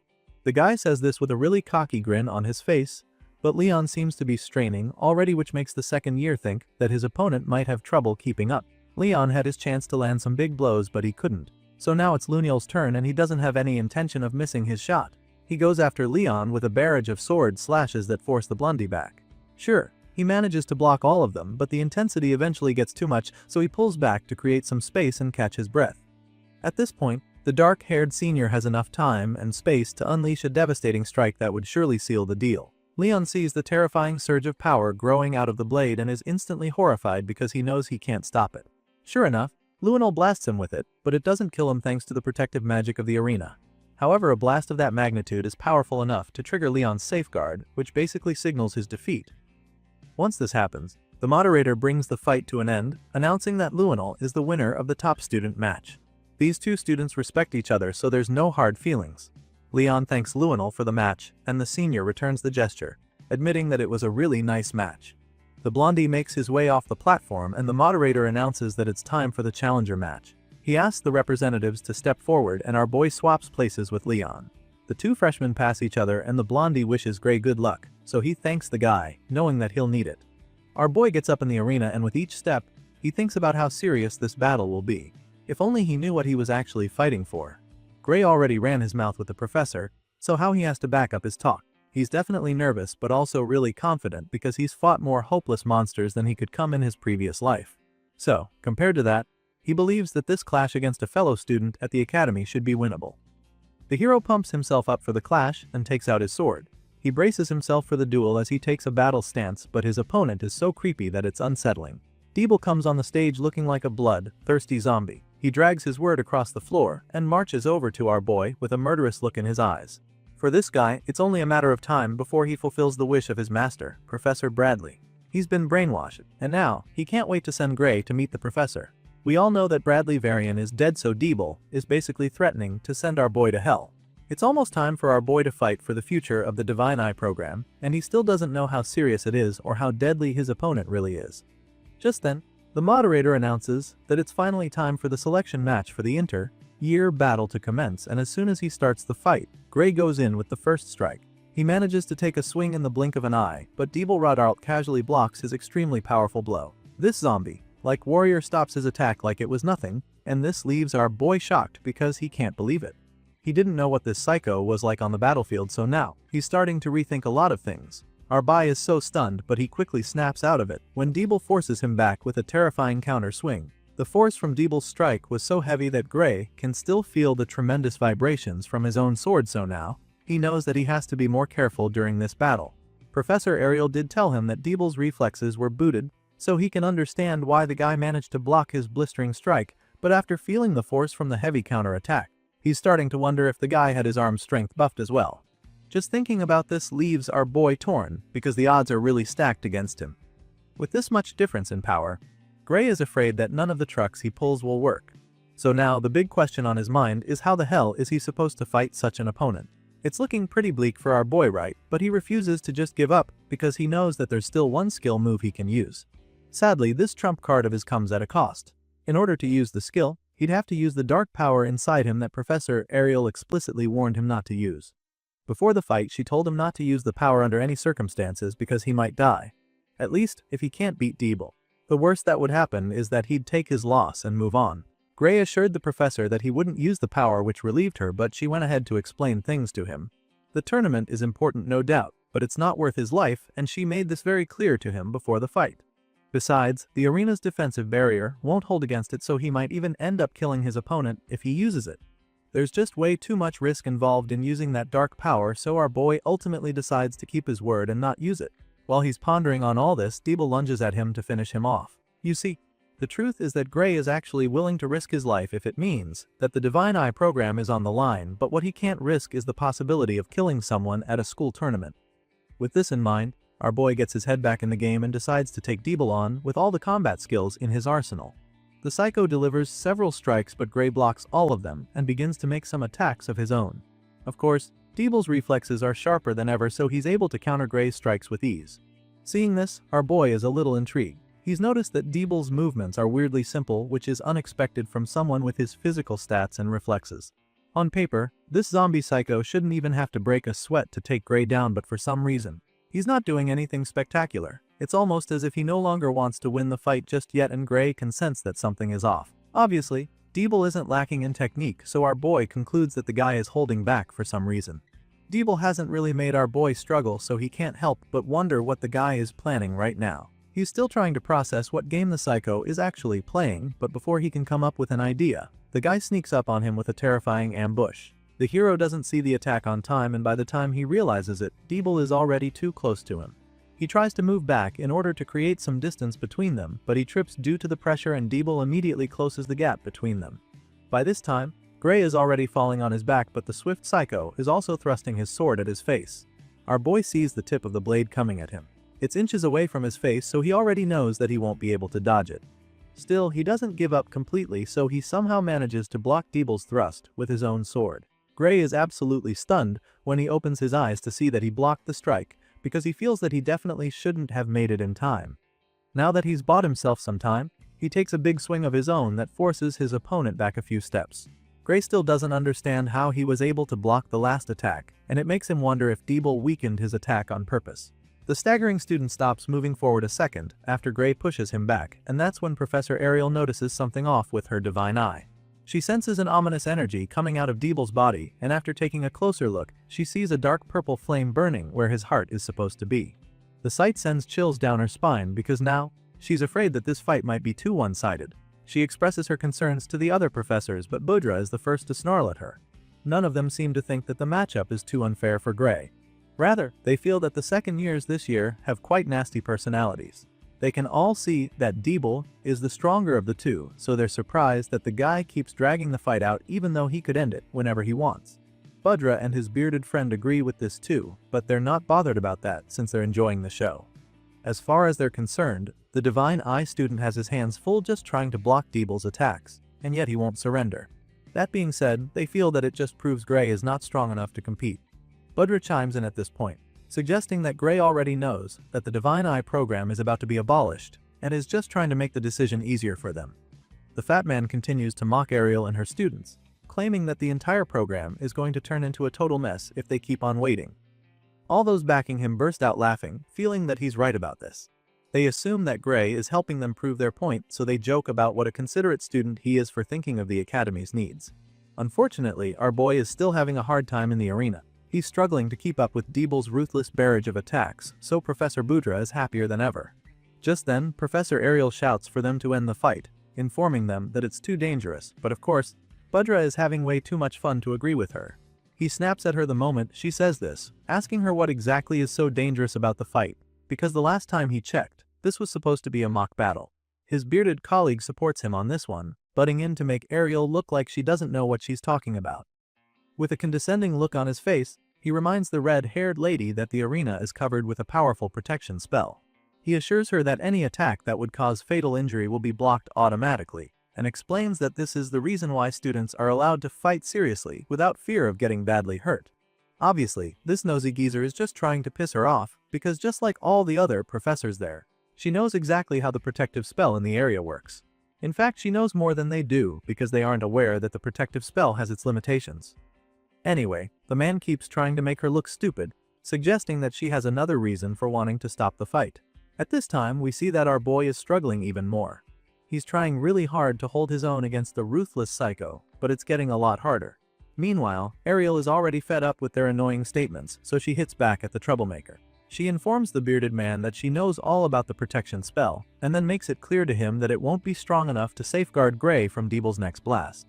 Sure enough, before she can even finish explaining, the ruthless psycho unleashes a devastating surge of dark energy. It's truly overwhelming, and our boy is so stunned when he sees it because he has no idea what it is or how he's going to survive it. He just stands there, frozen in fear as the dark power is about to swallow him.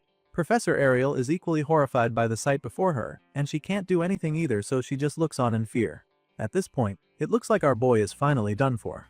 Dark bolts of energy shoot out of Deeble's sword, through his arm, and in that split second, he unleashes a deadly dark slash that speeds toward Gray like an unstoppable missile. The beam of death reaches our hero in the blink of an eye, and what follows is a massive explosion that rocks the entire arena. Huge clouds of dust and smoke rise up and cover the entire arena for a second, and by the time the air clears out, we get to see the insane damage that was left behind. Right in the middle of the stage, there's an incredibly deep hole running across the length of the arena. This is the result of Deeble's devastating slash, so our boy is currently thanking his lucky stars that he didn't get hit by that blast.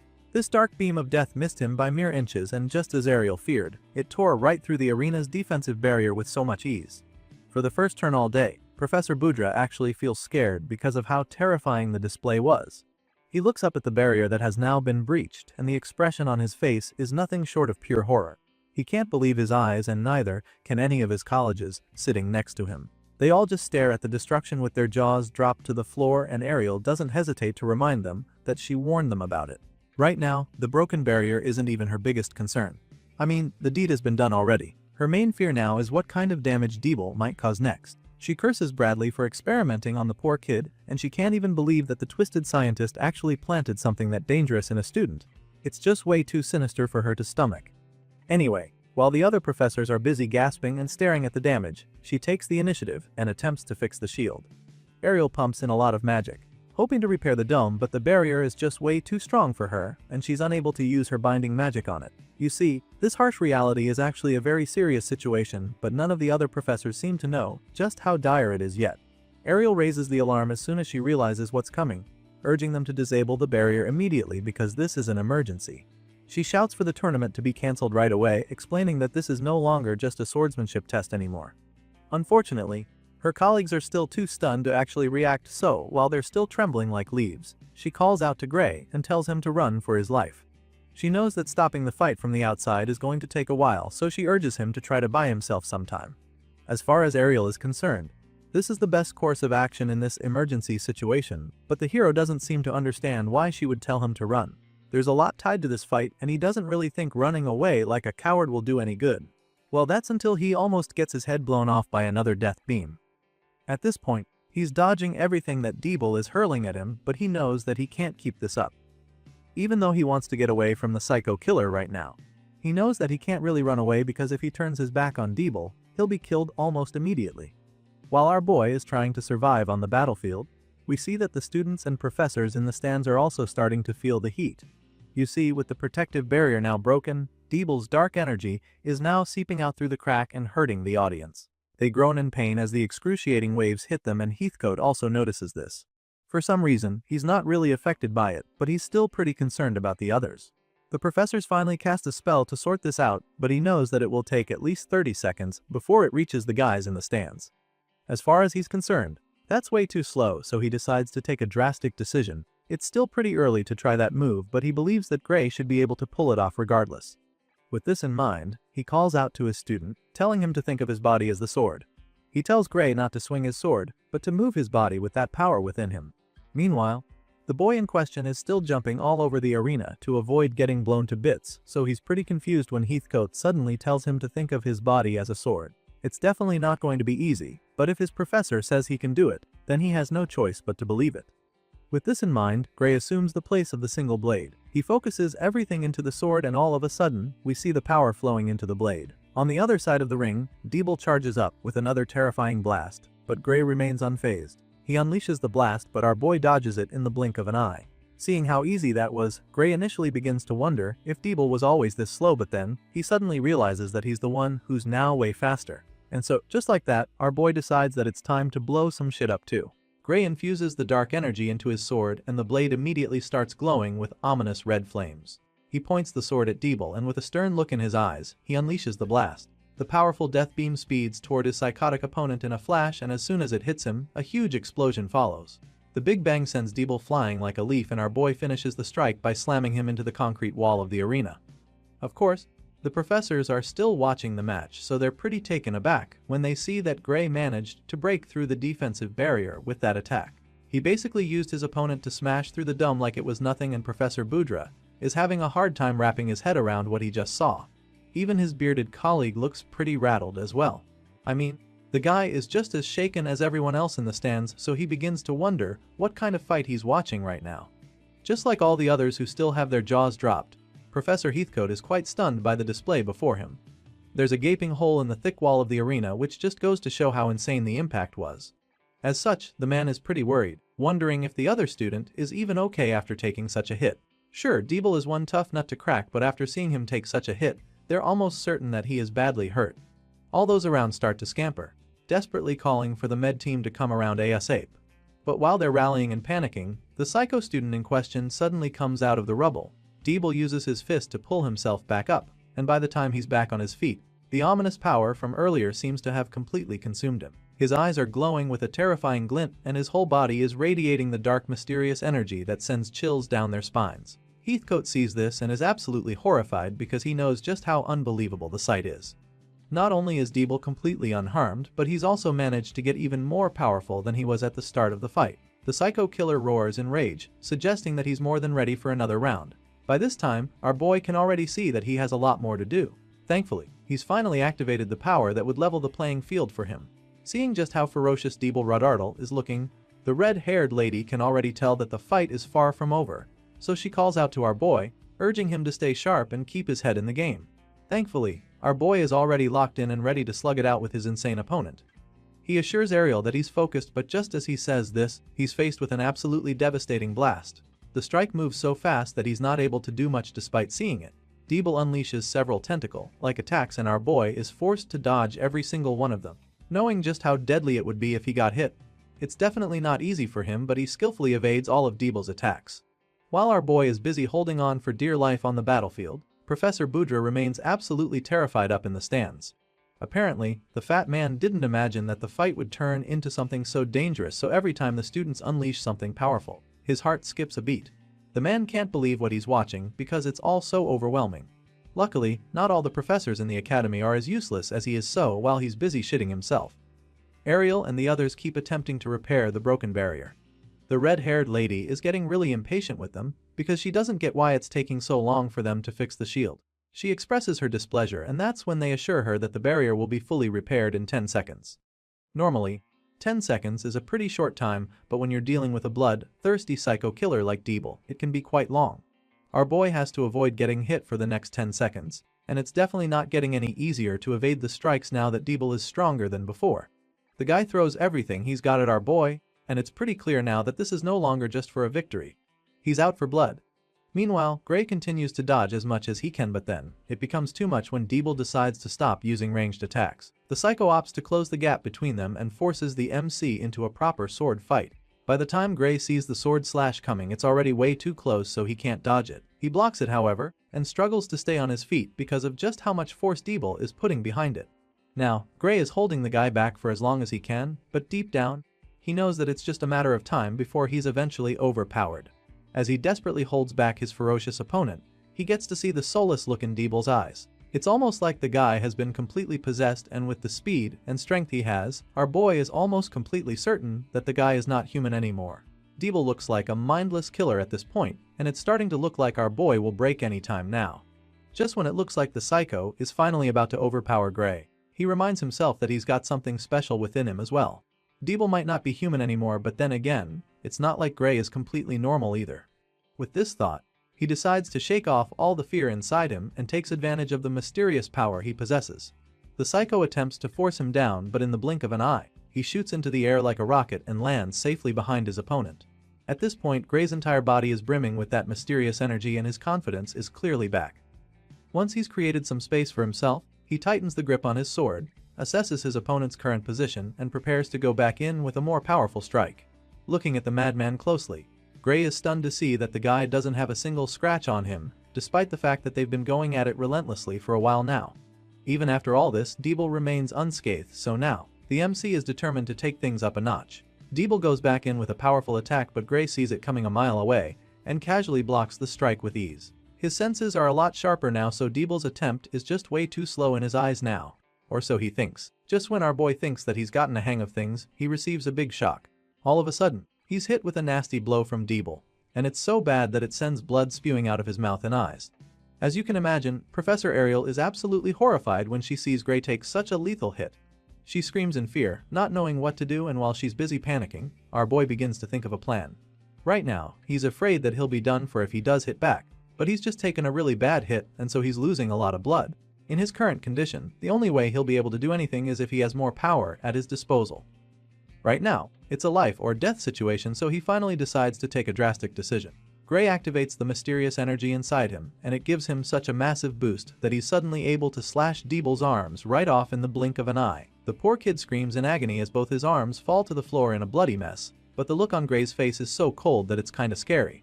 As his arms get sliced off, the guy falls on his knees like a corpse and dark clouds of smoke shoot out of his body in the place of blood. And while all of this is happening, the professors just look on, absolutely mortified. Their jaws are dropped to the floor after seeing what just happened, and as the dust settles, we finally get to see what the arena looks like. It's totally wrecked, with rubble scattered all over the place. It looks like a war happened, and it's safe to say that it was won, because those two fighters definitely threw everything they had at each other. A few seconds later, we see that the barrier has been disengaged, and by this time, the professors are finally able to go into the arena to check on the injured student. They fly down here and immediately wrap the armless boy with several magic ropes and lift him up out of there. While they're at it, Gray finally gets back on his feet, gasping for air as he tries to catch his breath. He's still huffing and puffing when all of a sudden, he suffers another lethal hit. It's just as bad as the first one when he was coughing out blood. Professor Ariel sees him in that state again, so she immediately rushes over to him to help him. The lady uses her healing magic to try and help him out, but she quickly realizes that it won't be enough to save him, so she calls on the others to cast their healing magic on him too. Without any hesitation, they all combine their magic in order to heal him, and after only a few seconds, a wide smile appears on Ariel's face because it seems to be working. The red-haired lady is so relieved to see that Gray's wounds are healing, but she's not even able to dwell on the thought for long, because the boy does something that leaves her speechless. All of a sudden, our boy gets back on his feet to thank her, and with the excited look on his face, you'd never imagine that he was just on the brink of death. Just like the other professors, Ariel is absolutely stunned because she can't even understand how the kid is able to stand already. They're all flabbergasted by how uppity Gray is all of a sudden, so they're pretty concerned. As for our boy, he feels completely fine, so he simply asks the lady to take a good look at him and check if everything is alright. As such, the red-haired lady doesn't hesitate to check him out with her divine eye, and she's even more taken aback by what she discovers. Her eyes widen in disbelief by the time she's done inspecting Gray's body. Apparently, the kid's soul doesn't even have so much as a scratch on it despite using that much power just now. It's truly amazing as far as she's concerned, and there's no doubt that it's good news. Hearing this, our boy just gets even more curious, so he asks her to tell him what she saw concerning his body. Well, clearly, since he's standing so casually on both feet, it's pretty obvious that his body is fine, but she still informs him that the healing magic took care of it. As far as she's concerned, nothing should hurt anymore, and this is all really great news. It looks like everything worked out perfectly in the end, but Heathcote isn't looking too excited. In his mind, they just managed to lessen the backlash, which is exactly what he thought would happen. On the other hand, Professor Ariel doesn't appreciate his remark. She clearly expected more from him and the others, so she snaps at him, informing him that the only reason Gray is still alive is because of the healing magic they used. Seeing how pissed she is, the man decides to choose his word wisely and admits that they managed to limit the damage faced to wounds that healing magic could fix. In his mind, that's actually good enough for the meantime regarding how crazy that battle was. In any case, Heathcote proceeds to let Ariel know that he wants Gray to withstand the recoil on his own someday. He wants the kid to get tougher and even more powerful by himself, but he is also aware that it would take some more time before that is possible. At this point, our boy has already heard quite enough of the conversation to know what they're talking about. After hearing what Heathcote just said, he realizes that all that insane training he went through was for this. The scene shifts, and later that day, we catch up with the red-haired lady, who is still busy trying to clean up the mess from the inter-year battle. While she's at it, Ariel admits that a lot of things went off script. She supervises the investigators and cleaners as they go about their business, and then suddenly asks Heathcote to help her confirm who exactly won the match between the two fighters. You see, the second-year representative Deeble's protective barrier was activated by Gray's attack towards the end of the battle, and so he's basically the winner of the selection match. The final result is announced at this point as all the freshmen in the stands go absolutely crazy. They're all really excited by the outcome of that insane fight, especially since Gray had to face a literal killing machine. It's pretty shocking to some of them because our boy managed to defeat a second-year student, and so, they start talking about him, which is when they confirm that Gray is from the Divine Eye Special class. It's pretty sick for sure, and while some of them didn't see the upset coming, others feel that it's just the kind of thing they should expect from Lord Gray. As for the professors, Many of them didn't expect this to be the final result, since they were gunning for the Divine Eye program to be abolished by the end of the day.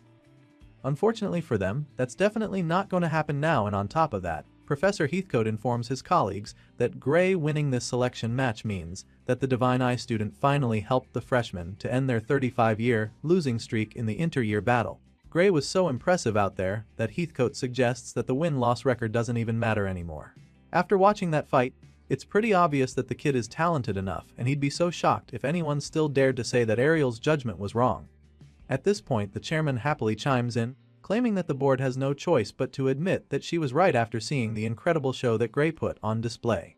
That being said, he assures her that no one is going to support the proposal to abolish the Divine Eye special slot anymore. Her student did a wonderful job and proved that they still need the program at the academy. The chairman is so impressed, just like his colleagues, who suggest that they should actually be ashamed that they even considered scrapping the Divine Eye program, because if they had, then they would have expelled a student of such mind-blowing talent. At this point, it's pretty clear that our boy saved the day, so Ariel can't even hold back the tears of joy running down her face. While the other professors are busy babbling, she quietly thanks the young hero at the back of her mind, feeling deeply grateful for what he's done. The board members agree to keep the Divine Eye program running and suggest that Budra and his cohorts should reflect on their own responsibility for even pushing for its removal.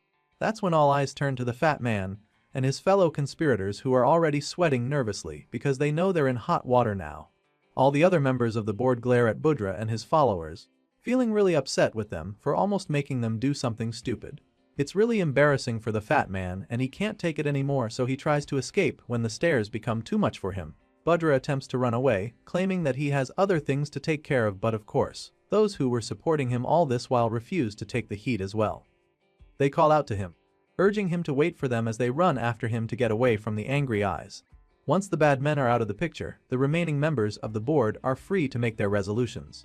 Right now, the lesson learned from all this is that you should never pick a fight with the Divine Eye, because even though it may not look like it, the odds are definitely still holding up. Even though this was a victim for the red-haired lady, the other professors still feel that she's mellowed out a lot compared to the old days when she was in her prime. But then again, they believe that they have to cut her some slack too, since times have changed compared to how they were back then. The members of the board chat about all this, and Ariel isn't exactly happy to hear that they think she's not as powerful anymore. Unfortunately, she can't change this narrative just yet, so she just takes out her frustration on her good friend Heathcote, who quietly stands there to hear her rants. Seeing everything going on and how the others speak of Professor Ariel, even after he just helped protect her pride, our boy can't help but think that something might have happened to her in the past. He feels that she must have gone through something that changed her noticeably in the eyes of her colleagues, but the MC isn't able to sit with this thought because someone suddenly calls out to him. It's none other than the chairman, who would like to have a word with him now that all the distractions have gone. The man wants to discuss a few things that concern him with Gray, and the moment he says this, the expression on his face gets all stern. As you can imagine, this makes our boy pretty nervous, so he curiously asks the man what he'd like to talk about. Hearing this, the chairman bluntly points out how Debel Radar clearly had some unnatural power forced into his body, because many of them were able to see it during that fight just now. The chairman of the board explains that he and his colleagues are going to investigate it. However, the fact remains that this mock battle that should have been completely safe ended up putting a student's life at risk. That being said, the man admits that the academy is fully responsible for not detecting the anomaly beforehand. And so, he takes a bow before our boy, apologizing firsthand to Gray for letting that happen. Of course, this is an awkward position for the freshman, so he tells the chairman that this gesture isn't necessary at all, especially since nothing horrible happened in the end. In response, the chairman thanks him and proceeds to the next topic he'd like to discuss. You see, after Debel went berserk, Gray also unleashed something, and this didn't go unnoticed. The chairman informs our boy that he saw it and suggests that it wasn't even magic. As far as this man is concerned, what Gray unleashed is something far stranger than magic. He believes that it's a type of power that modern magic theory can't even begin to analyze. With this in mind, he patiently asks Gray to tell him exactly what kind of power it was that he used at that point of the battle. Of course, this is a really tricky situation for our boy, because he knows that he shouldn't disclose such information to anyone from this world. The power is way too overwhelming for any of them to comprehend, and so he doesn't even know what he should say to the chairman right now. Gray feels that he can't bring up anything from before the regression, not when he still doesn't know where the Liquidator's mastermind is hiding. And so, he decides not to say anything at all. The MC casually tells the chairman that he has no idea what kind of power he used, but of course, The man is not really buying this. He finds it unbelievable that the boy doesn't know what it is since he literally took advantage of it. Even though it's a long shot, Gray remains adamant about it, insisting that he knows nothing about the kind of power or its origin. He feigns ignorance, claiming that he didn't even know he had anything like that inside him, and once it's clear that the chairman isn't letting him off, he decides to involve Professor Ariel. Gray cleverly states that the red-haired lady was the one who noticed the power and explained it to him. At first, Ariel is taken aback when she hears her name, but after listening for a while, he concludes that Gray is just lying to get off the hook. She definitely wasn't the one who helped him discover the power, because he was already using it freely by the time he took down the ogre general. She knows he's lying, but what she hasn't figured out is what game he's playing here. Just then, he looks over at her and matches her gaze. From the look on his face, you can tell that he's trying to tell her something, and of course he is. Bro is desperately hoping that the lady plays along with his lie because in order to stop the liquidator, he needs her to be the only one who knows about this power. If anyone else finds out, it's just a matter of time before the entire academy gets involved, and by then, everything will get out of hand. It's almost like she can read his mind through his eyes, because she immediately understands exactly what he wants from her, and she's amazed that this is the angle he's coming from. The fact that he managed to think that far just now is really impressive, and she starts to think that he's way too clever for his age. I mean, he doesn't even act like someone who's living life for the first time. Anyway, she's more than happy to help him get out of this sticky situation because if he trusts her this much, then she has no choice but to step up for him. With this in mind, the red-haired lady immediately chimes in to take over the conversation with the headmaster. She assures the man that his guess is correct, claiming that Gray's power truly can't be analyzed through magic theory. That being said, she explains that she's the only one who can see it clearly thanks to her divine eyes. Ariel reveals that she asked Professor Heathcote to hold Gray out after observing his power because the man has a good affinity with such energy. She also claims that the training he got is the reason why he was able to manage that level of control during the fight. She admits that she's still researching how to draw the power out properly, but also asks the headmaster to leave everything regarding Gray's power to her. This is exactly what our boy wants, and right now, this woman is playing all the cards perfectly, making it very hard for the chairman to refuse her request.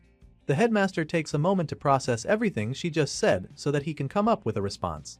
He starts by admitting that he can't flat out refuse her, especially after seeing that fight. With this in mind, the man finally makes up his mind to let her handle it. He tells Ariel that Gray Lee and the entire Divine Eye Special Group are under her supervision and command. He gives her full control over the situation, but also tells her to say the word if there's anything the Academy can do to assist her. This is exactly what Gray and his professor were gunning for, but they're pretty taken aback by how easy it was. Seeing this, the professor immediately thanks the headmaster for his kindness, and just like that, their secret remains safe. Once that's out of the way, the headmaster decides that he and the others will be heading out. They've already strapped Deeble Redardal on a stretcher to be carried down to the special underground medical ward to examine his condition. That being said, the chairman asks Ariel to come with them because he'll need her eyes down there to see what none of them can. Of course, the red-haired seer is more than happy to go along with them for this investigation.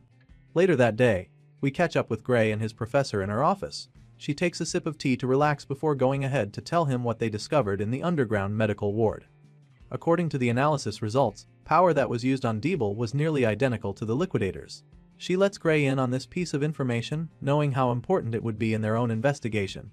As far as she's concerned, there's no doubt that the same crystals from the research facility were used on Deeble, so when she reveals this, our boy just gets even more curious. Right now, he's unsettled and really anxious to find out exactly what happened to the second-year psycho. Seeing the look on his face, the lady breaks the bad news to him immediately, ripping the band-aid right off as she tells him that Deeble didn't make it. As you can imagine, this is not easy for Gray to take, especially when he feels like he is responsible for it. He just stands there, frozen in shock, and tries to ask if it was because of what he did, but Ariel quickly assures him that it wasn't his fault. She tells him that Deeble stopped being himself from the very moment that the dark power inside him got activated. In fact, she has a feeling that the poor kid was already gone when the power was implanted into him for the first time. The lady insists that Gray doesn't have to feel guilty, assuring him that he's not responsible. However, she also has a feeling that this whole saga was aimed at our boy. Without a shadow of doubt, Professor Ariel thinks that the fight against Deeble was nothing more than retaliation for killing Varian Bradley. Our boy tries his best not to get thrown off by all of this, but it's getting really hard not to break down. Despite what the professor says, there's definitely still some guilt tugging at his conscience. What really leaves him feeling sick right now is the thought that some tampered with Deeble even after Varian's death. If someone was able to perform sick experiments even after Varian was gone, It means that there's a third party involved, and so Ariel believes that there's definitely a bigger fish behind all of this. It makes her think that maybe Varian wasn't even the mastermind behind it, so she's determined to keep digging till she can get some answers. The lady decides to keep looking into the connections but admits that it's going to take some time before they actually find something. Still, her intuition tells her that the deeper parts of the academy are involved in this. She has a very strong feeling that these operations have already eaten deep into the institution, which basically means that getting intel or taking them down will be extremely difficult. Our boy understands this as well, but he's ready to do whatever it takes to bring the inhuman activities to an end for good. So, he asks the professor to let him know if there's anything he can do to help. Hearing this, the lady just puts up a hand to thank him. Apparently, she'd like to handle this part of the investigation by herself, so for the meantime, she doesn't have any instructions for him. What she does have to say to him is that she's noticed how good he's become with that power of his. It looks like he's finally learned how to use it without damaging his own soul, and she's really impressed by that. Hearing this, our boy gets all flustered. He acts modest about it while admitting that he's gotten a lot better with the power.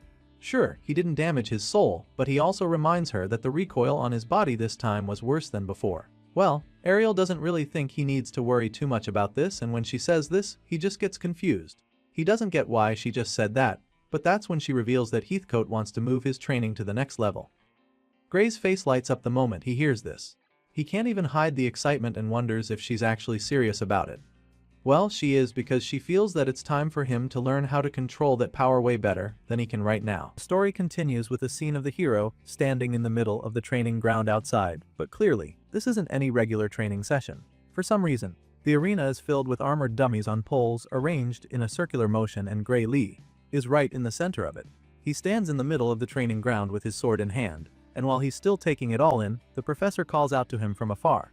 Heathcote points out how obviously dangerous and painful this training method will be, and then informs the young swordsman that there are safer options to consider if he is willing to take some more time to achieve his goal. That being said, the white-haired professor asks our boy once again if he is sure about going with this approach. But without any hesitation or doubt in his voice, Gray Lee looks back at his teacher and states that he is certain that this is what he wants to do.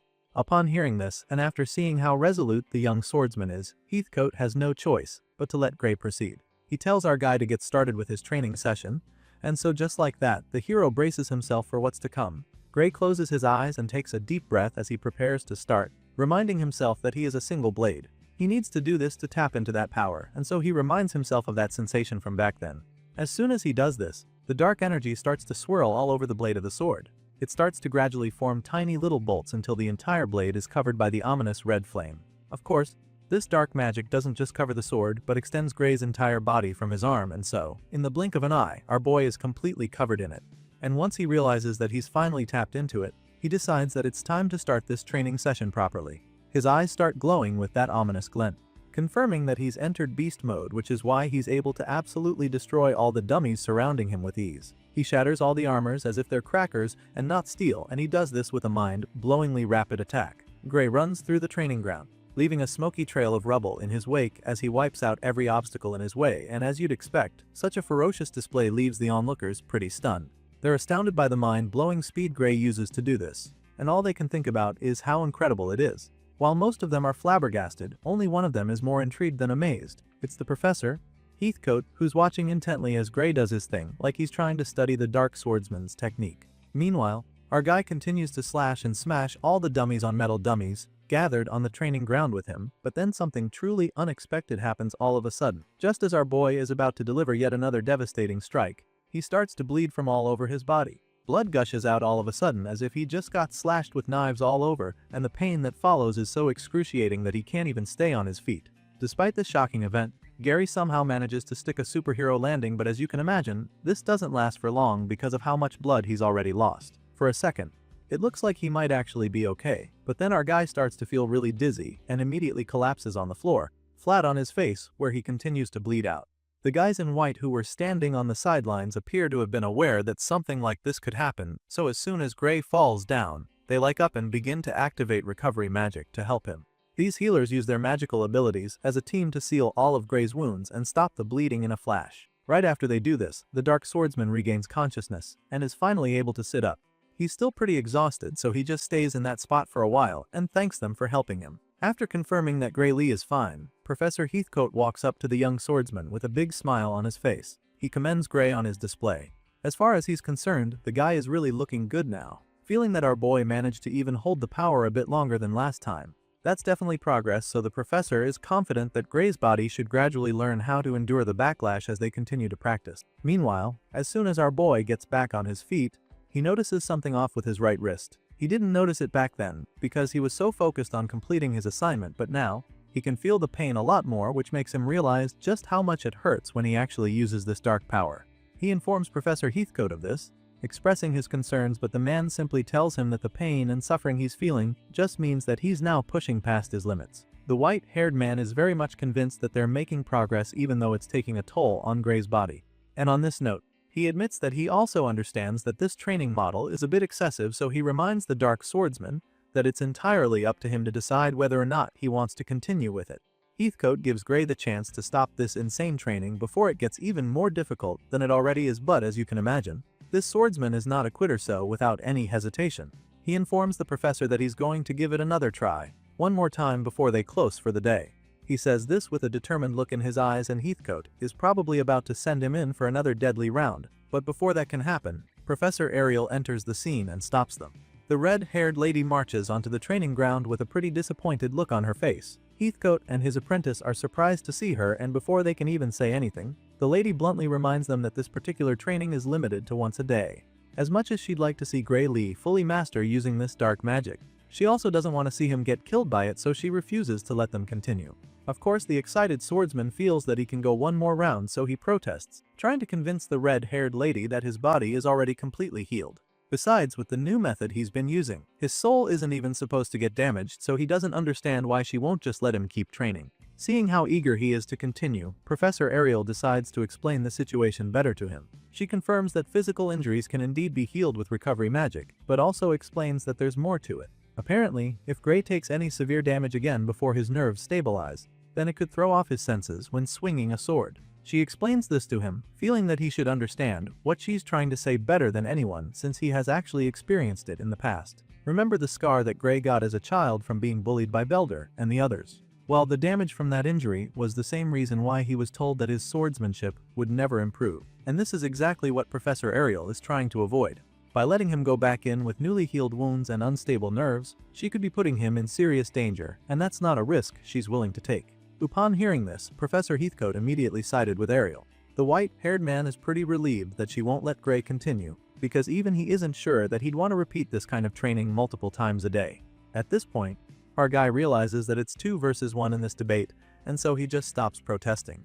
While they're still talking, one of the healers who was watching the whole thing falls out to them. The guy seems pretty puzzled because he doesn't get why Gray is in such a hurry to get stronger all of a sudden. As far as this guy is concerned, the Dark Swordsman is extremely powerful already. Heck, he's stronger than almost everyone at the academy, so this guy is really curious as to why Gray would want to keep training like his life depends on it. Hearing this, Professor Ariel decides to be the one who responds. She answers the student, telling him that she's the one who caused all of this. Ariel claims that it's her fault, revealing how she dragged Gray into the fight with Bradley Varian, and how the people working for the mad scientist now see Gray as an enemy because of that. The red-haired lady admits all of this, and then goes on to reveal that the incident with Deeble was only just the beginning. Apparently, there are people operating in the Academy's shadows, and as a result, she fears that the criminal group, Blood Drinker, that stole magic catalysts for Bradley might also come after Gray Lee. In other words, this young swordsman is already in a lot of danger, because he practically has a bounty on his head now. And so, the professor knows that it won't be enough even if they isolate him somewhere heavily guarded. It would just be a matter of time before the enemies find a way to get to him in order to enact their revenge, and so she's not even sure that they can fully protect the young swordsman. That being said, she concludes that the only way to guarantee his survival is for him to get stronger. It's a really tough one, but it's also the only thing that can be done to keep Gray alive. This is all pretty scary to hear, and knowing that your life is in danger, and that all kinds of powerful enemies are coming for you. But this doesn't really faze Gray. He simply tells the professor not to worry about it, reminding her that he was the one who chose to help stop the liquidator experiment. He believes that he knew what he was getting into back then, and he still believes that he is up to the task, so even though Professor Ariel just talked about how his life is in danger, He remains determined to stop the liquidator no matter what happens to him. The red-haired lady just smiles at him when he says this because of how impressed she is. She's really intrigued by him, claiming that he's just too exceptional of a student. Ariel is glad to know that he's determined to stop the bad people, but at the same time, she tells him that all she can really do for him is help him make the most of the power he's been given. Hearing this, Heathcote teases Ariel because the way she just said that makes her sound like she's got something in mind for Gray. Apparently, the lady has an idea for our boy to master his power without risking his life, and she's actually mentioned it before. Right now, Gray has no idea what she's talking about, so he just stands there, staring at her and her colleague. Even Heathcote isn't sure what she's trying to say until she reminds him that it's the quickest and safest way for a swordsman to get stronger. At this point, the white-haired professor finally gets the hint. A small smile creeps up on his face when he realizes that Ariel is suggesting that Gray changes his sword. Apparently, this is the fastest way for him to improve, but this comes as a shock to our guy. Upon hearing this, he lets go of the sword he was holding even though he's still very confused. As far as he knows, the Academy-issued sword is supposed to be a top-tier custom weapon, so he can't really imagine that there are much better swords for him at this level. Sure enough, Professor Ariel agrees that the sword he's using right now is more than good enough for a first-year student like him. However, Gray isn't any ordinary freshman at the Academy, and so this sword can't withstand the power within him. Ariel explains this to him, and when he takes another look at the blade, it's very easy to see her point. The blade is ridden with cracks and chips at so many points, and it's pretty clear that it can't stay in one piece much longer in his hands. So, he agrees with the professor, knowing that no ordinary weapon could handle the kind of force he uses when he fights. That being said, Ariel offers to take the young swordsman to her vault, flashing the shiny key at him to get him all excited.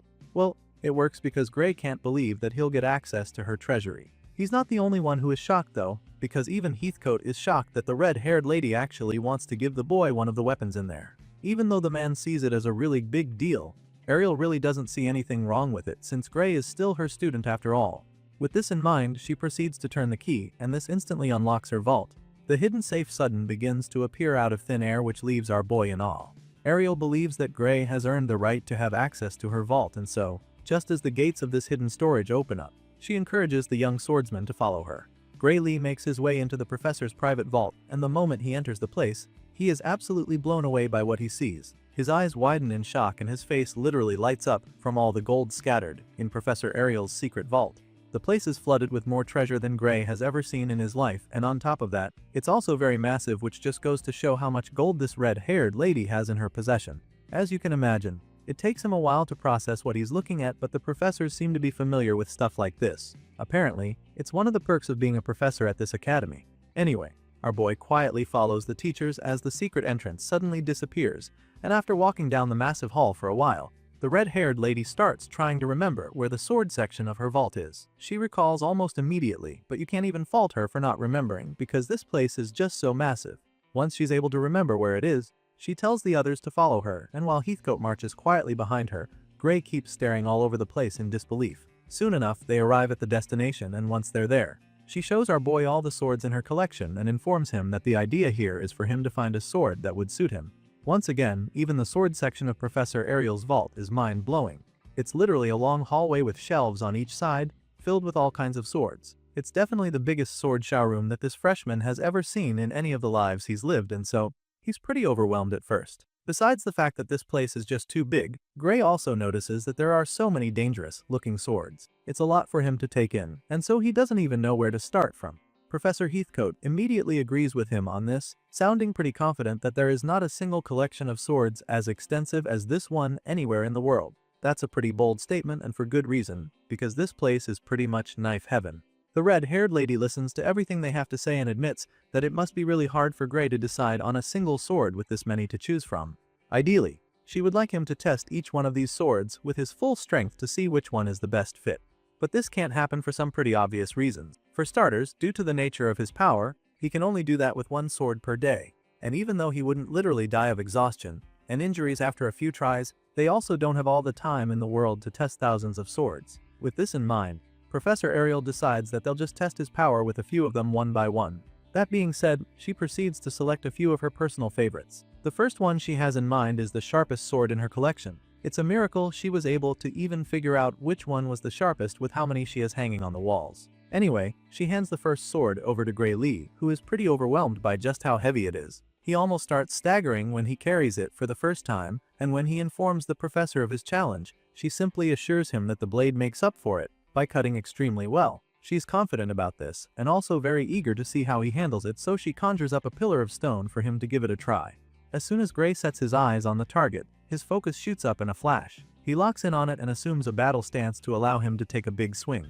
With laser focus, Gray Lee delivers a powerful strike that splits the stone pillar in two instantly. The sword goes through the hard rock like butter, and as soon as Gray realizes what just happened, he is so blown away. His eyes light up with amazement laced all over his face, and the red-haired lady can definitely see this. At this point, she chimes in, stating that the sword is certainly powerful but admits that it is probably a little too heavy for him to use in actual combat.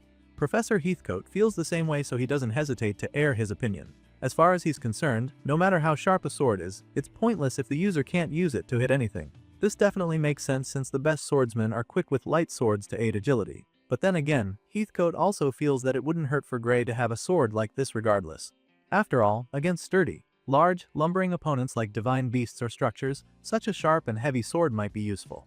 Professor Ariel doesn't have any problems with this idea, so she agrees to let Gray keep the heavy sword, and then also promises to give him a magic storage pouch, so he wouldn't have to carry it around. That way, it won't get in the way as long as he puts it inside the magic storage pouch. After the professors are done saying all of this, our boy just goes ahead to express his confusion. He's surprised by everything they just said about him keeping the sword because he knows for a fact that this isn't a blade that you can just lend to someone just like that. It's so massive and incredibly sharp, so he knows that it's definitely a treasure that wouldn't be given to any other student. Well, he's right, and Ariel confirms this, but she doesn't mind letting him keep it because it's way better than allowing the sword to keep collecting dust on the wall like all the others. To her, it's better for it to be in the hands of someone who can actually use it. Besides, she believes that it will definitely come in handy when he's finally facing the villain behind everything that Varian did. This is the same enemy who is behind the summoning of the Liquidator, so she's pretty sure that he won't regret having the sword when fighting a force that powerful. As soon as she says this, our boy begins to have flashbacks from his past life. The terrifying memories of scenes from the battlefield where they lost to the Liquidator run through his mind in a flash, making him remember just how hopeless they were against the Liquidator. The heroes of the world did everything they could, but they were no match for the World Ender, and it really didn't make a difference at all if they were there or not. Thinking back to how helpless he was on that day, Gray becomes a lot more grateful for the sword he's just been given. He thanks the Divine Eye for lending him the sword, proving that he's now ready to take on the responsibilities that come with the blade. Seeing that they're now on the same page, Heathcote tells Gray to avoid showing the sword to other people unless he intends to use it. However, the young swordsman doesn't understand why he needs to hide the blade. He asks the white-haired man why he needs to keep it a secret, and that's when Heathcote reveals that a sword like this is actually worth about 10 billion at least if put up for sale. In other words, this sword costs nothing less than 10,000 gold coins, and that's a pretty mind-boggling figure. Our guy has a hard time processing this information because he probably never imagined that a single object could cost that much. It's a lot to take in, and it immediately makes him reconsider his earlier decision to keep the sword. Gray is pretty overwhelmed by the price tag on the blade and claims that he can't keep something that expensive. It's just way too much for him, but all his protests fall on deaf ears because Professor Ariel sternly informs him that she will not accept returns. After making this very clear to him, she goes on to explain that she's giving him the sword and not lending it to him. He keeps saying that he's being lended the blade, so the lady wants to clear the air on that. She knows that he'd probably hold back from using the sword if it were borrowed, and that would defeat the whole point of letting him have it, so she wants him to know that it now belongs to him. Gray just starts smiling nervously when she says this because he still thinks that she is joking with him. However, she's not even trying to pull his legs, so she bluntly tells him that she's dead serious about it. Professor Ariel doesn't mind letting him keep it, because if she could protect the Divine Eye's admission with just 10 billion, she would gladly do so. It's a price she's willing to pay, and so she goes on to say that the sword is a late reward for what he's already achieved so far. The lady is trying so hard to make him accept the gift, but it's just so overwhelming for him. Gray keeps trying to protest, feeling that it's too much for him, so Ariel decides to use force. Since he doesn't want to take the hint, she snaps at him. Since he's refusing to play along, she decides to take it as him trying to say that her Divine Eye's admission isn't even worth spending a mere 10 billion. At this point, our boy is forced to agree with her, because anything otherwise would just be looking for trouble. He's already scared of her, and since he doesn't want to piss her off any further, he stops protesting and thanks her once again for the sword. This time around, he accepts it as the new owner and promises to take good care of the blade. Seeing that he's now on board, Professor Ariel drops the ferocious act. the sinister look is instantly replaced with a bright and gentle smile. That sudden switch alone is enough to make any man terrified. Anyway, now that she's successfully gotten him to do her bidding, she resumes the sword search in her collection. They've already gotten Gray a sharp and mighty sword to be used for overpowered opponents. So now, the professor feels that they need to look for something more basic. She feels that he also needs an ordinary sword that he can use in regular battle, and then starts looking around again. While Professor Ariel leads the way in search of a second blade, Gray and Heathcote have a small chat at the back. The Dark Swordsman never expected Professor Ariel's treasury to be this impressive, and he's still very blown away by the whole thing. It's almost too good to be true, but Heathcote is already used to it. He agrees that the lady has an incredible treasury, adding that no one in the world possesses a keen eye on par with Ariel the Divine Eye. At the moment, it's pretty clear that they don't call her that name for nothing. That title is truly deserved because one must have a very keen eye to be able to pick out such an incredible collection. Professor Heathcote goes on to say that the red-haired lady can literally make as much money as she wants with her eye. It's an edge that she has above everyone else, and the white-haired man knows this very well. His little chat with Gray is cut short when the lady in question calls out to him. She stops in her tracks like she's stuck with a thought, and then asks the man which one he thinks is the best sword as an instructor. She already picked the first sword, so she would like to hear what her colleague has in mind this time around, especially since he is the one who has been mentoring the young swordsman. Heathcote is initially taken aback when she asks for his input, but then he quickly suggests that they take a look at one of the swords next to them.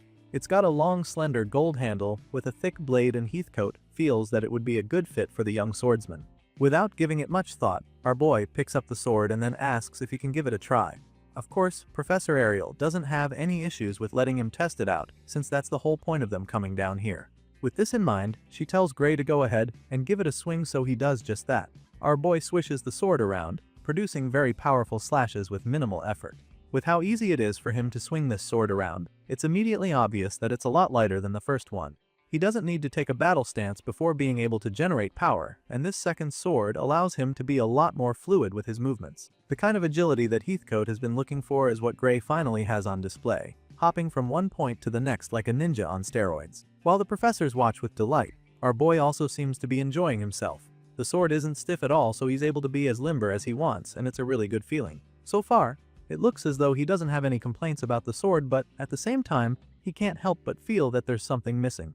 After testing it out a little, Gray suddenly starts staring at it with a look of dissatisfaction on his face. There's no doubt in his mind that this is a well-made sword, but something about it still feels off. At first, he assumes that he might be having this idea because he's not yet used to the sword, and just as this idea runs through his mind, Professor Heathcote interrupts his thoughts. The white-haired man can see the uncertainty on Gray's face, so he can immediately tell that this sword doesn't seem to suit him properly. The man was really hoping that this would be the sword for his student, since it checked all the boxes for him.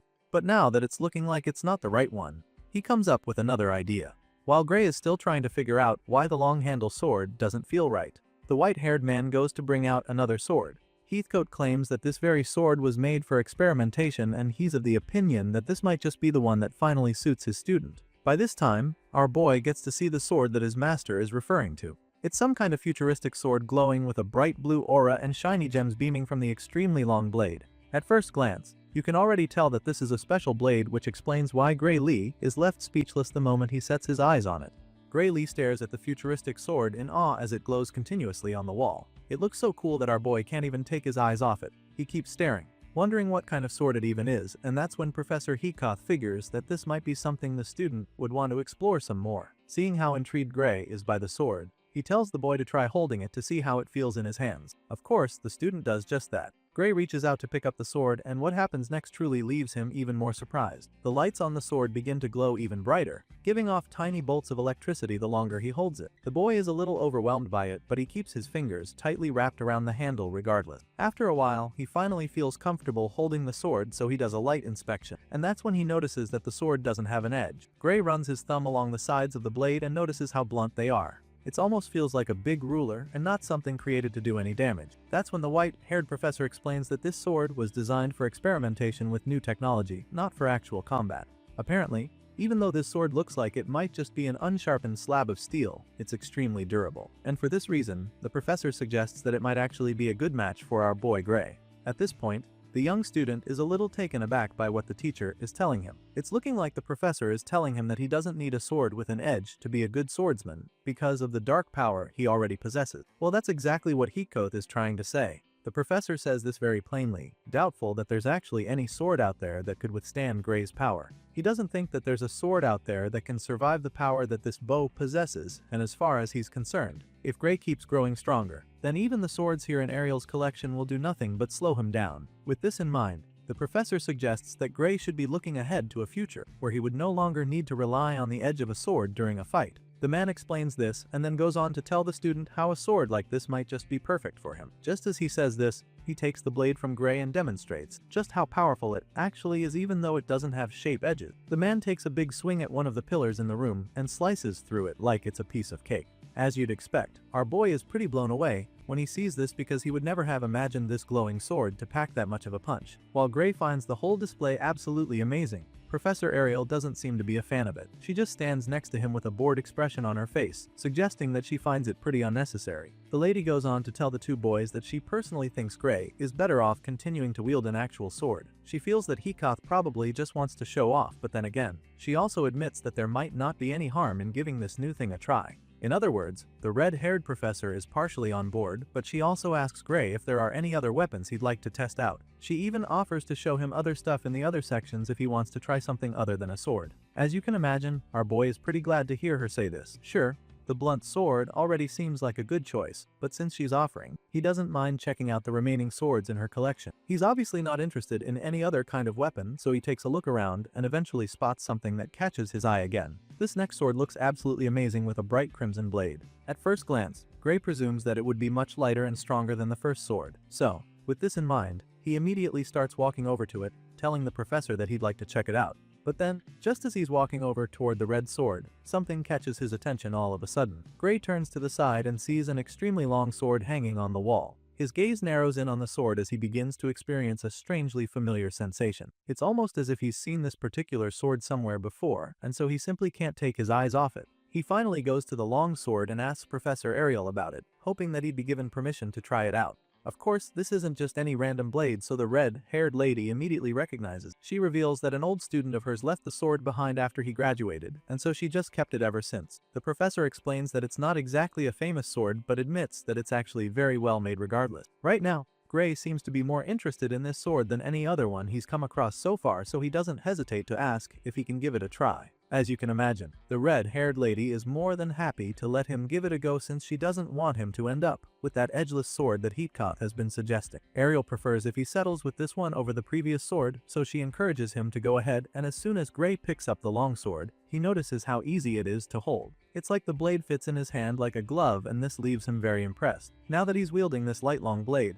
he can't wait to test it out, so he quietly walks up to one of the many wooden dummies in the room to try it out. Of course, the fact that the sword was in Ariel's collection obviously means that it would be good, but the two professors have no idea just how impressive Gray's demonstration is about to be. The dark-haired student takes a mighty swing and slashes the dummy in two on the first try. Both Ariel and Heathcote are blown away when they witness the sheer power behind Gray's strike, and while they're still trying to process what they just watched, the boy falls even more in love with this new sword. He's equally very amazed by how good the sword is, but what's more interesting is how well it fits him. The chemistry he has with this blade is unbelievable, because he uses it as if he's been practicing with the sword since he was born. It's just that good, and Ariel can probably see at this point that Gray would like to settle with this sword. She doesn't mind at all, so she asks him if he likes it that much, and he assures her that he does, claiming that he has never had a sword this easy to wield in his entire life. It's as if this long blade was made specifically for him, and he's already looking forward to using it a lot more. Seeing how excited he is about the new sword, she decides to let him test it out properly in order to find out if it's compatible with his power or not.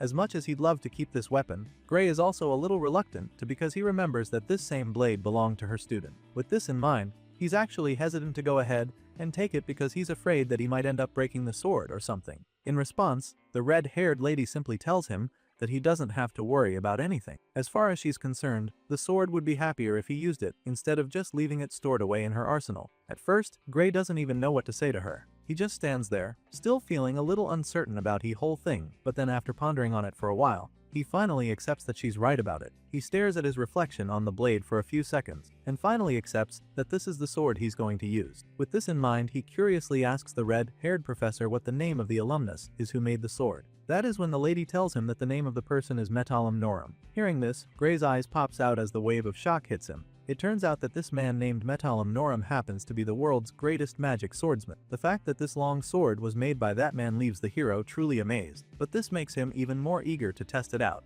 The scene shifts to the arena on the outside where Gray and his teachers prepare to help him test out the sword. The purpose of this session is to test both the sword's durability. Professor Ariel tells him that they're here to test both its strength and durability, because she wants him to take the sword to its absolute limits. The hero understands this and is also on board with this idea, so he tells them that he's ready. Even though they already talked about the long sword being the most perfect fit for him, Professor Ariel suddenly feels that he should try out some other options too. The first one she brings is the edgeless futuristic sword that Heatkoth really liked. She takes it to Gray and tells him that it's the one they'll be starting with since it's Thenkoth's unusual sword. The reason for this is to see how his power affects the sword, so Gray takes the glowing sword from her and prepares his mind for the test ahead. The boy makes us way to the middle of the arena, where he's surrounded by many dummies. He closes his eyes, takes a deep breath, and quietly activates the dark energy within him. At this point, we can see that his entire body is being covered with the dark force coming inside him. It looks like he's about to put on an incredible display at this point, but then all of a sudden, there's a disconnection between him and the power source. Strangely,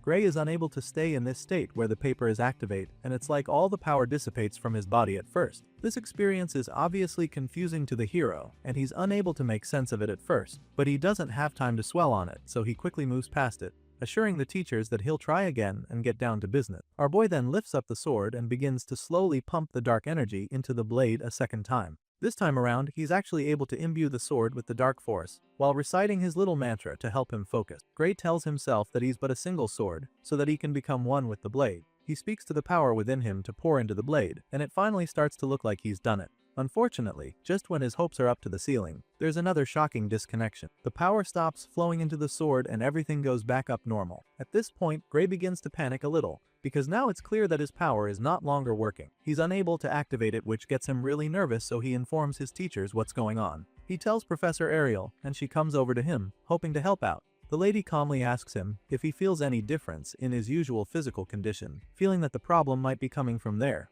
But he tells her that he can't feel anything different. There's not difference, which is why he's extremely confused right now. Hearing this, the red-haired professor figures that the sword he's using now might be the reason for this. I mean, this glowing sword looks very strange and doesn't even have an edge, so she's not so surprised that there's something peculiar about it. Regardless, they still need to help Gray picks out a sword. And since this isn't the only sword left in her collection, she decides that it would be better if they put this sword aside for now and try a different one. She presumes that this edgeless blade just isn't compatible with Gray's special powers. That's the only logical explanation for now, and so she decides that it's time for them to try his power with the most ordinary sword of the bunch. With this in mind, she whips out her little storage device and takes out another sword, telling Gray to give it a try. After being given the second blade, the hero decides to try activating the dark power once again. He starts with his usual mantra, telling himself how he is a single blade, determined to become one with the sword. Gray imbues the dark energy available to him into the sword, and as the power starts flowing all through his body, he can already feel himself getting stronger. And then finally, for the first time since he came into the arena, he successfully activates the dark energy. His entire body is literally radiating with the power from within him, and then all of a sudden,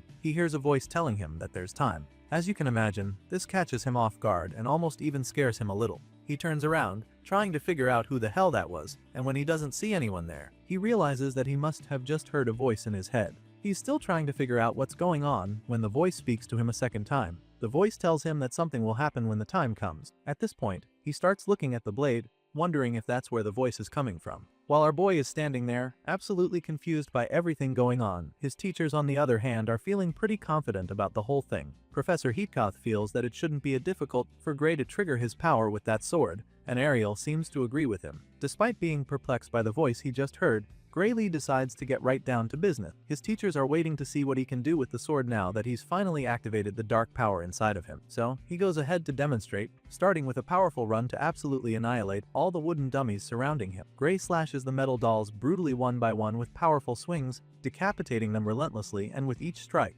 he quickly realizes something. The hero can tell that the output is the same as before, but there's one major difference now that he's using this sword, and that's how insanely smooth all of his swings are all of a sudden. The young swordsman slices through all the puppets like butter, and with every passing second, he enjoys using the sword even more. His body feels lighter than ever, allowing him to quite literally move like the wind. Gray uses blistering speed to destroy all the dummies in his sight, and just keeps going till all those watching from the sidelines begin to get a little worried. They've probably never witnessed a display like this, especially not from Gray. The boy is just way too quick today that they can't even wrap their heads around it. They knew that the kid was fast before now, but this performance is just far beyond what they could have expected from him because it's just way too different from the last time. While they're all standing there, watching with their jaws dropped, the young hero in question continues to blow everyone's minds, including his. The power available to him, almost even too much to handle right now, so he just keeps unleashing it on the poor puppets scattered around him. He feels like he's flying right now because of how light his body is, and this motivates him to keep going. Gray strikes every single one of the targets around at an unbelievable pace, and then all of a sudden, reality dawns on him. After decapitating the last dummy in the arena, Gray lifts his own head to look around, and that's when he realizes that there are no more targets. There were probably hundreds of them set up around him when he started, but he somehow managed to destroy all of them in the blink of an eye. The young hero looks around, baffled at what he has just done. As it turns out, the number of targets he just wiped out was the same as the last time, but back then, he was only able to cut down half of that number. This time around though, that's not the case because he clearly destroyed all of them, and very easily too. The hero stands in the middle of the sea of puppets that he just destroyed, soaking it all in, and then Professor Ariel suddenly calls out to him. The red-haired lady draws him out of his thoughts to talk to him, because she's very curious as to how he's still standing there. At first, you'd think she's just trying to commend him, because of how impressed he is by what he accomplished, but we quickly learn that she's actually trying to warn him. She shouted him to drop the sword immediately, but by the time she says this, it's already too late. The sword falls out of Gray's grip immediately and the boy goes down on his knees right after. He clutches his belly, wincing in pain, and suddenly begins coughing out blood. At this point, the professor's fears are confirmed, so she races down over to the boy to try and help him. While running to Gray, she instructs the other mages there to cast healing magic on the boy immediately, and they do just that without any hesitation. The power of the healing magic rests on our boy right away, and it helps him get back on his feet even before his teachers can get to him. He struggles to keep his balance and stand upright, but even the healing magic isn't enough at first. The damage his body suffered is a lot, and the pain overwhelms him till he falls right back down on his knees. By this time, he can feel all the strength inside of him getting drained out like it's being sucked with a giant straw. He's still struggling when Heatkoth finally gets to him to help him up. The white-haired professor tells him not to push himself too much and then slowly lofts him up. But as you can imagine, our boy just feels bad that this is how his training session ended up. When they first got here, he was determined to prove himself to them by showing that he can handle the power within him and master his swordsman. Unfortunately, now he's being helped out of the arena because his body couldn't take the brunt of activating the dark power. Feeling disappointed, he just apologizes to his teachers, knowing that he's probably blown his shot at the whole thing. However, these two are more concerned about his well-being right now, and their priority is getting him some much-needed treatment. While Heathcote helps him back on his feet, Professor Ariel assesses his condition with her divine eye. She knows for a fact that losing that much blood will drain his stamina, even with the healing magic that has been casted on him. That being said, she advises him to just rest for a while and let the healing spell do its thing. Heatkoth can see that the boy feels pretty sad about how things turned out, so he tries to cheer him up a bit.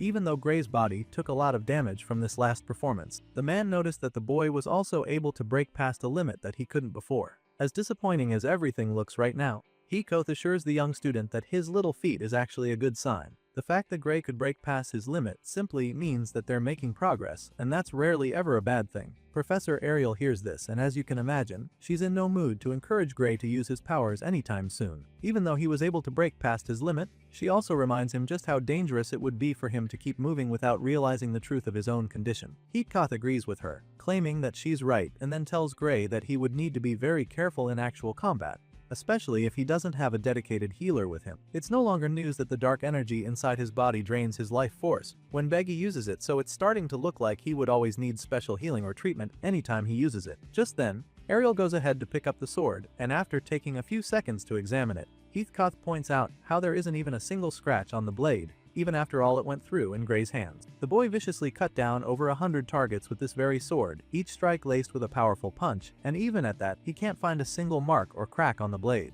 That's some really impressive stuff, which leads the white-haired professor to conclude once again that it's actually an incredible sword. Hearing this remark, Our boy is just left speechless for a few seconds. He doesn't know what to say or how to react yet. Professor Ariel is equally uncertain of what's going on as she keeps studying the blade, trying to figure out what it's all about. The reflection of light from the blade is suddenly very bright to her, so she begins to wonder if the glow got stronger after Gray uses it. She can't be sure if that's the case though, so she assumes that it might also just be her imagination trying to get the best of her. She keeps staring at the reflections on the blade until she sees the academy building being reflected, and this startles her a bit. She finally puts the sword then, and then swiftly turns around as if she just saw a ghost. With the way she turned, Gray and the white-haired professor are equally startled. They ask her what wrong, because she looks like she just saw something terrifying, but before she can even say anything, a powerful blast rocks the academy building behind them, and this leaves the two men utterly horrified. Their jaws drop to the floor as they watch the powerful explosion bring a part of the A Academy building down to the ground. As soon as it happens, chaos erupts outside because all the students down there are now running for their lives. They've been shaken by the explosion, but this doesn't leave them dazed at all because they know that they need to keep moving. Flying debris rain down on all of them, so they start running for their lives. Professor Ariel sees what's going on and instantly starts giving orders to try and protect the students. She orders all the instructors to deploy a magic barrier immediately, knowing that it's the only way to keep the kids safe from the prices of the building coming down from above them. Ariel wants the priority right now to be saving the lives of the students because it's starting to look like that's all they have left to protect. While the professor and instructors are trying to do damage control, Gray looks over at the building, exactly where the explosion happened, still extremely dumbfounded by what just happened. He looks like he's in a trance, but Professor Heathcote understands that look, so the man explains to him what happened. Apparently, that explosion came from the area of the building that now the hazardous materials vault. With this in mind, Heathcote concludes that the blast was definitely a man-made explosion. Right after the blast, he saw something like teleportation magic, even if it was only for a split second. The man is pretty certain of what he just saw, but then he asks the Divine Eye just to be completely sure that he saw properly. From what he saw, it looks like someone just openly robbed the Academy headquarters. Professor Heathcote drops this bombshell of a theory, and it leaves all those around him truly stunned and horrified. It sounds horrible, so they don't even want to believe that something like that is possible. You see, the vault walls are protected by powerful anti-teleportation magic, and they were built to withstand most explosive spells as well, so this theory should have been impossible. The instructors refuse to believe that Heathcote is right, but then Professor Ariel backs him up, revealing that she also saw liquidator energy mixed into the smoke. This just scares our boy even more now because she literally just mentioned the name of the most terrifying being existing on their planet. This harsh revelation sends chills down his spines, and while he's still trying to accept what she just said, the red-haired lady keeps giving him reasons to be scared. She figures that whoever is responsible for this explosion probably used crystals made in that underground lab they came across not too long ago. She feels that these crystals were what they used to destroy the Outer All and the anti-teleportation field. At this point, Arbno doesn't even need to hear all that much before jumping to his own conclusion. With everything the red-haired professor has just told him, he already figures that the ones who caused the explosion must have been Varian's allies. It's chilling for sure, but it seems to be the most likely explanation right now. Just thinking about it gives the hero goosebumps, but the sad reality of the situation right now is that these enemies actually made a move against the Academy headquarters, and now,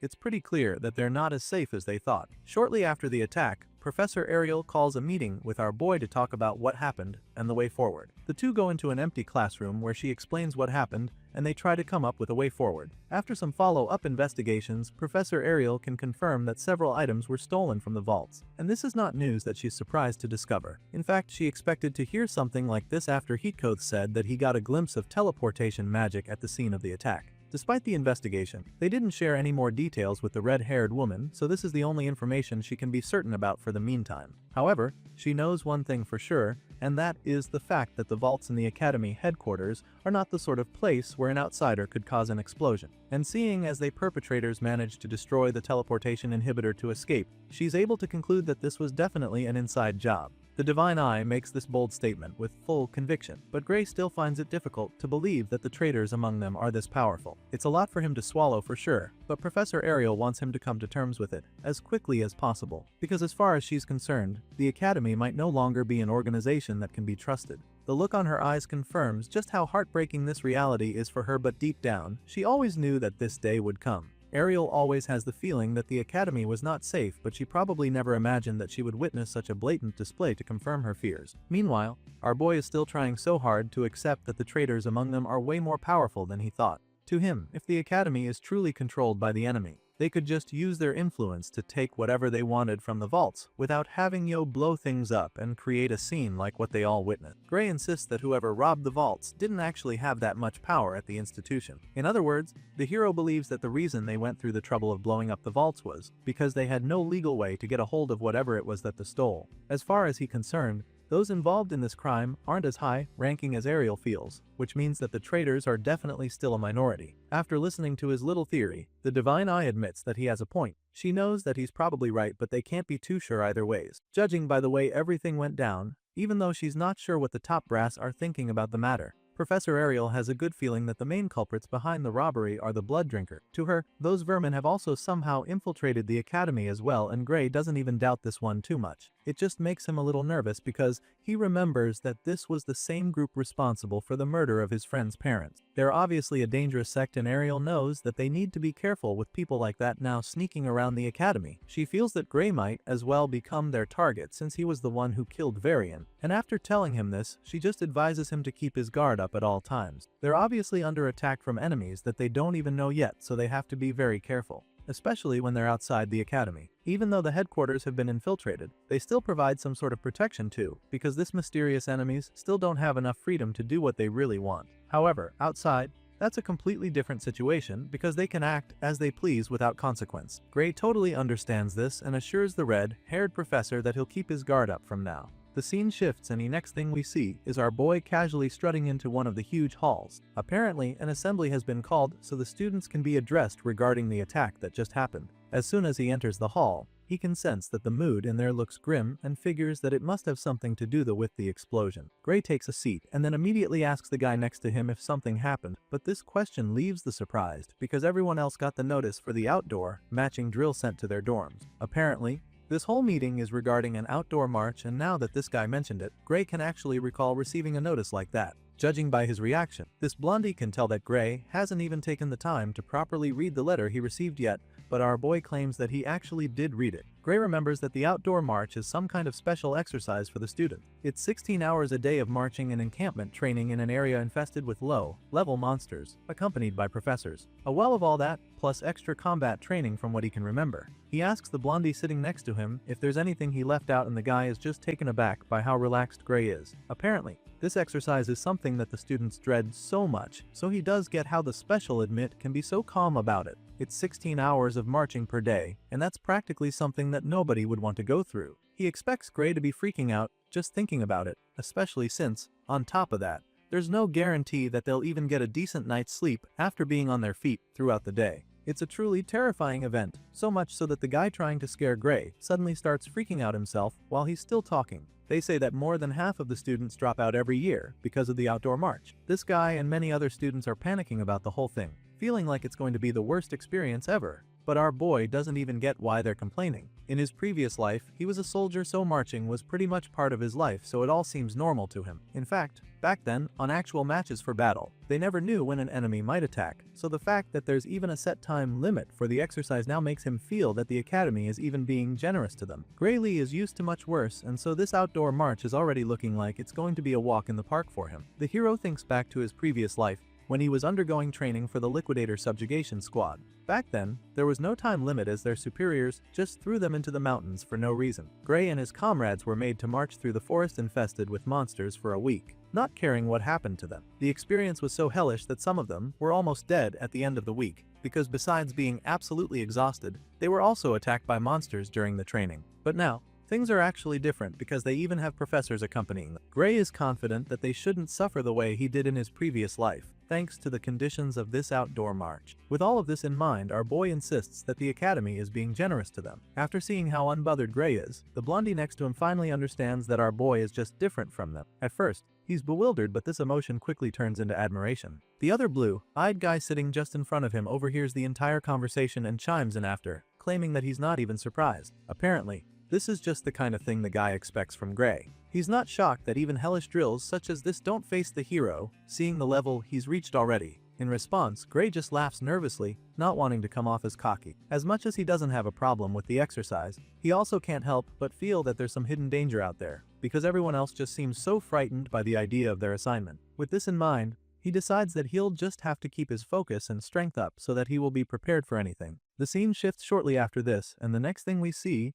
is that it's finally time for the dreaded exercise. The day has finally come for them to begin the annual outdoor matching drill for the first-year students, and guess who's in charge of it? Yep, it's Professor Heacoth. The silver-haired professor gives them an idea what they're about to get themselves into, admitting that it's going to be very tough. He claims that most of them won't even complete it, which would mean that they end up not making it to their second year. It's a truly harsh system, but it's just the way things have been around here, so he encourages each and every one of them to try their best to persevere so that they can avoid that fate. Gray, who's got his backpack just like all the rest of his classmates, looks out to the horizon and notices something on the other side of the water. The hero realizes that he's looking at the edge of the Wintle continent, and from what he can remember, the place was almost uninhabited. The place is familiar because he came across it in his previous life, and up until now, he still doesn't know why no one lives there. It's been a mystery to him in 2 different lives, but I guess that's about to change very soon because he'll probably discover the answer on this next assignment. After briefing them on what to do, and encouraging them to do their best to finish in one piece, Professor Heacoth finally starts the march, leading the way for the first-year students to follow.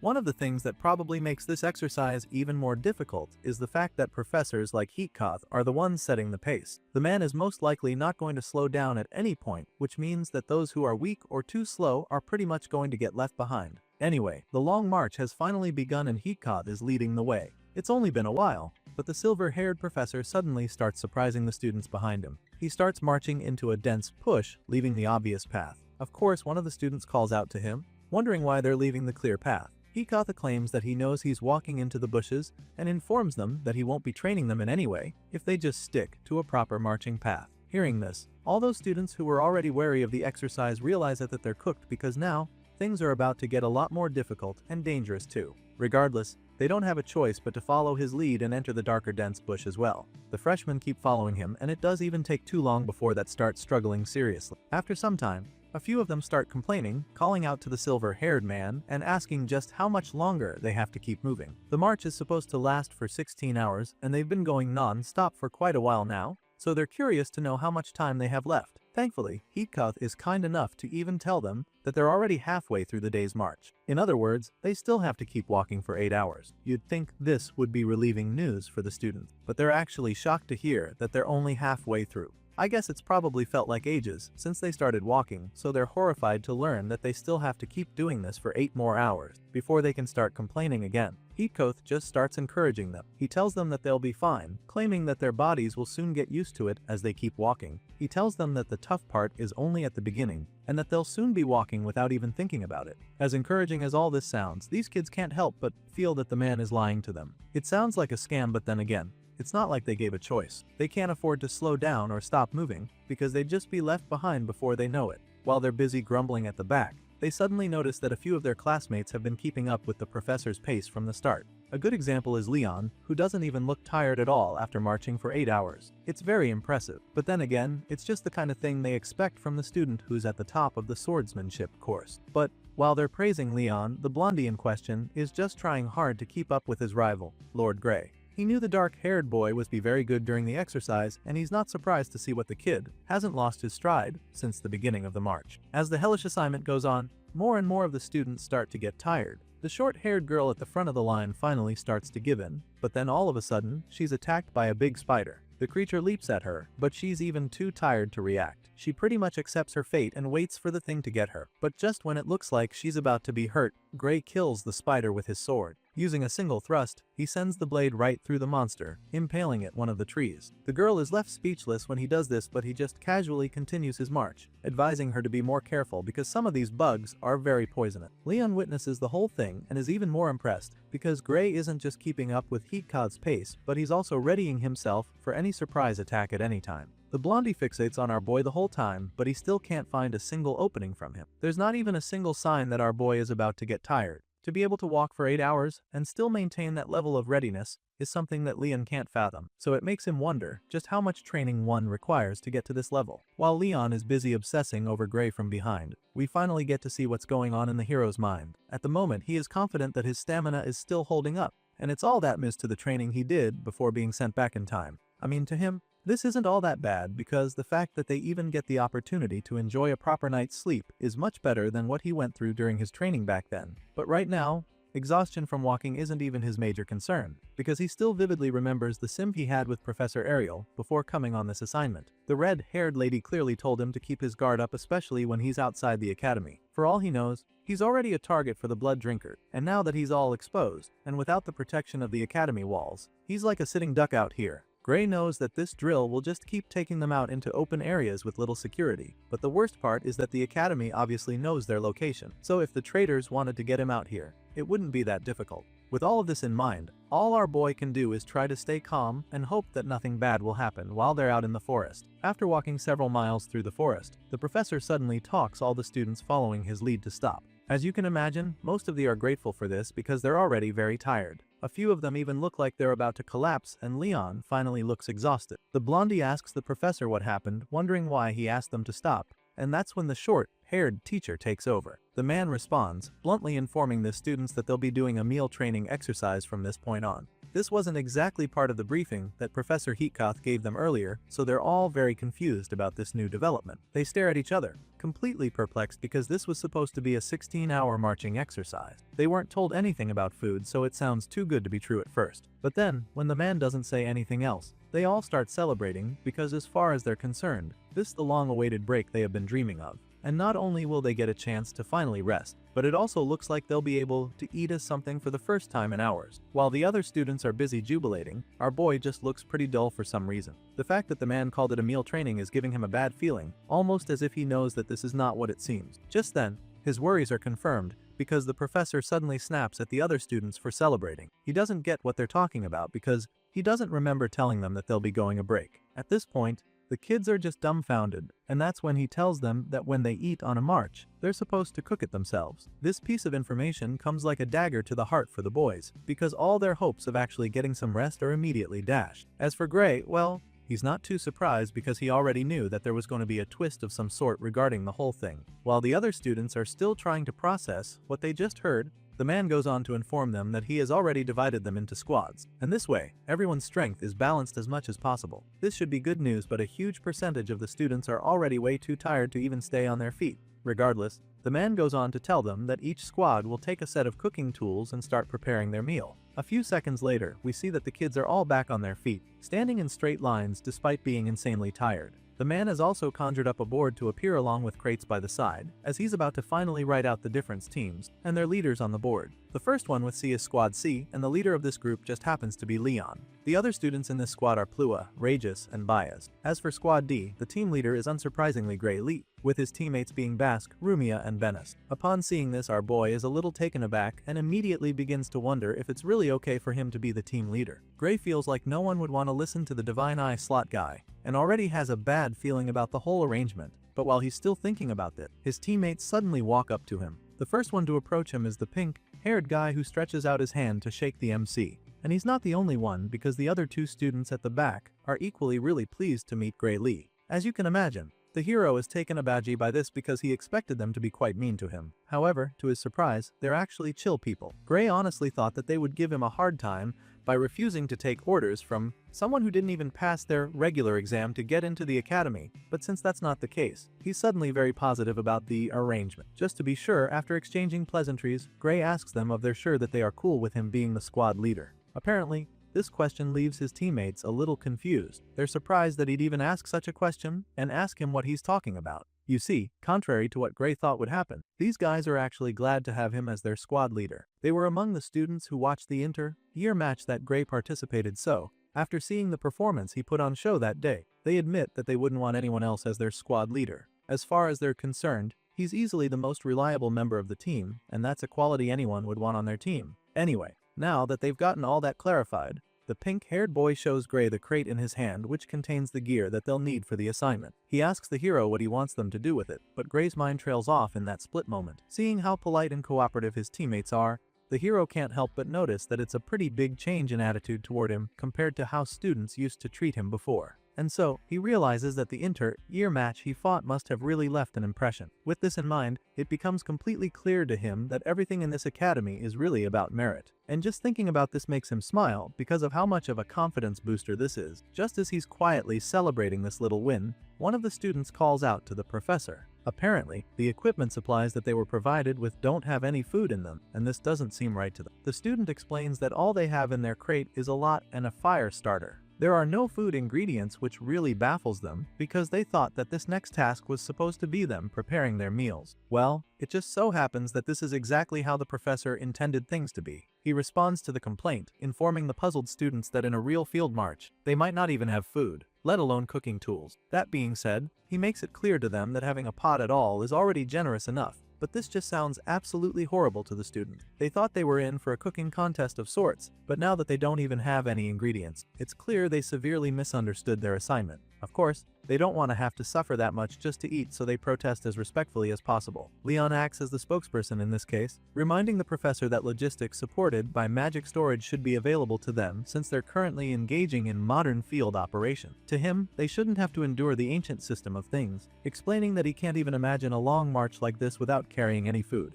Hearing this, the professor concurs with him to a certain degree. The man claims that Leon is actually correct, but that his theory only applies to matches that were planned in advance. As it turns out, this march they're on was not exactly planned beforehand, and so the same conditions don't apply. In sudden emergencies, camping mid-battle, in the case where the supply officer dies, then it's entirely possible for them to be forced into a long field march with no preparation. Unfortunately, their little adventure isn't much different from these examples that the professor just mentioned, so makes this very clear to the student. Besides that, he also explains that magic storage bags are extremely valuable magic item, so much so that unless they're part of a large-scale unit, such things will not be made available to them. In other words, they have to carry their own gear on their back, just like they've been doing since the beginning of the field march. The professor bluntly makes this clear to the student, and then goes on to ask them if they're ready to face the challenge head on, or if they want to die without being able to do anything. The scary one-eyed professor sends chills down their spines with this harsh question, and they're all too stunned to speak at first. The tone of his voice and look on his face are enough to leave the kids speechless for a while.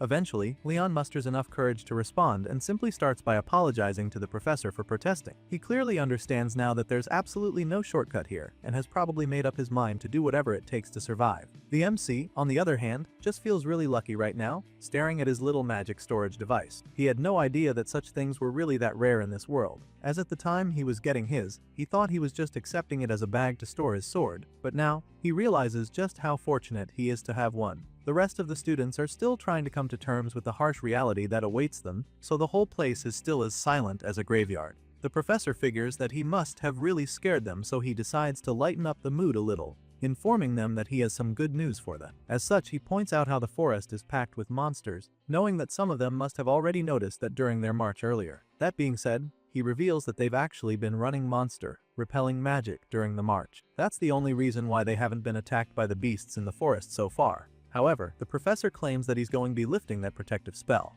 As far as he's concerned, they should consider this good news, because now they can finally have access to the beasts in the woods and hunt them down. In other words, he tells them that they don't have to worry too much about searching for food. As you can imagine, this comes as terrifying news to the students because he's practically telling them that they're about to be exposed to the monsters in the forest. Before they can even process the whole thing, the twisted professor concludes his announcement and then wishes them good luck as he prepares to take down the monster, repelling magic spell. The one-eyed man deactivates the spell with the snap of a finger, and before the kids even know what's going on, they're in the middle of a hunting game. With the spell gone, they're a little nervous, so they all turn to their respective squad leaders for answer. Those on our boys' team immediately ask him what he thinks they should do now, and as you'd expect, Gray is a little overwhelmed by the whole thing. He's just as unsettled as they are. The pressure is even more on him because he had no idea he was going to be the leader of his team. Regardless, he needs to think fast and come up with a plan to help his teammates stay alive and complete their task. That being said, he sharply informs them that they only have two things to do. He explains that they have to hunt down the monsters and eat them, stating that this is their only option right now. You see, our boy has actually been paying attention on the way here, and judging by the footprints and droppings he saw along the way, he is convinced that this forest has small to mid-sized monsters, and so he believes that they should be able to handle this level of threats with just a sword. Hearing this, the other kids on his team realize that he is saying that they should go straight into real combat against the monster. They were probably hoping to hear him come up with a less risky strategy, but that's seemingly the only path they can take now. While the second guy is busy worrying about fighting the monsters, the girl on the team seems more concerned about how difficult it might be to find the monsters in this huge forest. Well, Gray doesn't think that's the case though. From what he understands, it won't be difficult to find the monsters if they are carnivorous. They can just walk around until the flesh eaters notice them and come to them instead. Hearing this, the purple-haired boy on the team figures that Gray is basically saying that they should use themselves as bait. Just thinking about such an approach is mentally draining for the kid, but the team leader makes him understand that it's the only way. Gray explains that staying here would literally be the same as using themselves as bait, and if they do that, they'll be forced to compete with the other squads for prey in the same small area. The MC believes that their best shot at winning and surviving is going deeper into the forest to hunt where there will be less competition. As dangerous as it sounds, he insists that moving out with the way to go. In truth, our boy isn't so crazy about winning the contest, but more concerned with protecting his teammate. And so, he assures them that they don't even have to go after the dangerous monsters if they're scared. Gray claims that they can just look for snakes and bugs to eat instead. After all, he feels that snakes are actually pretty decent as food, even though the bugs are surely an acquired taste to him. The hero explains this to his new friends, telling them how important it is that they learn how to make use of the kind of food they find in forests without monster. But just as he says all of this, the girl on the team is suddenly eager to go after the monster. She doesn't want to settle for snakes and insects when they are in a forest full of monsters to hunt down. At this point, there's conflict of interest in the squad, and it's like they all want different things. That's when the white-haired boy claims he's going to follow Gray's call since he's the leader of the team. Our boy is a little surprised to hear this, but the other two members say the same thing, putting their trust in him, and that's when he realizes that the final decision falls to him. A few moments later, we see Squad D in another part of the forest, separate from the other teams. Here, Gray and his teammates are huddled up in a circle looking over some of the footprints and droppings on the ground. Our boy analyzes everything and tells them that their target is approaching, but they're just confused because they have no idea how he figured that out. Anyway, he's the team leader, so all they can do is watch quietly as he does his thing to track down their prey. They just stand close to him, waiting patiently to see what he's talking about. At first, they don't think that anything is behind the bushes, but then all of a sudden, a lot roar erupts from the shadows, and before they can realize what's going on, a massive carnivorous monster pounces on them. The monster stands on its hind legs, making it even more intimidating, and as soon as the kids see this creature, they're absolutely terrified. They've heard a lot about beasts like this, but this would be their first time actually coming in contact with one, so you can imagine just how scared they are. The kids freeze in fear upon seeing the monster. To make matters worse, the beast is way faster than they imagined, but as scary as it all seems, these kids are determined to survive. The ferocious monster charges at the pink-haired boy in the group, but the kid dodges the strike by slipping right under the swipe with insane speed. This impressive evasion gives him the confidence to go on the offense, so he takes out his sword and prepares to slug it out with the bear. Bass can feel his body moving on its own all of a sudden, like he's just entered another mode that allows him fight better. The boy reminds himself that he passed the academy exams and how he went through brutal training to get to this point. All that wasn't for nothing, so he uses this as fuel to go after the monster. With this in mind, he takes a big swing as the creature, as a warning for it to never underestimate the power of the World Union Academy. And just like that, he lands the brutal hit that draws blood from the monster's body. Seeing the damage he did, a small smile creeps up on his face. He almost feels fulfilled at this point, but this brief moment of relief is cut short when he sees the incredibly sharp claws coming right at his face. His eyes widen in horror as he watches the beast take a swipe at his face, but by the time he sees the attack, it's already too late. Bask pretty much accepts his fate then and there, but just when he thinks this might be the end for him, he opens his eyes to see the bear paw slashed clean off the wrist. And sure enough, the man responsible for this brutal strike is none other than Gray Lee. The MC lands the killer blow to save his comrade's life, but this just pisses off the bear even more. So when he's not looking, the monster tries to attack him from behind. Now the bear only has one set of claws left, but it's determined to tear our boy with it. However, the MC knows exactly what's about to happen, so he just baits the monster, and when it gets close enough, he turns around to slice off the second hand along with the head. Gray uses one incredible swing to decapitate the monster, before it can even realize what's going on, and as the bear head falls to the ground, his teammates suddenly begin to realize just how powerful their squad leader actually is. He kills the bear without breaking a sweat and casually sheathes his sword, leaving his teammates absolutely speechless. Gray then walks up to Bask, who is still pretty dumbfounded, to help the guy back on his feet. He gives the pink-haired boy a hand, asking him if he's okay, and the kid immediately responds, thanking the MC for saving his life. To this, Gray just gives the guy a very important lesson when fighting creatures like the one he just killed. Apparently, wild monsters like that keep moving even after being high with a fatal blow, which is why the bear kept attacking Bask even after he cut it. As such, Gray teaches his new friends to always prioritize not getting hit by the monsters instead of focusing on killing them in close combat. As you can imagine, the boy is grateful to Gray for this little piece of advice, claiming that he just learned how true it is the hard way. After catching their breaths, the three of them stand a few feet away from the giant bear corpse, still in awe of just how insane this whole thing is. They can't help but admit just how different this is from training against people, and it's definitely because for the first time, they actually saw just how a small mistake could be the difference between life and death. Later that night, we see that the kids in Squad D have already started making use of their cooking equipment. The big pot they were given is filled to the brim with meat, and they're digging in after a long and exhausting day. While some seem to have some basic etiquette, the others don't really care about that in the slightest. These guys might have different stands on table manners, but one thing they can all agree on right now is that beet meat isn't as bad as they thought. Our boy serves some of the soup into a bowl for the lady on the team, and then gives another little lecture about monster meat. He explains that taste differs a lot depending on the species. Some taste awful and even have poison in them, unlike the one they're eating now. Anyway, the point that the team leader is trying to make is that they should always research the local monster list when going on expeditions to avoid getting poison or hunting the wrong monster. But in the case that they can't do that,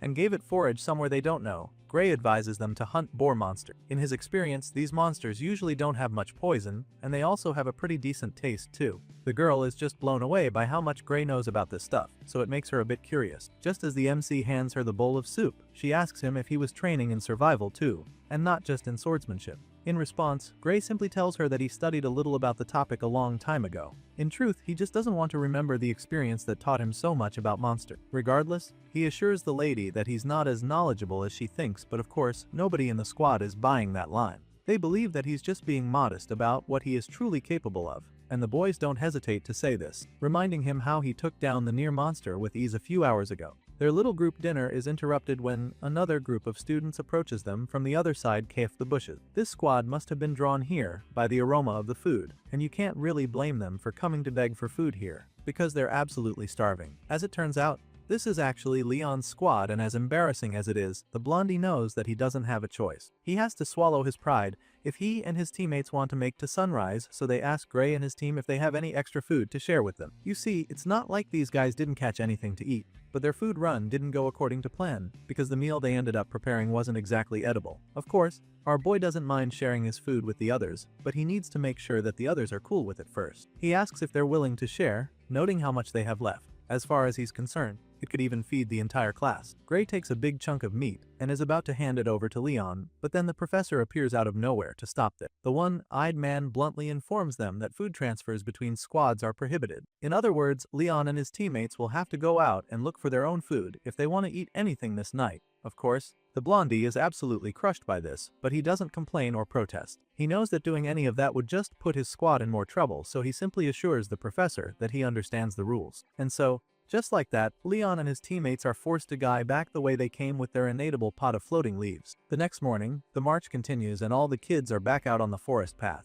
After a while, the professor yells out for everyone to halt, and once they all gratefully stop, he informs them that they'll be camping there for the day. The man explains that this will be a field camping exercise from here on. And as you can imagine, the kinds are definitely happy to hear this because it sounds like they're finally going to get an actual break. The last time they stopped wasn't exactly for them to rest, because they had to go hunting monsters and still cook just so they can eat. As tiring as that was, at least they managed to eat properly. Well, at least Squad D can actually say this, unlike most of the other teams who either ate cooked trash or couldn't even prepare anything to eat. But even though they actually got to fill their bellies, they haven't rested since this whole exercise started, so they're still pretty exhausted. The purple-haired boy instantly flops down to the ground when the professor asks them to stop. Leon and his equally tired teammates also take the opportunity to rest a bit. The blondie falls on his belly and starts lobbying for another chance to go find food. Apparently, they didn't get anything to eat the previous night, so they're still running on empty stomachs. Unfortunately, this break doesn't mean that they will get the chance to go looking for food again. The professor ignores the cries of the hungry and proceeds to state the rules of the next exercise. For this camp, the students have been provided with portable rations and personal tents. The man explains this to the kids and also informs them that squads will remain the same as they were during the last exercise. That being said, he instructs the respective groups to collect their supplies so they can set up their tents and campfires at the designated location. But while this is an opportunity for them to get some rest, the professor also makes it clear to them that they will have to be alert as well, because surprise attacks will be simulated at night when the kids are sleeping. That being said, he advises the various squads to decide what their watch rotations will be within themselves. The professor assures them that any method they chose is acceptable as long as they successfully repel the attacks. After the rules are explained, it's time for the different squads to get a move on, but Leon's team doesn't even look ready for this next exercise at all. Just thinking about walking to their designated area is pretty tiring, but then on the bright side, they feel that they could be able to slack off on watch duty if they're close enough to another squad. Unfortunately for them, the professor overhears them talking mischievously, and so he saves them the stress and informs them beforehand that all the different squads have been spaced out to prevent anyone slacking off. At this point, Leon isn't even surprised anymore. He's come to learn that things can actually get worse, so he's slowly making peace with the fact. After scolding Squad C, the professor finally signals the start of this next training session, encouraging all of them to hurry up, because the slower they prepare, then the less sleep they'll get. As you'd expect, this piece of advice helps you speed things up a bit, as all the kids start rushing to set up their tents and start their fires. Later that night, we see that Gray and his teammates have already set up everything they need. Now, it's just a matter of making a roster for those who stay up to keep watch. Our boy starts by asking the group how many people they think should be on guard. Well, they all happen to think that one person is enough to keep watch for the night, and it's mostly because they all want to sleep the whole night and not bother having to wake up at any point. Regardless, there has to be a rotation, so even though Gray agrees to do one person per shift, he still needs you figure out what order to do it. These kids feel that the first and last shifts are always the easiest, because anything other than that means that you'll get woken up right in the middle of your beauty sleep. Hearing this, Gray doesn't bother letting it stretch on, so he decides to take the second shift. But then that still leaves the third shift open, and thankfully, the pink-haired boy is more than willing to take it. It's the least he can do to help Gray since the MC literally saved his life earlier. Getting this, our boy sincerely thanks him. And just like that, they have a decent roster. Rumia will take the first shift, and right after her,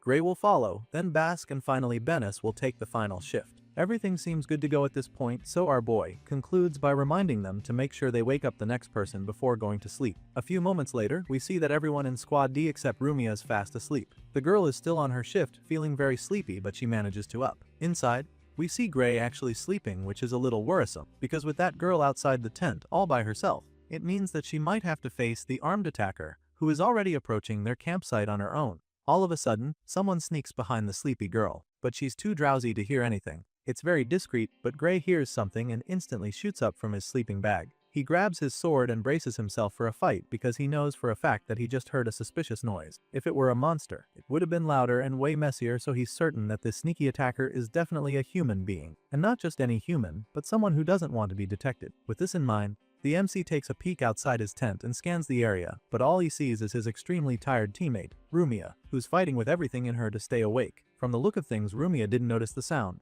which makes our boy start to think he may have imagined the noise. But that's when he hears another strange noise, which confirms that there's someone else in that part of He Forest with them. Gray begins to rack his brain, wondering who would come snooping around at a time like this. He assumes that it might be the professor checking to see whether they're properly keeping watch, but then dismisses the thought, because that would just make him let his guard down. With everything going on, his mind immediately drifts back to what Professor Ariel told him a while back. The red-haired lady made it very clear to him that he could be a target since he was the one who took down Varian. And so, he also remembers her warning him to be very careful, especially when he goes outside the academy walls. This memory plays back in his mind, and all of a sudden, our boy realizes that the man lurking outside his tent might just be an assassin. Just like that, shit gets real very fast, and Gray decides that he has to act fast as well. If that person out there is really here to kill him, then staying inside the tent is not smart at all, because ranged attacks are a possibility. Besides, he needs to lure the person away from his teammates to avoid them getting hurt if it's actually an assassin. With all of this in mind, the dark swordsman sneaks out of his tent and disappears into her forest, hoping that the mysterious wanderer follows him. Just then, he notices that there's a full moon out. This explains why the night is so bright, and Gray casually states that it might as well be daytime if that's the case. It's so bright that hiding is no longer even part of his plan, because even though the full moon makes it easier to spot his enemy, it also means that he's pretty much a sitting duck too. As such, he decides that he needs to move carefully to avoid giving away his position. Gray tiptoes through the forest, consciously moving as silently as possible, and the whole situation just reminds him of Divine Bow's training. In his previous life, he met with a powerful archer known as the Divine Bow, who taught them how to walk without making a sound. The man taught them that by placing their feet down from their pinky toes to the big toes, then they could walk without making a sound. The Divine Bow explained that by walking this way, they could literally step on branches and leaves without making noise. For the first lesson, Gray and others were made to walk barefoot through the mountains so that they could focus on becoming one with nature. Well, I guess that training paid off, because now he needs to move across the forest without making a sound. Gray goes into ghost mode with this thing, remaining completely silent as he closes in on the unknown figure in the woods with him. thanks to the complete silence he was able to achieve. He gets close enough to the mysterious man, and then holds a sword to his neck from behind. He tells the guy to stay still and demands that he answer all his questions if he wants to stay alive. That's when the man turns around to reveal his face, and our boy shocked to see what it's his professor. At this point, Gray realizes that the man must have been in the middle of a surprise attack for the training, and he admits it, claiming that he was just checking whether they were properly keeping watch of the area. However, he also admits that he didn't expect Gray to sneak up on him from behind with a sword to the throat. The man is really impressed by this, to the point that he can't even tell who's teaching who anymore. At this point, Gray still hasn't put down the sword because he's still not sure it's safe. In his mind, there is a chance that this person is just pretending to be he professor to lower his guard. But then again, our boy knows that his assassin who came to kill him would probably be carrying a far deadlier weapon. The man looks a little suspicious for sure, but after analyzing the whole situation, Gray ultimately decides that it's safe, so he puts down the sword. And that's about the same time when Rumia enters the scene, looking really shocked to see Gray and the professor alone in the dark forest. She expresses her shock and then asks the two men what they're doing here, because the last time she checked, Gray was supposed to be sleeping in his tent back at the campsite. The old man once again explains that he came here to check if the different groups were keeping watch as they were instructed to. However, he admits that Gray noticed his presence before he could even get close enough to their campsite. Because of this, he's very impressed in the fact that Rumia was alert enough to hear them talking and come all the way out to investigate. He commends the entire group for their vigilance. The old man admits that he has never seen first-year students set up camp this perfectly and still manage to keep watch over it this well. Hearing this, Rumia once again remembers that Gray isn't even supposed to be out here. The group leader was supposed to be fast asleep in his tent and wait for her to wake him up for his shift. She points this out, which surprises the professor, because he thought that the boy was the one on duty. All of a sudden, things start to get a little confusing for the professor, so Gray asks the old man if he stepped on a branch or something on his way here. The man admits that he did, and Gray tells him that he heard it. Our boy heard the noise from his sleep and Ken that something was off immediately. The professor hears this and becomes even more intrigued by the kid, but the group leader waves it off, suggesting that he was probably not deep asleep yet. This response just makes the professor burst out laughing. The man lets out a loud, genuine laugh because of how amazed he is by the boy standing in front of him. First it was the mock battle the other day, and now he's blowing the old man's mind again. Because of this, the professor is now starting to wonder if there's even anything left that he can teach Gray. As far as he's concerned, this kid is way too advanced for anything that they teach at the academy, so he simply bans Gray from participating in night watch training. The man doesn't want him to continue because if he keeps handling everything himself, the other students would learn anything. Of course, our boy wants to keep doing what his classmates are doing, so he protests, feeling that this would just mess things up for Squad D if one less person is counted. However, the professor assures him that his group will not receive any mock attacks between 1 am and 30 am, which is when Gray was supposed to be on guard. But now that the professor has banned him from participating, he promises to just pretend like he's still there and not bother attacking their campsite until the third shift begins. He also promises to give them a perfect score for their night watch training with no conditions attached. After putting all this down in his note, the professor bids the students farewell, telling Rumia to continue her night watch. The old man then takes his leave while our boy is still trying to process what the hell just happened. On the way out, the professor can't help but think about how the first-year student snuck up on him. Gray literally got behind him without the old man sensing even a trace of his presence. The man still hasn't gotten over this, and it just makes him wonder if the kid was part of some elite stealth unit or something. This thought genuinely crosses his mind, but then he immediately dismisses the idea, deciding that it can't be possible for a kid of his age. Even though someone as young as Gray couldn't have been trained in a team like that, the professor can't deny the incredible level that the boy's already on. All of these thoughts just keep bugging the professor, forcing him to wonder just who in the world this dark-haired boy is. The next morning, the professor wakes everyone up with his loud voice, ordering them to get up and move out. Apparently, their little relaxation period is already over, and now they have to resume the march regardless of how tired or hungry they are. As soon as they hear the man's voice, some of them start to cry because they already know that it's about to be another very long day for them. As you can imagine, many of them are still very sleepy as their so-called rest period was way too short. On top of that, they had to keep waking up several times because of that alert drill that the professor bombarded them with. As annoying as the whole situation is, these kids don't exactly have any other choice but to endure, so when the man starts walking along the forest path again, they all pick up their bags to follow him like they've been doing for the past 2 days. After walking for what feels like forever, they all look up at the sky to see that the sun is already coming down. At this point, the professor realizes that it's getting late, and since it's almost evening, he decides that they stop and set up camp where they are for the night. As you'd expect, the students are immediately hopeful that they're finally about to get some rest after walking throughout the whole day. For the professor to say that they should set up camp, it probably means that they're about to get some rest, right? Well, while some are desperately hoping that this is the case, some more realistic students in the class know that their professor would never actually let them slack off this early. The sun only just started setting, so the fact that their professor wants them to stop marching already only means that he probably has another insane training waiting for them at night. They're afraid that the man is finally about to finish them off with another difficult exercise, but just as they're about to start lamenting, the professor tells them to relax. He can see that he's clearly traumatized then with his insane methods, so he assures them that their training for the day is over. In fact, to prove that he's not messing with them, the man goes on to inform them that sleeping tents have already been set up for all of them to go and get their much-needed shut-eye. The professor reveals this shocking news to them and then urges them to sit tight and take it easy while their food gets ready. Of course, the students are absolutely shocked to hear this, but as unbelievable as it all sounds, they couldn't be more grateful to the professor for finally allowing them to rest properly. Later that night, we see all of the kids deep in sleep, but while most of them are already far gone in dream world by now, a few nocturnal students in the class are still awake. Of course, Gray is one of these night crawlers who can't just let themselves fall asleep. He stays up throughout, staring at the roof of his tent, and then calls out to the other insomniacs next to him. As far as Gray is concerned, it's pretty suspicious that the professor is letting them rest this much tonight, so he can't shake the feeling that it's too good to be true. His fellow Nightcrawler agrees, suggesting that the following day is definitely going to be hell on earth for them. Hearing this, Gray's fears are confirmed because this is exactly what he was thinking too. But before he can even say anything more, the blondie in the other tent simply tells him that he doesn't have anything to worry about.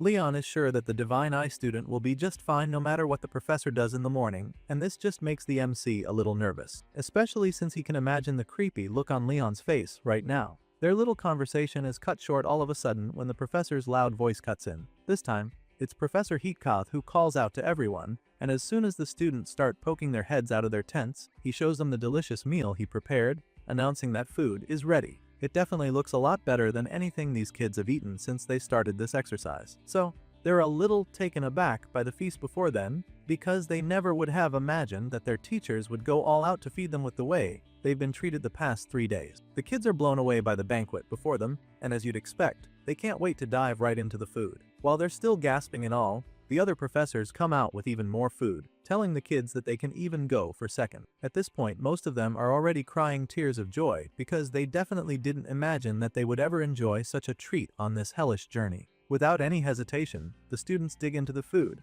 and while they're savoring the delicious meal, the head professor walks around commending them for their efforts so far. He tells them that they all did well surviving 2 days of brutal training, and so, he wants them to get some proper rest tonight to shake off all that fatigue. The students munch on the food like their lives depend on it, and with full mouths, they all thank the professor for the treat. But that's when we see the mischievous look on the man's face, suggesting that their tribulations are far from over. And as if that's not scary enough, the man literally mutters under his breath that they should better enjoy this treat while they still can. Because apparently, what lies ahead of them is far worse than anything they've faced so far. The next morning, everyone wakes up feeling refreshed and well fed, so it's time for them to continue their exercise. The professors line up in front of the students to address them, and the head teacher begins the announcement. He informs the students that from here on, they'll begin dangerous zone traversal training in the Gastia mountain range. He doesn't give any more details and then simply tells the students to follow his lead along the way. For the first time since the march started, nobody complains about anything. They're all feeling good and motivated to go on this new adventure,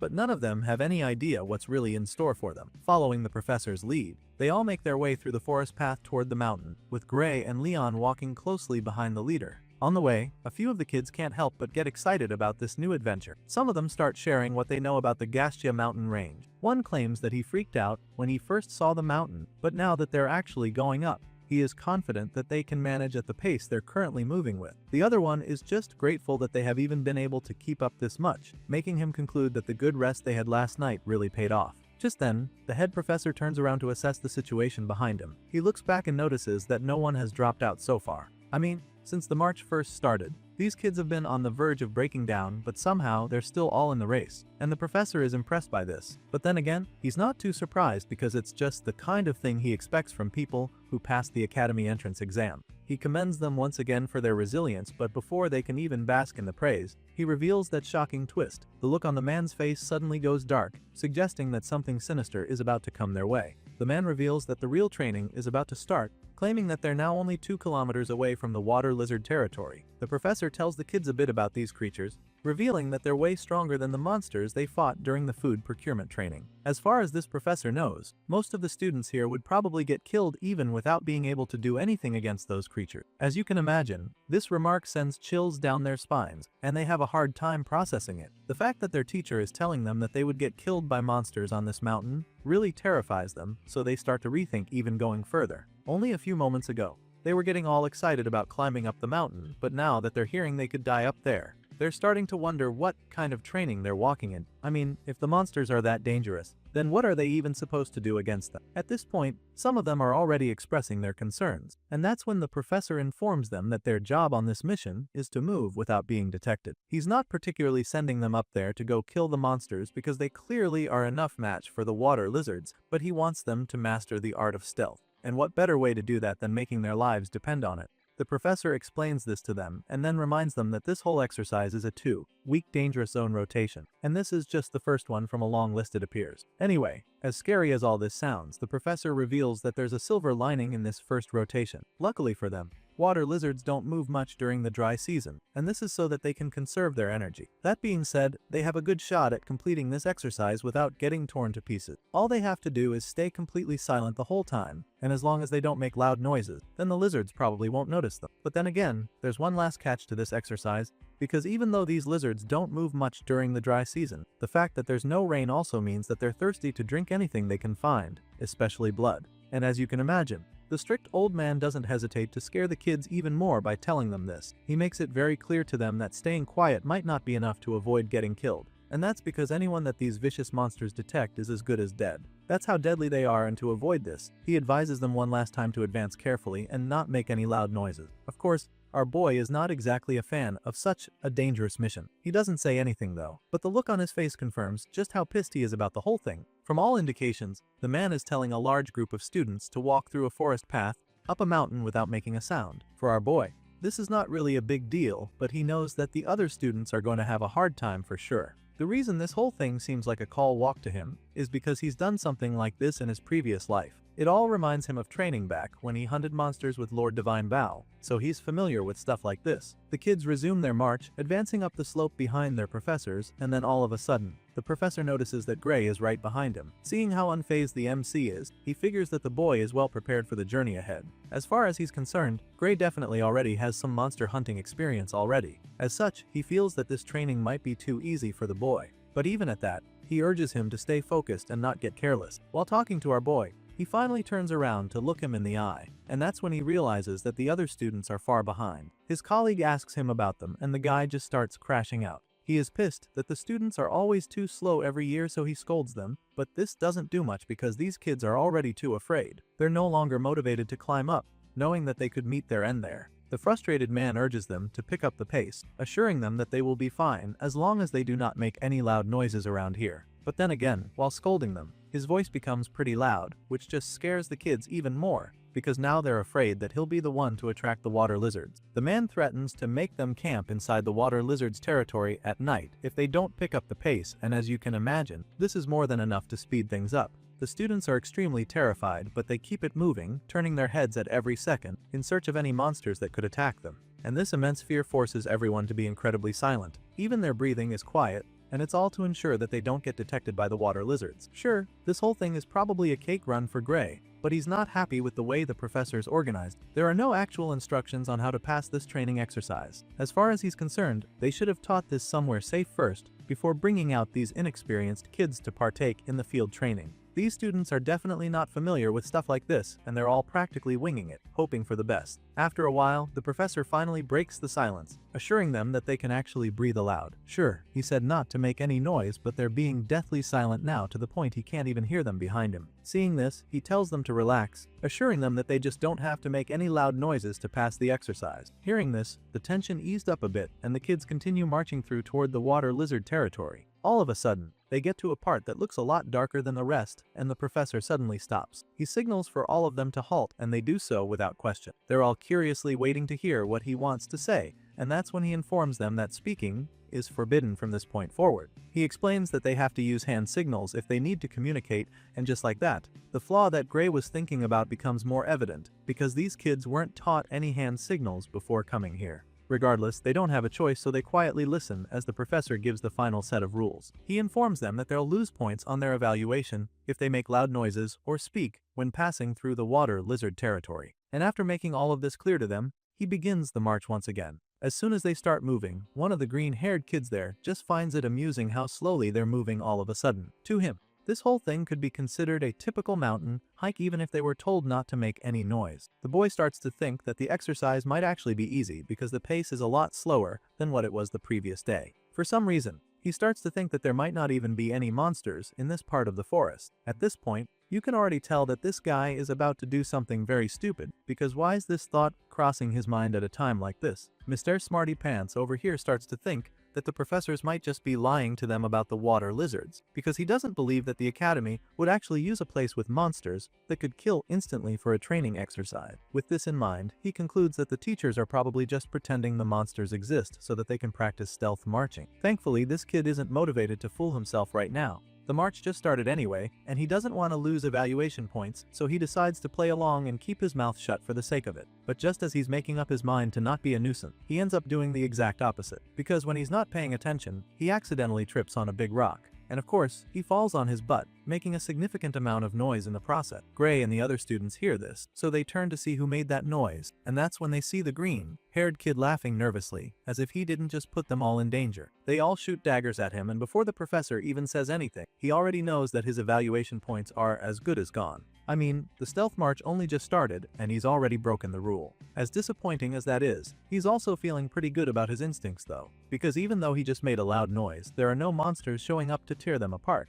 In his mind, his theory that the teachers were lying was correct, but before he can even gloat, he realizes just how wrong he is. The trees and bushes around begin to rustle violently all of a sudden, confirming that something is in there. Hearing the noise, the teachers immediately get their guards up, taking out the swords as they prepare to face the water lizards. As for the kids, most of them are trembling in fear at this point, but they all still remain totally silent. Gray, on the other hand, takes out his sword and braces himself for the fight ahead. But what these kids don't know yet is that these water lizards are very intelligent creatures. You'd think that they just went out and started attacking everyone there, but that's not the case, because these reptiles have their sights on a single green-haired target who disrupted their slumber. The cocky boy turns around when he hears the noise coming closer to him, and that's when he sees the horde of water lizards charging at him with red murderous-looking eyes. These blue monsters are absolutely rapid, so before the boy can even wrap his head around how wrong he was, they're already about to pounce on him. The monsters are so swift that they close in on him before he can even get back on his feet. All he can do is scream in fear as he watches his life flash before his eyes. But just when it looks like it's all over for him,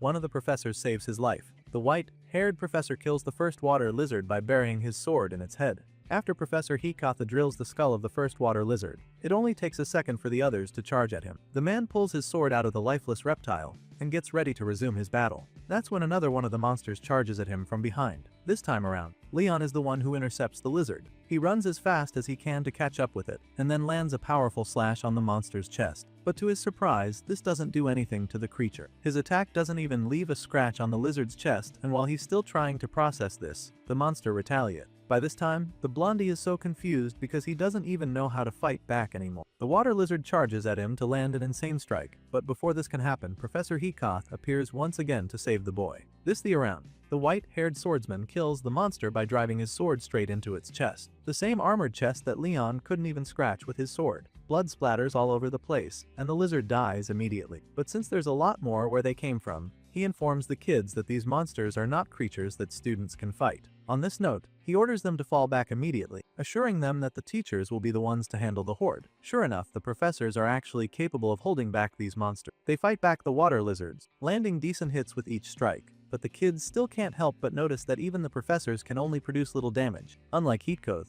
the others are only able to leave shallow wounds, and this makes the students wonder how on earth they would have managed against such monsters. Soon enough, the teachers are able to take out the first wave of monsters, and this leaves the kids very shocked. They're baffled because for monsters this powerful, they expect that the lizards would have a lot more stamina. I mean, their teachers were only able to create shallow wounds and yet managed to kill them, so it doesn't really add up. Seeing how confused the students are, the head professor decides to explain things to them. There's no doubt that these vicious reptiles are extremely powerful, but these teachers simply capitalized on their greatest weakness. The thing is, water lizards are usually low on moisture internally by the late dry season, which means that one can easily take them down by making them lose even a little body fluid. Hearing this, one of the students wonders what would have happened if they had run into this same horde of water lizards in the rainy season. To this, the head professor coldly responds, telling the students that unless they want to become water lizard food, then they should never come to places like this during the rainy season. He explains that this is the very reason why that March training only even happens after thoroughly confirming that there will be no rain.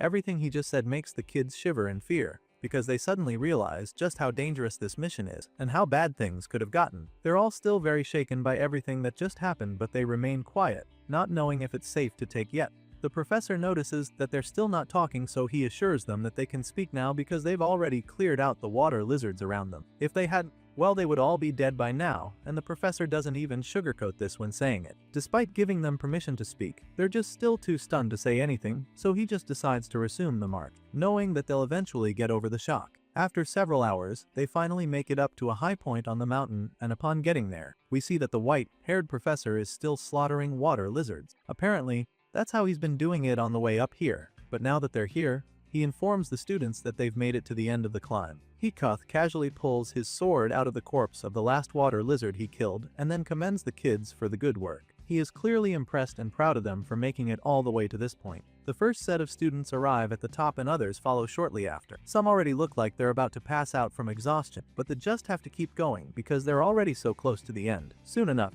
Leon arrives at the top as well, and Heathcote is the first to speak to him. The professor notices that the blondie is struggling to breathe, so he asks the boy if he's tired already. To this, Leon claims that his body actually feels fine, but then again, he admits that the whole exercise has been mentally draining for him. He didn't expect to feel this way, but he's come to realize that just not being allowed to make loud noises makes marching this difficult. In response, Professor Heathcote simply tells him that it is, claiming that it's usually rough for those who are not used to the marching exercise this way. That being, Professor Heathcote explains that this is the whole point of this training. It's to ensure that they can move without making any noises, so that they can stay completely focused on the goal at the top. That being said, the white-haired professor informs the students that the number of times that they've been spotted by the water lizards so far is 4. That's quite something considering that the original goal was to make sure that they get past the water lizard territory undetected. But then again, Heathcote admits that it's pretty respectable, because it was a smooth run overall compared to what he's experienced in previous years. After explaining this to them, he asks if they have any more questions, explaining that they won't be able to talk again after passing through this territory.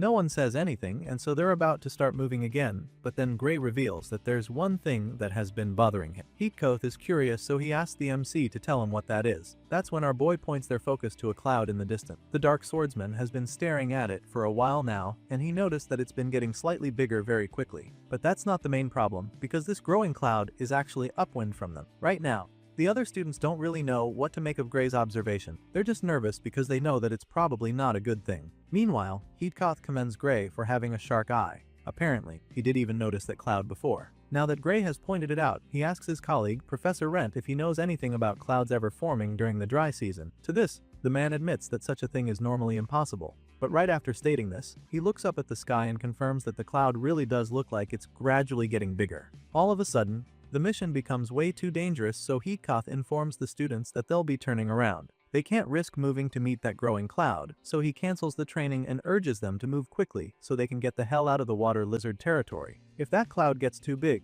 they can definitely expect rain to follow, and if that happens, then those water lizards Heathcote has been killing will not suddenly become very difficult to contain. Heathcote decides that they're going back, but his announcement is immediately dismissed by the head professor, who insists that they keep moving. The old man doesn't appreciate that Heathcote is trying to stop the training, because as far as he's concerned, what they're talking about is a tiny harmless cloud. The head professor says this with a pretty sinister look on his face, almost like he's trying to make sure that these kids find themselves in danger. It wouldn't be the first time he's done something like this though, and they're all starting to get used to his impulsive nature. However, Heathcote believes that this one is just too risky. He feels that it's too dangerous to keep heading in that direction, deeper into the water lizard territory, when there's a chance of rain. A cloud existing this time of year is already abnormal, so he doesn't want to take any chances. To him, student safety matters more than continuing training, so he refuses to support the man's order. Unfortunately, he doesn't have much of a say in this matter since Professor Wormel has led this expedition training for years. He has the most experience among all of them,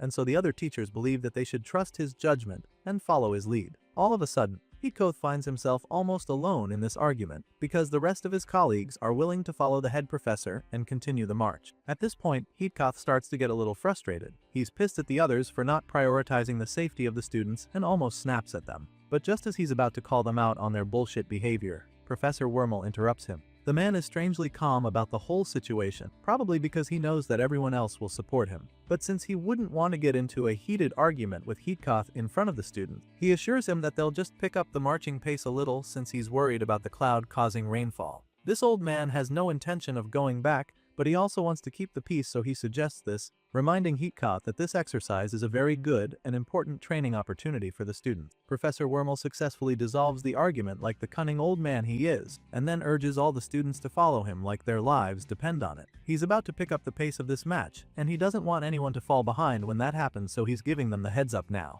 Based on the results of their training so far, he's confident that they should be able to keep with him how there's a chance of rain. He makes it clear to them that none of them is allowed to slack or fall behind, and then explains that they don't have time to fight the water lizards anymore. Now, they have one goal, which is to get through the water lizard territory in one piece, and the only way to do that before getting caught by the rain is by staying quiet and moving fast. And so, no matter what happens, they can't afford to make any loud noises. Unfortunately, shortly after they resume the march, it starts drizzling. Heathcote was afraid that this would happen, and now it has, but it's too late to complain, and there's no point doing that either. They have to maintain their fast pace and get out of the danger zone quickly. But as the march goes on, Heathcote can't help but feel that something very wrong is going on. This is clearly unnatural, because it shouldn't be raining at this time of year. But that's not the strangest part, because the air around here shouldn't even have enough moisture to grow a small cloud this big. None of it adds up, and so he begins to think that this rain might just be artificial. All the conditions suggest that it's impossible for it to be raining at a time like this, so this is the only explanation he can come up with.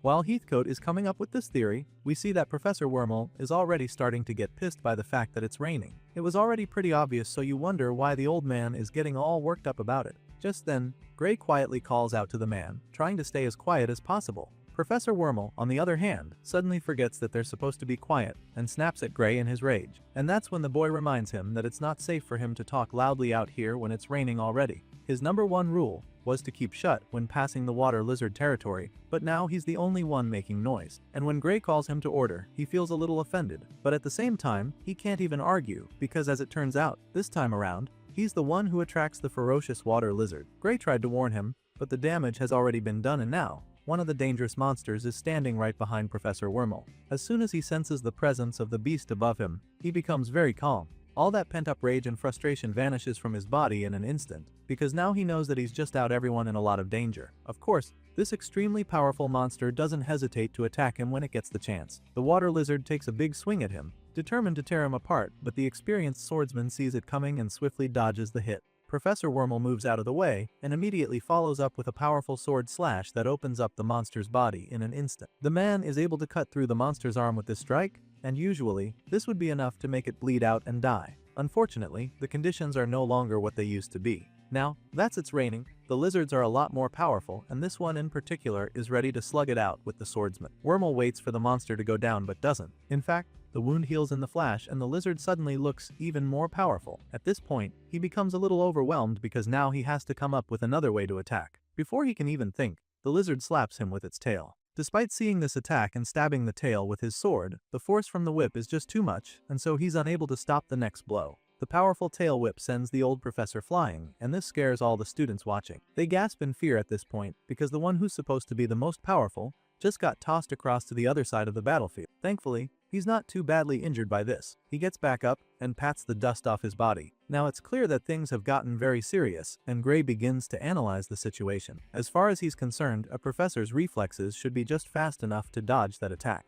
However, that's not the case because the man is actually quite badly hurt. Because of this, he begins to wonder if Professor Wormel was too focused on attacking instead. All of a sudden, the other students are now very afraid, because the water lizards are now way faster than they could have imagined. They begin to wonder if the monsters were always this fast. Before now, the water lizards weren't exactly weak, but now that there's rain, they're just too fast. It looks like there's no shot at winning this fight, but then Heathcote speaks up. He urges them to stay focused and keep fighting hard. That being said, he charges at the water lizard, determined to finish it off, but the monster fights back and casually whips the other professor with its tail. The ferocious monster seems to be getting the upper hand in this battle, but then Heathcote takes things up a notch very quickly. The hero takes a mighty swing that allows him to decapitate the water lizard in a flash. And so, just like that, he brings the fight to an end. The group of teachers stand over the headless corpse, almost surprised that they were able to kill it in the end. The water lizard was a lot tougher than they expected, and still managed to take it down. At this point, the white-haired professor decides to point out a few things. Sure, they managed to defeat this water lizard, but there are a lot more in this forest, and if they find themselves surrounded by more of them at the same time,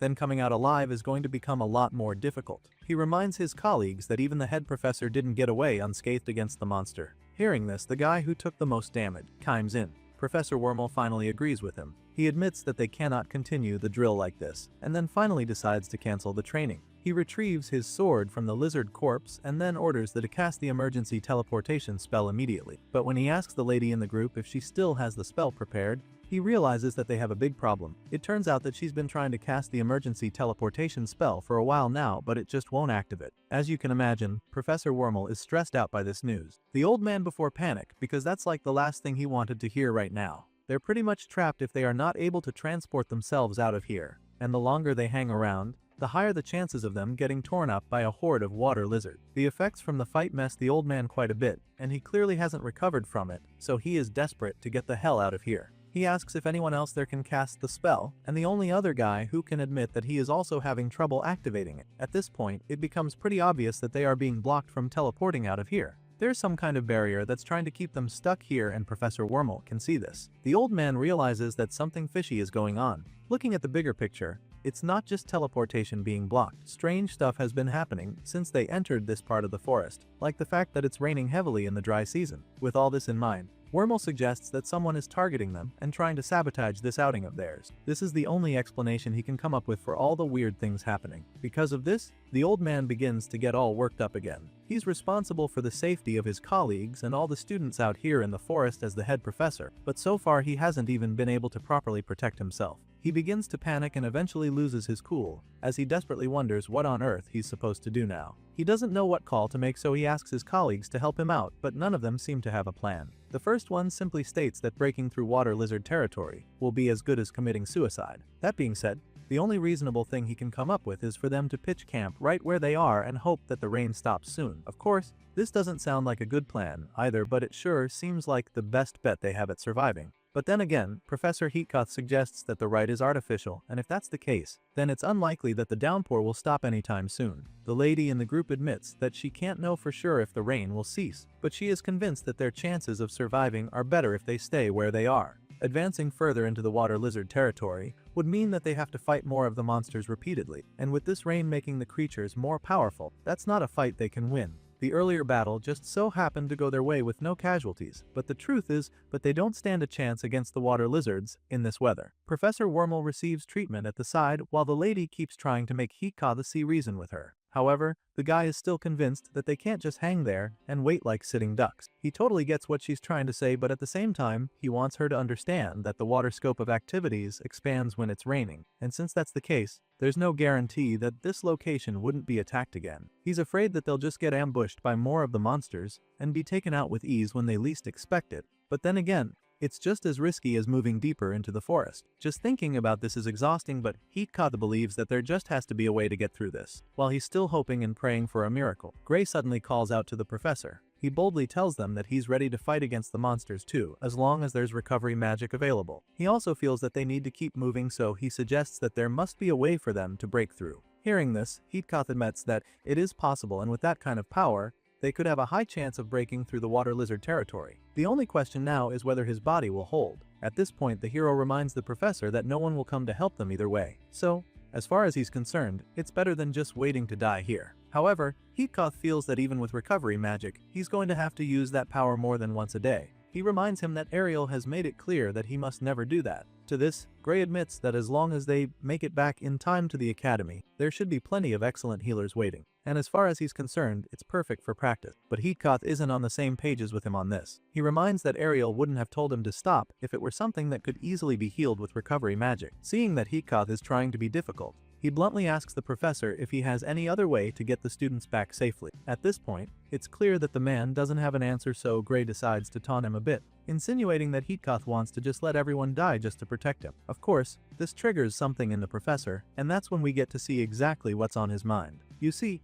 Before they set off on this assignment, Ariel told Hikoth that Gray would readily sacrifice himself if it's necessary. She claims that it's what makes him strong. And for this reason, she begs the man not to let Gray do anything irreversible. This was the instruction she gave Heatkoth before they left. Now that they're out here and under the rain, Heatkoth realizes that he has a difficult choice to make. All of a sudden, he begrudgingly agrees to let Gray do his thing, mentally apologizing to Ariel for not keeping his word. Just when he's about to give Gray the go-ahead, Professor Wormel interrupts him, claiming that they can't entrust the lives of everyone to a single student, just because he may have performed well in the competition. The head professor tells him to keep that joke to himself. Heatkoth claims that Gray can single-handedly deal with a water lizard with his power, revealing that he has seen it many times during his training. He insists that they shouldn't take a chance on Gray's power. Professor Wormel looks Gray Lee dead in the eyes and tells the freshman that he simply can't allow him to put the fate of all the students there in his hands. He says this with a really smug look on his face, making it look like he wasn't just the one who got whooped by the last water lizard they just defeated. The old teacher refuses to let Gray take over the fights and immediately orders Professor Gulak to send a rescue request back to the academy headquarters using the comms magic. As far as he's concerned, this is a much better way to go than giving Gray the final say. Wormel claims that it's safer to have HQ send reinforcements than trying to escape on their own. But then, Professor Garak reveals that he has already sent the request. Unfortunately, they have one major problem now, which is the fact that their communication magic is being jammed right now as well. If it wasn't for that, the message should have gone through, but Garak can't be certain that it has. Hearing this, Wormel simply commends the young professor for being proactive as always. He's not bothered by the uncertainty, and just concludes that it's only a matter of time before the headquarters sends a rescue team to save them. Anyway, seeing that Garak has already called for backup, he turns to Gray and asks him if he finally gets it now. He explains that they'd just be increasing the risk if they move on their own from here. That being said, he turns to Heatkoth once again and asks the man if he is seriously trying to put the students in danger by suggesting that. At this point, the tension is high, because even the other kids are probably starting to agree with the head professor. They all stand there quietly, waiting to hear what Heatkoth has to say in response. Of course, the spotlight is on the young professor now, as he's already starting to look like the bad guy. He still believes that they need to get moving as soon as possible to avoid getting ambushed by more water lizards, but he doesn't even know how else to convince the others that this is the way to go. He stares at the corpse of the monster they barely killed as a team and then asks Wormel how many times he thinks they'll get attacked by water lizards before the reinforcements arrive. At the moment, there's even a chance that their request didn't go through, which would mean that HQ doesn't even have any idea that they need help. However, Professor Wormel doesn't seem to care about any of that. The head professor bluntly admits that he doesn't know if they'll be attacked again or not,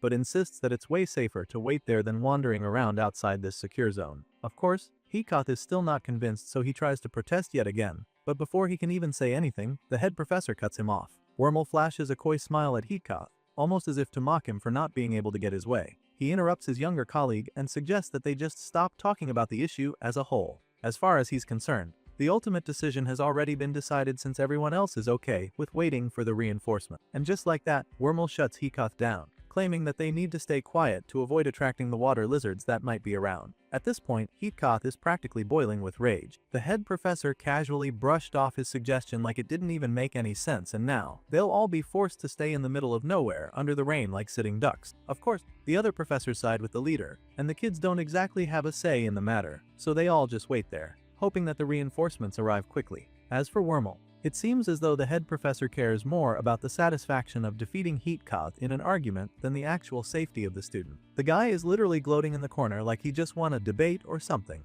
On the other hand, the students are absolutely terrified, knowing that they could be attacked by the vicious reptiles any moment now. Their fears are immediately confirmed though, because they suddenly begin to hear scary noises coming from the bushes. As soon as this happens, most of them begin to panic. But Heathcote, who already saw this coming, simply takes out his sword and braces himself for another brutal fight against the monster. He takes the first step to face the water lizards, informing the others that the creatures are already here. And while most of the kids are scared shitless right now, Gray Lee quietly walks up to his teacher, assuring the man that he's ready for a fight anytime. Hearing this, the man quietly tells our boy that he should only step in if things go south when he's fighting the monster. Apparently, Heathcote doesn't want Gray to get involved right away. His priority remains protecting the students, and this means that he'll have to fight the water lizards on his own for as long as he can. The only time he expects Gray to join the fight is when he can no longer contain the situation, and our boy agrees to follow his wish. The man charges at the water lizard as soon as it shoots out of the bushes, and the other professors join in to help him fight the beast. The teachers unleash an onslaught of sword slashes on the monster so much so that it's covered in deep cuts in the blink of an eye.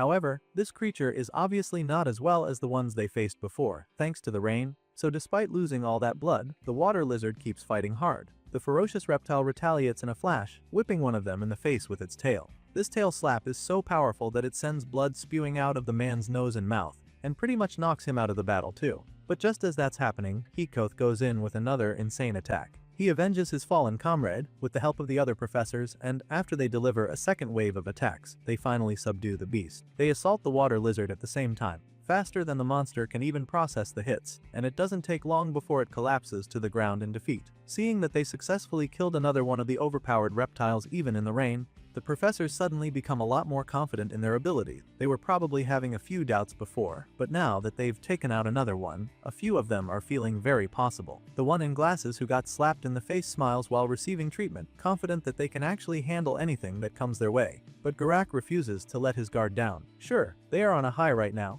but they can't get cocky and relax, so he urges his colleagues to stay focused because the fight is not over yet. Sure enough, just as he says this, two more water lizards blast out of the bushes like heat-seeking missiles, straight toward the professor. These red-eyed beasts obviously heard the noises from the last fight, and now they've come to join the party. They charge at the teachers with blistering speed, and Heathcote calmly waits for them to get close enough. The spiky-haired professor knows that the fight is about to get a lot harder since they're now facing multiple, so he locks in immediately, and Gray does the same. The man told him earlier to only get involved when things get out of hand, and now that they're facing more than one water lizard at a time, it's looking like that's exactly what's about to happen. Our boy slowly reaches for his sword, with his red eyes laser focused on the water lizard speeding his way. He grips the handle of his sword tightly and then suddenly walks ahead of the teachers to the fire front of the line. Seeing this, Heathcote simply tells him to go back. The professor explains that it's their duty to protect the students, which is why he needs Gray to stand down for now. At the moment, all he needs our boy to do is watch closely and witness how professors from the World Union Academy perform in battle. Right after saying this, Heathcote's eyes begin to glow brightly, confirming that he just tapped into his magical energy. But he's not the only one with blue eyes right now, since all of his colleagues have also activated their powers. They all charge into battle with lightning coursing through their bodies, and for the first time ever, the students get to see their teachers really get serious in a fight. They're blown away by the display on show, because it's just simply dumbfounding just how powerful these teachers are. They slug it out with the water lizards, throwing powerful swings over and over without holding back, and this just leaves the kids speechless. Even when up against two of the water lizards, the professors are able to handle the situation perfectly, containing the enemies and landing decisive blows over and over. Leon is particularly stunned by this, because this is actually the first time he's getting to witness the true power of the professor. In this fight, the main man is clearly Heathcote, who seems to have the best combat skills. He leads the others in the fight against the water lizards, and they all follow him. Right now, he's working with a simple strategy, which is to divide and conquer. Heathcote decides that they start by thinning down the number of opponents by focusing on only one. Professor Rent is right behind him at this point, and the man assures him that they understand the assignment. Using this strategy, the professors go after one of the water lizards first and focus on taking it down. Heathcote and Rent team up against it, attacking simultaneously, but the reptile isn't backing down either. The beast charges right back at them, taking a big swing at the spiky-haired professor, but he sees this coming just in time, and he's able to deflect the strike. Heathcote blocks the attack and distracts the vicious creature long enough for Rent to sneak up on it from behind. The water lizard is busy throwing everything it has at Heathcote when Rent pops up out of nowhere to take it out with a devastating sword strike. By the time the monster senses the sneak attack, it's already too late. The water lizard turns out, attempting to counter the strike, but Reg is too quick for this, and is able to bury his sword right in the monster's chest. This stab to the heart is pretty much enough to seal the deal, so when the students see it, they start cheering and praising their teacher. Their confidence in their professors shoots up tremendously, because now they know that these guys will actually be able to protect them. While they're busy cheering and hollering,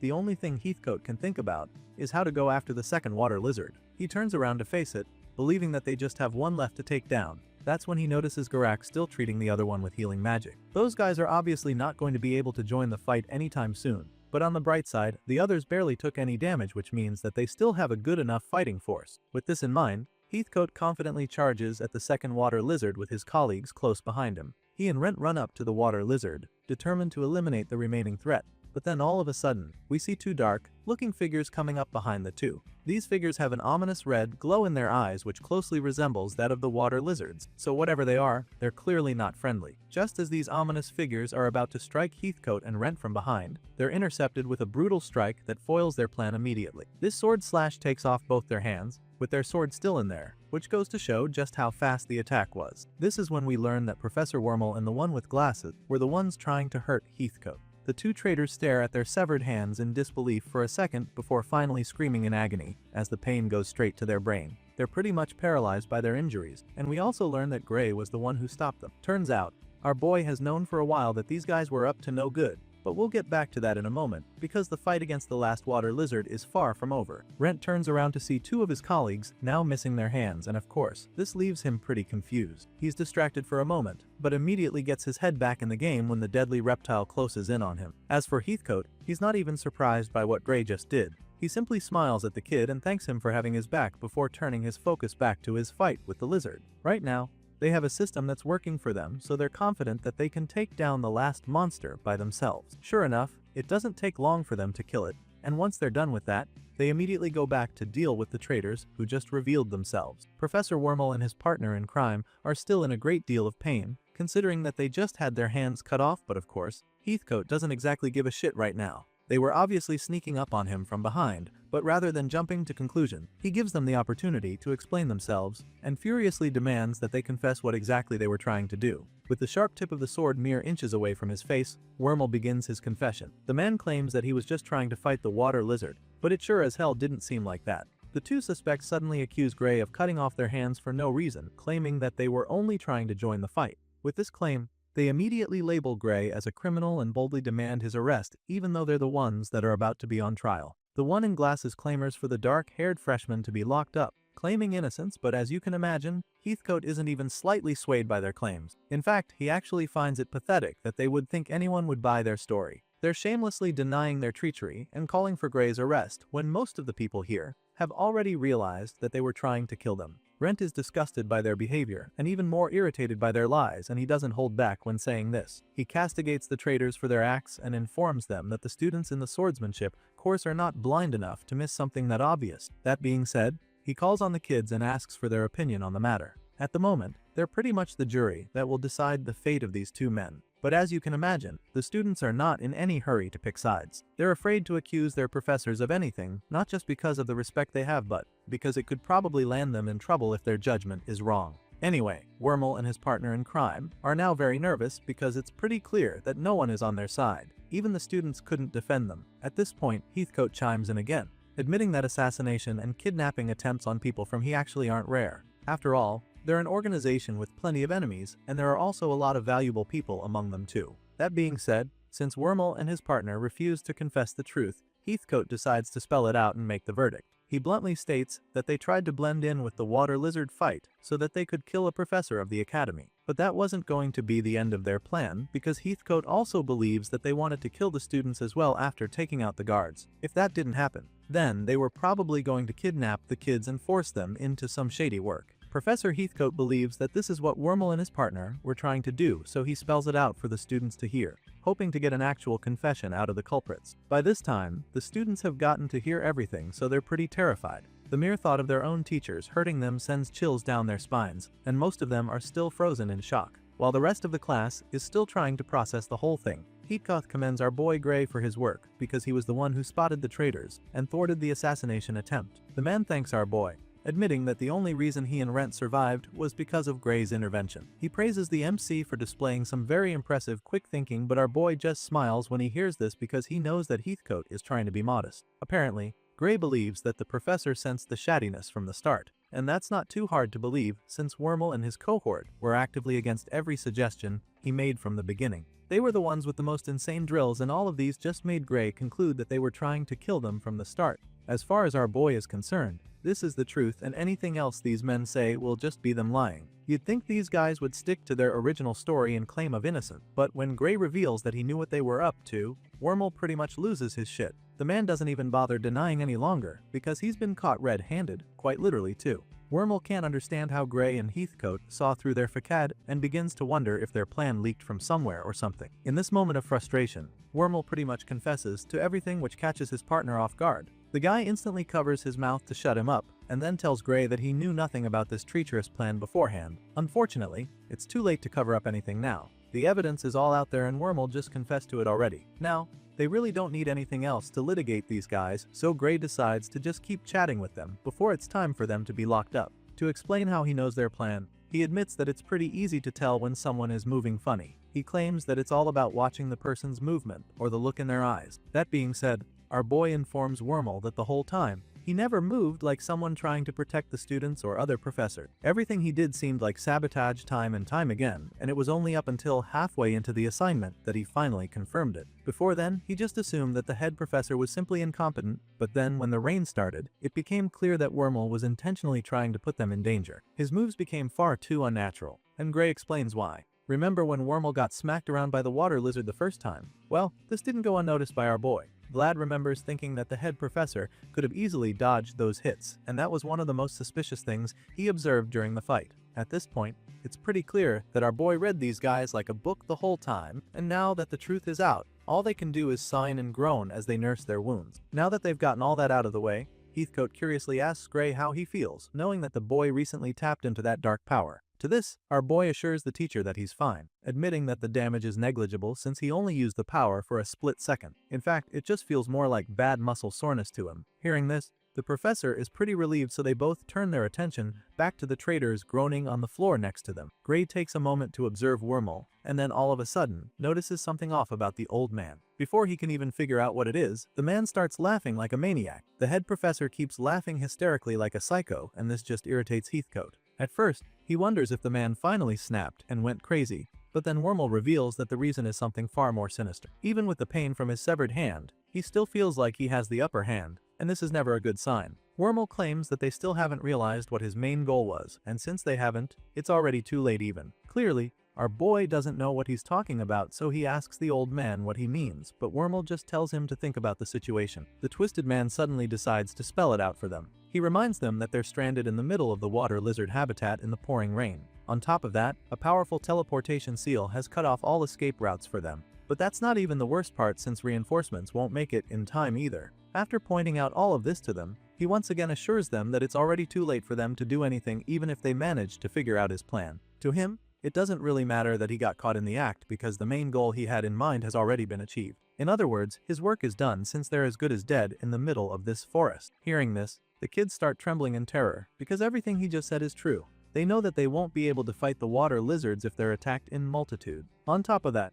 they're now also aware that there are traitors among them, and this just makes everything a lot scarier. After stating this out for them, Wormel goes on to admit that their goal wasn't exactly to kill them. He claims that they'll surely understand their objectives if they just follow them. And at this point, he reveals that they actually prepared a way out, and they apparently did this to prove that their goal wasn't to kill them. Of course, Heathcote isn't exactly looking forward to facing many more water lizards in this rain, so he bluntly asks the traitor to tell him where this escape route they prepared is. And just like that, Professor Wormel suddenly gets the leverage he needs to come out of this alive. With Heathcote anxiously waiting for the answer, he reveals that there's just one condition before he tells them the way out. You'd think he's about to ask for a get-out-of-jail-free card or something, but the maniac is after something. He calls out to the three men standing before and tells them that the only way he'll reveal the escape route is if the three of them stab their own hearts right there, and then. A sinister smile creeps up on his face as soon as he makes this request, and then he goes ahead to say that they can't afford to bring along anyone that would interfere with their plan. Just then,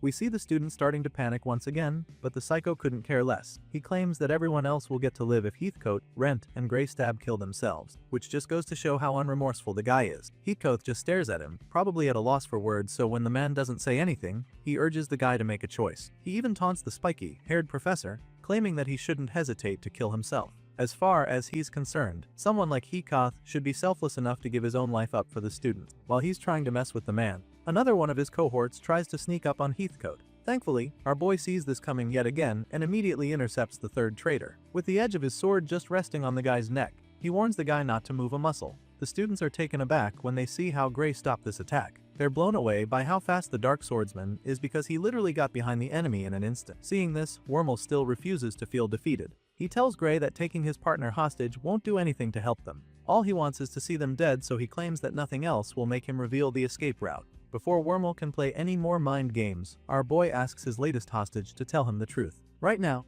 Gray has figured out that this guy can actually use teleportation magic, as opposed to what he claimed earlier. He said it wasn't working, but that's just one of the shady things that Gray noticed before. He knows that sneaking teleportation interference and communication jamming into the academy without being noticed would be very difficult. For this reason, he's convinced that the only way this would work without a problem is if the professor in charge of magic is working with them. That way, it would be very easy to make it so that communication and teleportation can't be used. Gray interrogates this last culprit, almost certain that the guy is going to spill the beans because of how scared he is. Our boy even takes things up a notch by drawing blood from the guy's neck, just so he knows that he's not bluffing. At this point, the guy is fighting so hard to keep his mouth shut, but the steel is digging deeper into his skin, which makes it harder to stay tight-lipped. Heathcote watches the whole interrogation session, and he's just blown away by how sharp Gray is. He thinks that it's way too good for a student that he can't even help but commend the boy. Anyway, back to the hostage. The mere fact that the guy is hesitating to say anything is enough proof that he can actually use teleportation magic. He calls out to Heathcote, hoping to be rescued, but the man just points a sword to his eyeball and orders him to activate teleportation magic immediately. He tells him to send every student and professor to the base of the mountain, and to show the guy that he's not bluffing, he promises to gouge out one of his eyes if he refuses to obey. And if he still refuses after losing an eye, Heathcote assures Galak that he'll go blind. But that's not all, because if he still doesn't comply after losing 2 eyes, then he'll have his fingers cut off 1 centimeter at a time. The guy isn't even done processing what Heathcote just said when Gray chimes in, warning him not to try anything funny like teleporting them elsewhere or leaving someone behind. Unlike Professor Heathcote, this Dark Swordsman is not a fan of the whole slow torture or stuff like that, and he makes it very clear to the hostage by promising to take his head instantly if he makes even the slightest suspicious move. At this point, Galak is clearly about to break and Wormel can sense it, so he tells him not to dare to use his teleportation magic. However, at a time like this, following Wormel's orders is pretty much suicide. Galak clearly hasn't made his choice, but Heathcote has finally run out of patience, so since the guy is still refusing to do as they say, he decides to keep the promise he made earlier. Without a second thought,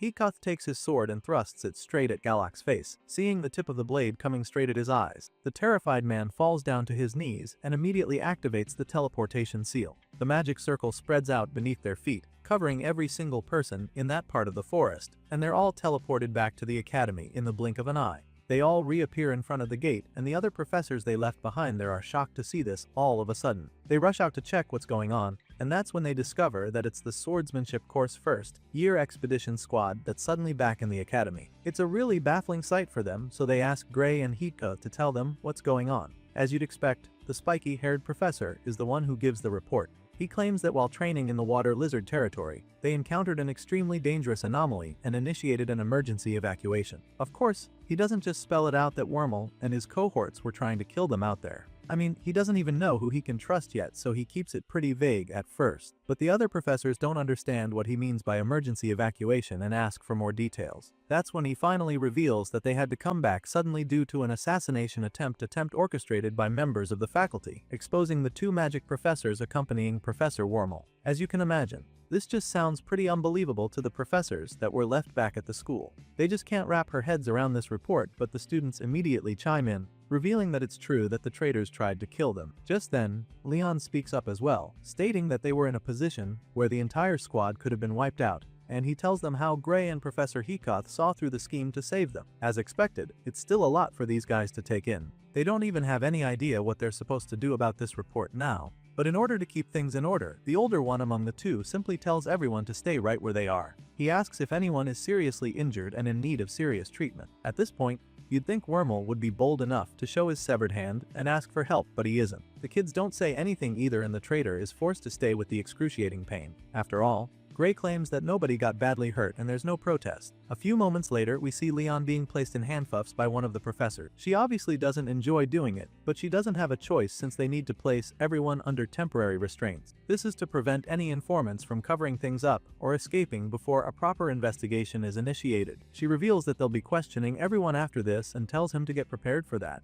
The scene shifts and we catch up with the MC, who's also in cuffs while being interrogated, just like him and others involved. The traitors in the picture are questioned, and let's just say they're not in the mood to answer anything. After that, the issue is understandably taken to trial, and as soon as they arrive at the courthouse, the tension is off the roof. The judge presiding is able to calm the noise with the slamming of his gavel. He tells everyone to stay silent and informs them how the trial will go. From then point forward, they will announce the disciplinary ruling regarding the attempted assassination and kidnapping of the Swordsmanship Course First Year Expedition Squad. The judge is aware that this incident was orchestrated with Professor Wormel, the expedition supervisor, as the ringleader, and Professor Balin, the deputy supervisor, as a co-conspirator, and they were assisted by 2 magic professors assigned for emergency response. Apparently, Galak wasn't the only other accomplice they had as the lady in the group. Professor Rant was also a part of this, and together, the 4 of them attempted to murder and abduct the students. As it turns out, Professor Wormel, Balin, and Rank consistently acted to carry out the criminal plan throughout the entire incident, and there are mitigating circumstances to consider.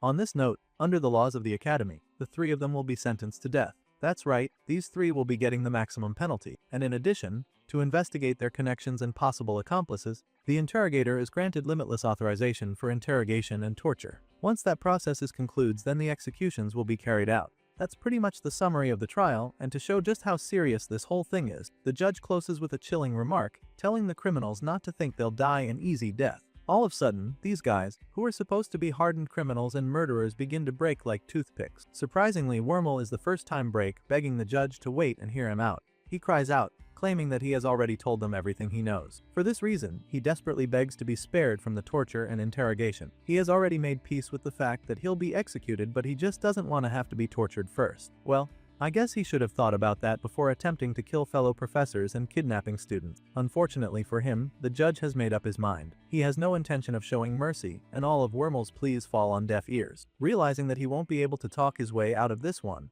the old professor decides to make a run for it. With his hands tied behind his back, he attempts to run out of the courtroom. For some reason, he thinks this is a good idea that could actually work. When if thought that, he quickly learns how wrong he was, because he's easily intercepted. Someone grabs him by the face and slams him into floor to make him behave. It works pretty well because Wormel is finally forced to calm down. As for Rant and Balin, when they see this, all the funny ideas they probably had instantly disappear from their minds. The judge then orders for the 3 of them to be taken away and await interrogation. Once those 3 are taken away, Galak is the only one left with the judge. He reminds the professor that he's just as guilty as the others. However, at the very last moment, he abandoned the plan and helped the students escape. That alone is worth a reduced sentence as far as the judge is concerned. So, for this reason, he decides that Galak will be allowed to live as a member of the convict corps after his interrogation. As you can imagine, the guy is very grateful to receive this sentence, especially after seeing what the maximum punishment is like. Some of the others aren't satisfied with this ruling, as they think that he should receive the same punishment as the others. One of them brings this up with Professor Heatkoth, who immediately explains things to him. He reminds this colleague that Galak still helped rescue students at the last second despite being one of the conspirators at the start. You see, cooperating sometimes can get your life spared even when guilty, and Heatkoth doesn't have a problem with this because doing it this way makes it easier to minimize collateral damage. As grateful as Galak must be to have his life spared, Professor Heatkoth also knows that sometimes living might not be the better outcome, because some of them end up living pretty miserable lives as punishment for their crimes. Once the trial is over, Gray and his teacher have a chat about everything that happened. Heatkoth admits that it's pretty crazy that Gray already experienced something like this right after enrolling at the academy. He only just got here and he's already getting involved in some extremely dangerous and controversial stuff. But our boy doesn't seem to be affected much by it. He just smiles at the thought and admits that he's kid of getting used to being dragged into incident. I mean, that was pretty much the story of his previous life. Sure, he's getting used to crazy stuff like this, but he also admits that he never imagined so many criminals would be hiding among the Academy's professor. Heatkoth is equally surprised by how bad things have gotten and claims that it's hard for him to believe this place is supposed to be the world's greatest education institution. He wonders if this is what Gray thinks now after seeing the ugly sides of the Academy, and he simply admits that it's nothing like the image he had in his head before coming here. Heatkoth isn't surprised to hear this, but it doesn't make it any less disappointing to him. The guy feels pretty ashamed to be associated with such a place right now, but at the end of the day, this is the life he chose. He tells Gray how some people say that the World Union Academy is not really an educational institution at all. They say it's more like a selection facility instead, and they're not exactly wrong. The students are already testing when they get gathered here, and the graduates are excellent simply because they started out that way. As for the professors, these days, nobody really rates them that much anymore. You hear people saying that they don't actually have that much power and things like that. He tells the MC all about these opinions that people have about the academy and asks him what he thinks about them. He wants to know if Gray agrees with them or not, and after pondering for a bit, the Dark Swordsman gives his answer. He admits that there are times when he actually wonders about all this, but the professor isn't sure exactly what he's referring to. The man stops in his tracks trying to understand what Gray is talking about. And then, that's when our boy reveals that there's only one thing about this place that gets sure of. And that's the fact that he's gotten stronger since he arrived at the academy. Gray Lee is convinced that he is way stronger than he ever was back in the village. As far as he's concerned, it's not even comparable, and he has no doubt about this. The MC makes this opinion known to he professor, and then goes on to say one more thing. In response to all the things that people usually say about the academy in recent times, Gray claims that one could be right not to trust the academy as an organization. However, he has no doubt that there are teachers here one can trust. Ariel and Heathcote are obviously the ones he has in mind when he says this, and after revealing this, he assures the spiky-haired professor that knowing this alone is enough reason for him to stay. As you can imagine, the man is touched when he hears these words. Gray pretty much catches him off guard with this, and if he were any more flattered, he'd probably be blushing right now. Anyway, Heathcote simply concludes that Gray really doesn't sound like a student, and then, he lets our boy in on a little secret, revealing that everything he has done so far was just a light conditioning. Heathcote claims that it's all basically a warm-up for Gray, assuring him that he's going to get a lot string from here on out. Of course, our boy likes the sound of that, and the fact that it's coming from his teacher makes it a whole lot better. He was sent back in time to this world for a reason, and so far, everything is on track. He still wants to become stronger, to be able to control that dark power within him. This was always the plan, so the fact that Heathcote has the same vision for him just makes him smile genuinely, because this is the plan he has had from the start. The scene shifts and the story continues several days later, when the heat has finally died down. The students are all gathered in the arena for another training session, which is led by Professor Rent this time around. As soon as they enter the training ground, the teacher takes the opportunity to commend all the freshmen who took part in the expedition for their performance and bravery. He claims that they all did good work on that field march training the other day, and talks about how impressed he was even though there were a bunch of irregular situations. After commending them, he quickly switches to the topic of the day. With the field march now over, he reveals that they've officially completed their basic physical training. And that being said, from here on, they'll be moving to the next phase. Of course, the students in the class are pretty glad to hear that they passed the last one, but they're still a bit traumatized by what they experienced out in the Furious, so they're not in a hurry to start celebrating like before. Professor Rent equally understands this, which is why he is going to explain what comes next to them. But before that, he's going to first of all show them the goal that they're expected to achieve in this new session. And to demonstrate this, he takes out his long sword and uses one mighty swing to slice through the target right in front of him. He slashes the thing in two, sending the top piece flying into the sky like it's a piece of paper. After doing so, he informs the kids that the thing he just sliced through with ease is a stealth stake, 140 millimeters in diameter. And as you can imagine, the students are blown away by this. On this note, he instructs them to cut the same thing cleanly in one strike in order to qualify to advance to their second year. He also explains that failing to achieve this by the end of the term results in expulsion, so he urges them to keep this in mind. Of course, this punishment sounds pretty drastic to the students. They're shocked that it would be that serious, but it turns out that this is just the way things have always been.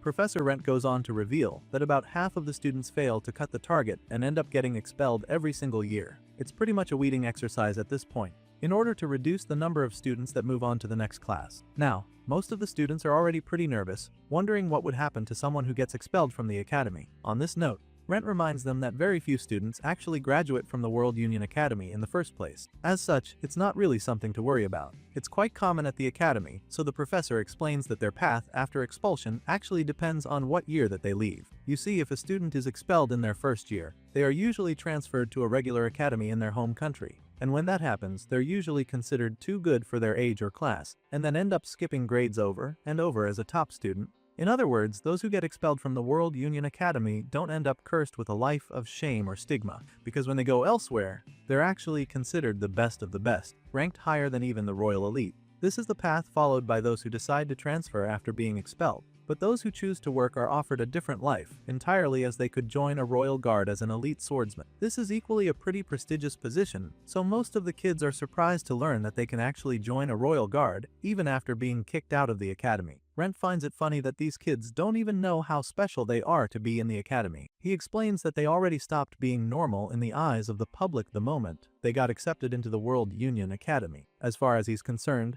most of them are just lacking compared to other monsters here. but that doesn't change the fact that they're still top-tier talents. That might be the case, but they shouldn't forget that they still need real combat experience. Hearing all this, our boy realizes that it really was just as Arya said in his previous life. Back then, she would always say that the World Union Academy is the place that actually suits him, and now that he's here, he can confirm that the gap between this academy and everything else is he truly insane. Professor Rent hyped them up with everything he's been saying, but he also suggests that instead of worrying about getting expelled, they should just focus on cutting the thick steel pole that will pretty much determine their future at the school. However, even though the man clearly already cut through the thick bar at the start of the exercise, they still can't help but wonder if it's even possible. And to this, Professor Rent simply encourages them to try and see what they're capable of. It's not like they'll only get one chance to cut through it anyway. So the earlier they make an attempt, the better for them, because that just means that they'll have many more chances to go at it. With this in mind, the dark-haired boy at the front of the line steps up to have a go.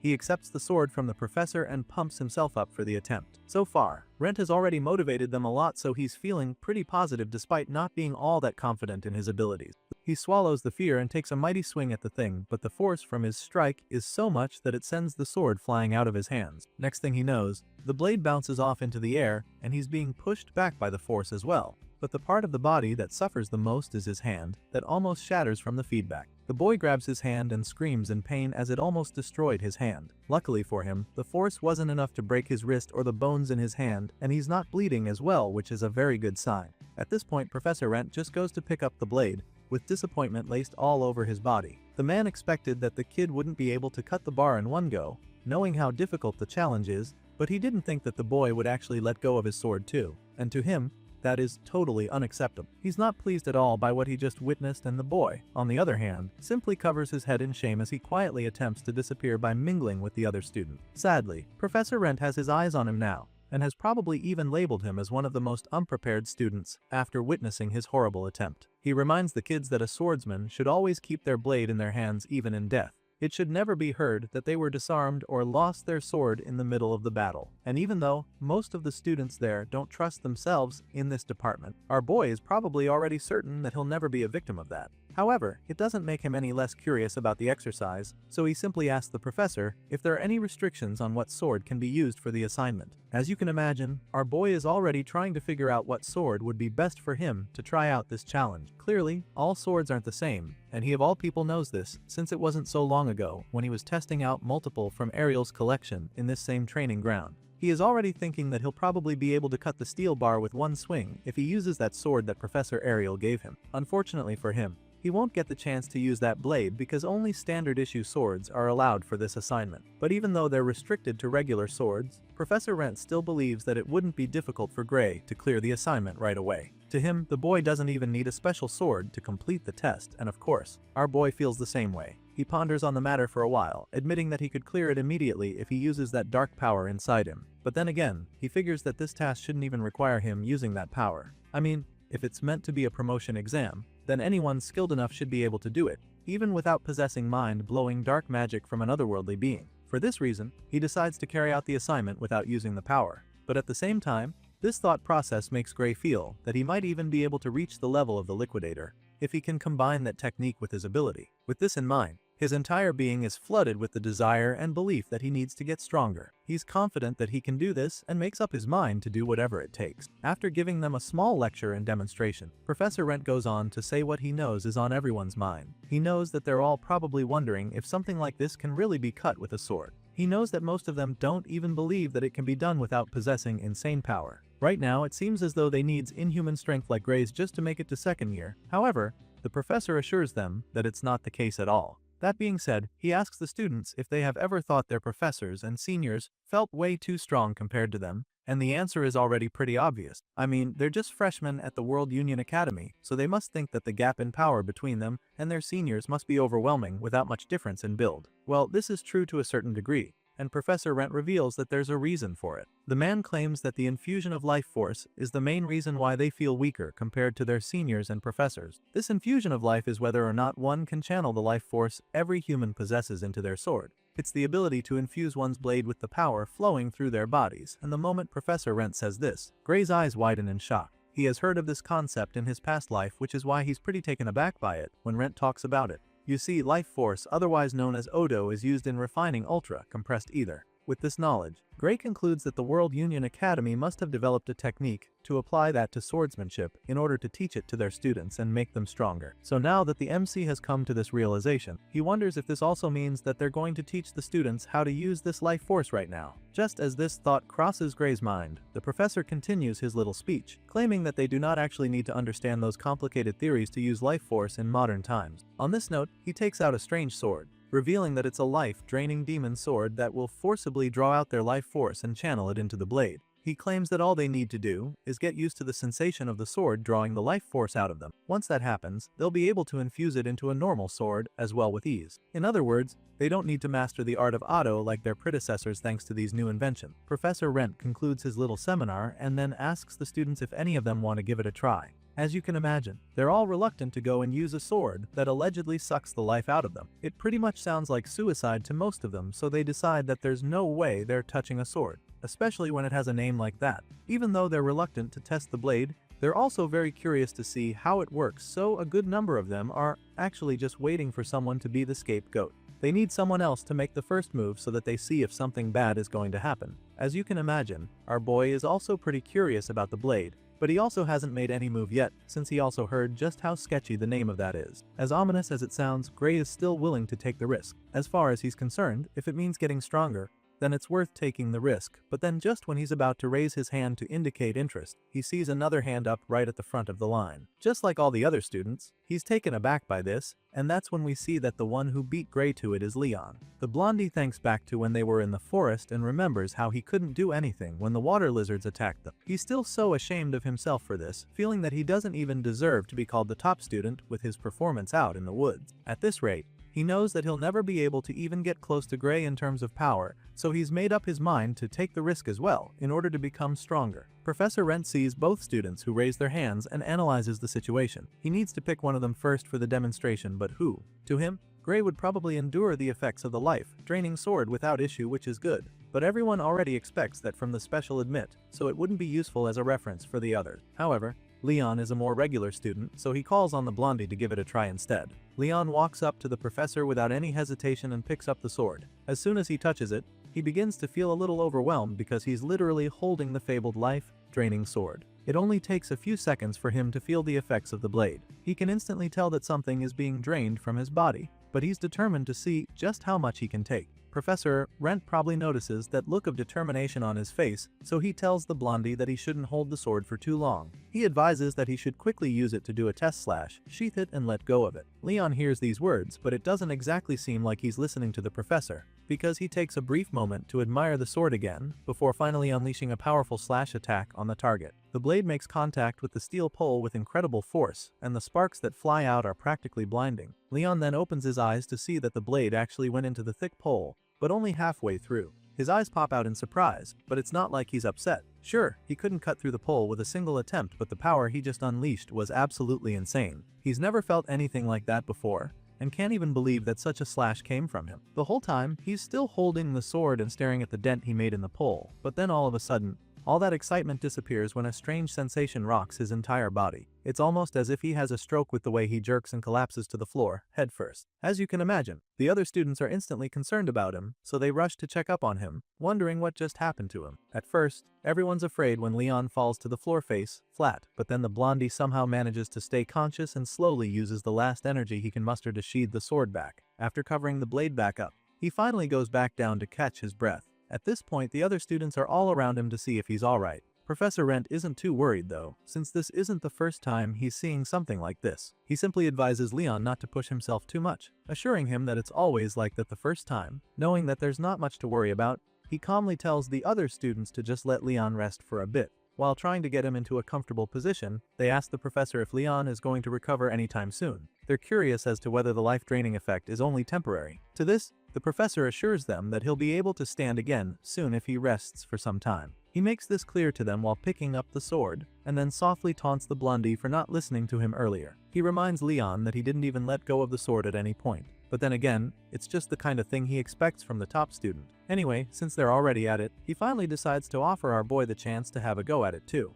He asks the MC if he still wants to take a shot, and of course, our boy is up for it. He steps up to collect the sword from Professor Rent, which leaves most of the other students absolutely shocked. They're stunned that Gray didn't even hesitate to take the sword even after he saw what happened to Leon. For this, they conclude that it's not just skill that makes Gray so special, because clearly, his resolve is on a completely different level. The MC casually unsheathes the sword while the others are busy mumbling, and as soon as he gets a tight grip on, he can immediately feel like something is draining his strength. He figures that it's probably not something that can be endured for too long for sure. With this in mind, he decides to quickly have a go at it before it gets too difficult for him. He takes a proper starting position and then takes a mighty swing at the target. A big red flash follows right after he takes the swing, and it goes through the steel bar with a mighty blast. Even though the strike was truly incredible, Gray doesn't actually cut it in two. The sword almost gets to the end, but the force just isn't enough to get the job done. At this point, our boy admits that it's nothing like just drawing the sword normally. It feels like all the blood in his body is freezing, which is a sensation he's never felt before.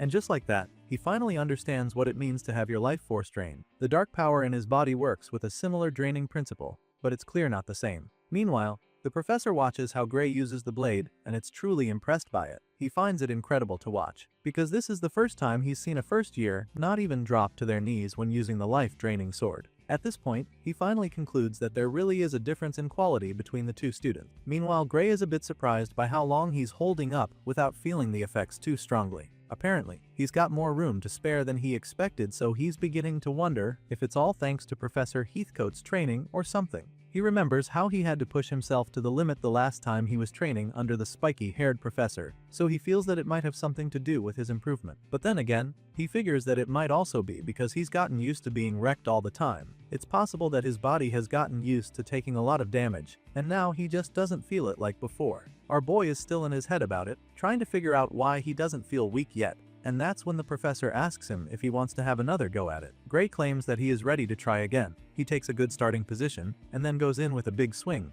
but just as the blade is about to hit the steel pole, he feels a strange sensation inside his body. He can't believe what's happening to him because it shouldn't even be possible. He starts to feel his consciousness slipping away, and before he can even land the hit, it becomes way too difficult for him to even stay on his feet. At this point, he's struggling to even stay awake, so he practically starts begging his body to hold up long enough for him to sheathe the sword. In the end, he somehow manages to cover up the blade at the very last second, and then falls face flat on the floor. Seeing the dark-haired boy collapse like that, Professor Rent is a little amused. The man chuckles, claiming that he was only half joking when he asked and didn't think that Gray would actually go through with it. But then again, the fact that the boy was even bold enough to try it makes him understand how the kid managed to reach that level of strength at his age. Gray eventually passes out on the floor right next to Leon, and the professor suggests that he and the other students have a quick chat while they wait for the two top students to recover. Rent goes on to address the other kids who just witnessed the demonstration along with him. It's pretty clear now that swordsmanship that uses life force is insanely powerful. As they've all seen,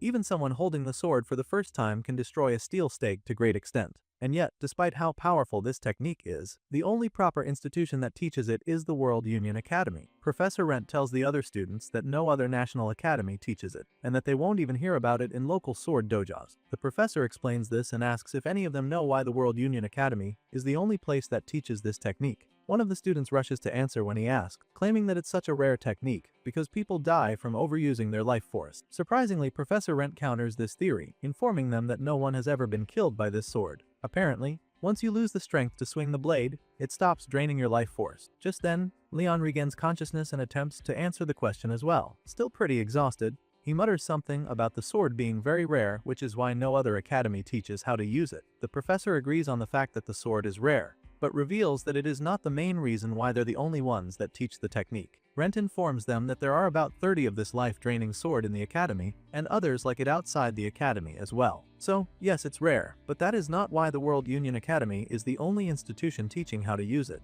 In the past, people used these swords to train, and it led to countless deaths, and that was why they stopped using them outside the academy. You see, this blade didn't directly kill the users back then, but the fact that it drained them so much meant that most of them ended up immobilized in the middle of a fight. And if you can't move on the battlefield, then you're just easy meat for your enemy to finish off. Gray suddenly wakes up as well and immediately joins the conversation. From everything the professor just said, he understands that it's imperative that one is still moving after swinging the life-draining sword if they choose to use its power in real combat. As far as he's concerned, there's basically no one outside the academy who can do that, which pretty much explains why students here are the only ones bothered with learning how to use the sword. Hearing what Gray has to say, the professor gladly informs him that his answer is spot on. He commends the hero for providing the perfect answer, and then goes on to talk a bit more about it. Rent explains that just being able to activate the sword's power once is basically meaningless because if they can't move afterwards, then they're pretty much done for. He informs the students that they can only say they have mastered this power when they can use a life force sword like it's second nature. If they can't do that, then they won't be using the power and the power would be using them instead. And it was because of this mistake that countless swordsmen lost their lives to the rare sword in the past. This is already sounding like a horror to the students now, and some of them don't really see themselves being able to learn how to use something that dangerous. What baffles them even more is the fact that all the second years in the school will probably know how to use the sword and its power. Well, that's actually the case and Professor Rent admits it, claiming that this is the reason why they will all learn to use the power, as if it's nothing. That being said, he informs the students that they will be using these swords in the next training session. He tells them that they're free to practice outside class too, but just not pass out and end up late for their other lesson. Just like that, their training session for the day comes to an end, and we see that our boy is still lying on the floor, trying to recover his strength. The situation isn't looking good, and he's a little disappointed by his performance. Regardless, the bottom line remains that he has to figure out how to use that power normally. In his mind, if he collapses after just one use, then he's pretty much useless. And if that's the case with a sword that all the seniors have already overcome, then how's he supposed to master the dark mysterious power residing inside his body? If he can't handle this sword, then he doesn't stand a chance of mastering his dark ability. Every time he uses that power, he collapses. And it's gotten so bad that he is starting to think he might even need a personal healer at this rate. That needs to change if he wasn't to reach his full potential. At the very least, he needs to make sure that someone here can handle that kind of power. With this resolve, our boy begins to pull himself back up. In his mind, coming to this academy was definitely the right call because he's come to realize that there's no better place to get stronger than here. He's determined to make the most of his time here and become the hero he knows he's meant to be. With this in mind, he becomes really curious as to what would happen if he actually combines the power from the sword with his. The first time, he tried it without tapping into the dark energy at all, but now, he feels that he needs to take things up a notch, so he makes up his mind to do just that. The scene shifts and that's where we see our boy still training hard at the second training ground. Everyone else left long ago, but he stayed back to keep training, determined to cut through the steel pole before the sun goes down. Well, it's already setting right now, but our boy doesn't look like he's going to stop yet despite being very exhausted. Compared to before, he's made more progress and looks like he's going to complete the task any moment now. You see, the MC has been working with a pattern using this regular sword. He takes a 3-minute break after time he swings it and activates the dark power. This way, his life force recovery can keep up with the amount he loses whenever he strikes the steel stake. As much as this has helped him to avoid passing out, he can't help but admit that it's still unbelievably inefficient. It doesn't change the fact that he's definitely going to get drained soon enough, but he can also feel like he's finally starting to get the hang of it. With this in mind, he decides that it's probably time to try it out with a regular sword. Still, he's afraid that he might collapse again if he starts doing it without breaks, but he also doesn't want to forget the feeling still inside his body. So, he makes up his mind to drop the life-draining sword. He takes out the sword to try it out with the dark power and see what happens, but then he's suddenly stopped when another student calls out to him to wait. He asks the kid if something is wrong, and the guy explains that Professor Ariel said she wanted to be present when he finally decides to use a regular sword. That being said, he asks Gray to wait for him while he goes to call the professor. Our boy doesn't mind waiting a bit, but he's also kind of in a hurry. He remembers that Ariel is busy right now, which makes him doubt that the guy will be able to call her on such short notice. That's when the kid explains things to our boy. Apparently, Ariel expected him to grasp things today, and she was so confident that he would get the hang of it before sundown that she already cleared her schedule. Hearing this, Gray is pretty glad because he wouldn't have to wait too long and get out of the zone, but he's even more surprised that she predicted when he'd learn how to use the sword. I guess they don't call her the Divine Eye for nothing. Soon enough, the red-haired lady appears apologizing for keeping him waiting. Anyway, now that she is here, she politely asks him to resume his training. He's about to, but then he notices the mysterious hooded character right next to his professor. With his curiosity piqued, he asks who the hooded figure is and Professor Ariel informs him that the person is here to heal him in case something happens to him. She knows that he must be very exhausted. That's why she invited this person, and our boy is actually pretty grateful for that. Unfortunately, they took a while and got him out of the zone, so in order to recover the feeling he had a while ago, he asks if he can practice once with the life-draining sword. Of course, she doesn't have a problem with this and claims that she'll just watch him do as he likes. Gray thanks her and takes out the sword. Without any hesitation, he unleashes a powerful slash that almost cuts through the pole. Once again, he's just a few centimeters away from cutting through it completely. Sure, he doesn't get it on the first try, but he's really positive about the feeling he's getting. This is what he needs to be able to complete the task. So now, all he needs to do is recreate this feeling with a normal sword. Meanwhile, Ariel just watches him, closely examining his every move. Gray slowly sheathes the life-draining sword again and pulls out the regular blade. While doing it, he focuses on the feeling of pulling out the life force inside his body. He believes that by remembering that feeling, he'll be able to trigger the dark energy inside him in a way that he can control. But then all of a sudden, things takes a shocking turn. Gray feels his heart overloaded with power, and this instantly activates the dark energy within him. But it does so in a manner he's never experienced before. It's like a partial overload for him because the dark matter shoots out of his chest and immediately begins to consume his body from the hand up. His eyes widen in horror because he knows that he's no longer in control of the situation. He can tell that this power inside him is different from the life force that he's familiar with, and just like that, he realizes that the dark power is getting mixed up with his life force. The dark energy goes out of control, desperately demanding more of his life force, and it begins to take a toll on Gray's body in a very unusual way. Regardless, our boy doesn't let go of the sword or even attempt to deactivate whatever is happening. The surge of energy forces him down to his knees, and that's when he starts to feel his life force being pulled out of his body against his will. It strains his whole body, to the point that all of his veins start bulging out of his skin. At this point, it's pretty obvious that he's in a lot of danger, but for some reason, Gray doesn't call for help. He knows that he can't control anything going on, and since Ariel can see it too, she orders the student to bring everything to an end. The kid knows exactly what he has to do, so he takes out his sword and slices Gray's transformed arm clean off his shoulder. As soon as he does this, the dark energy stops consuming Gray, and we get to see how monstrous his arm has become. So the source of his life force has been cut off, the demonic hand withers and dies immediately. As for Ariel, she's a little disappointed that this is how things turned out in the end. She was pretty positive that he would finally get a good amount of control over the power, but that's not the case. Now, she can confirm that special powers don't work well with life force, and the hooded healer has good reason to agree with her. Turns out this character has been a friend of Ariel's for a while, and this isn't the first time they're dealing with something like this. They came here to heal Gray in case something happened to him, and since he's clearly missing an arm now, they step up to take care of the situation. The green-haired lady takes off her hood to reveal her face. She claims that even the previous Divine Eye special students had trouble harmonizing their life force with their own power. Turns out this lady is a professor of healing magic at the academy, going by the name Lafanilix. She begins to cast the healing spell to help Gray while telling the story of the previous students who were in his position. Even though she's seen cases like his, she admits that the power from earlier felt far too strained. She starts by stopping the bleeding from the wound, and then begins activating unique healing magic, known as forced regeneration. As you can imagine, she's clearly trying to help the unconscious boy grow out a new arm, and her spell does this in a very unique fashion. First, the bones appear, forming a new skeleton down from his shoulders, and then, the flesh follows with blood vessels, and finally, skin covers everything. It only takes a short time for Lafani Elixir to give Gray a new arm, and as soon as she reveals that she is done, Professor Ariel admits how blown away she is. She claims that the forced regeneration spell never ceases to amaze her,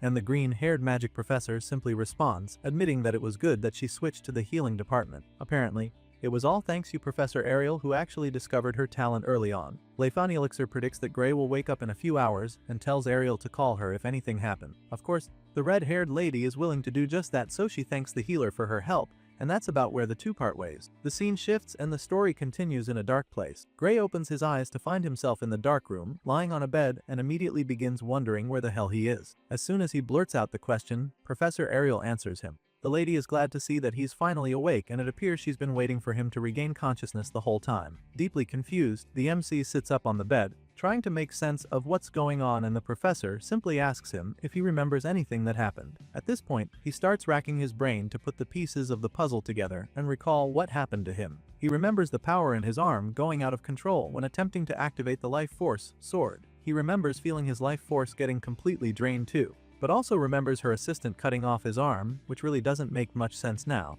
because he's looking at his arm still joined to his body. It's pretty crazy stuff, so he starts freaking out, but the red-haired lady is just glad to see that he can remember everything. At least, she can confidently say that his memory is clear. Anyway, she offers him a slice of her apple, claiming that the thing she was worried about happened either way. Just as he's about to ask her what she means by this, she shuts him up by sticking the apple in his mouth with a fork. At this point, Gray realizes that Ariel probably saw all this coming, and it pisses him off a bit, so he asks her if she knew all along that this would happen to him. Well, she explains that it's not like she knew what would happen to him, but it's actually because something similar had happened in the past. Now, our boy becomes even more confused, because all the while she's been training him to master his power, she never mentioned anything like that. Gray curiously probes her for answers, and she's obviously ready to tell him everything, so she starts by telling him that Emmy White tried to use life force in the past. That's why she decided to be present when he used it as well. Hearing this, Gray is absolutely blown away. He had no idea that Emmy White, The Sword Saint was in this position before, so everything that Ariel just told him makes him wonder if that hero from his previous life had the same thing happen to her too.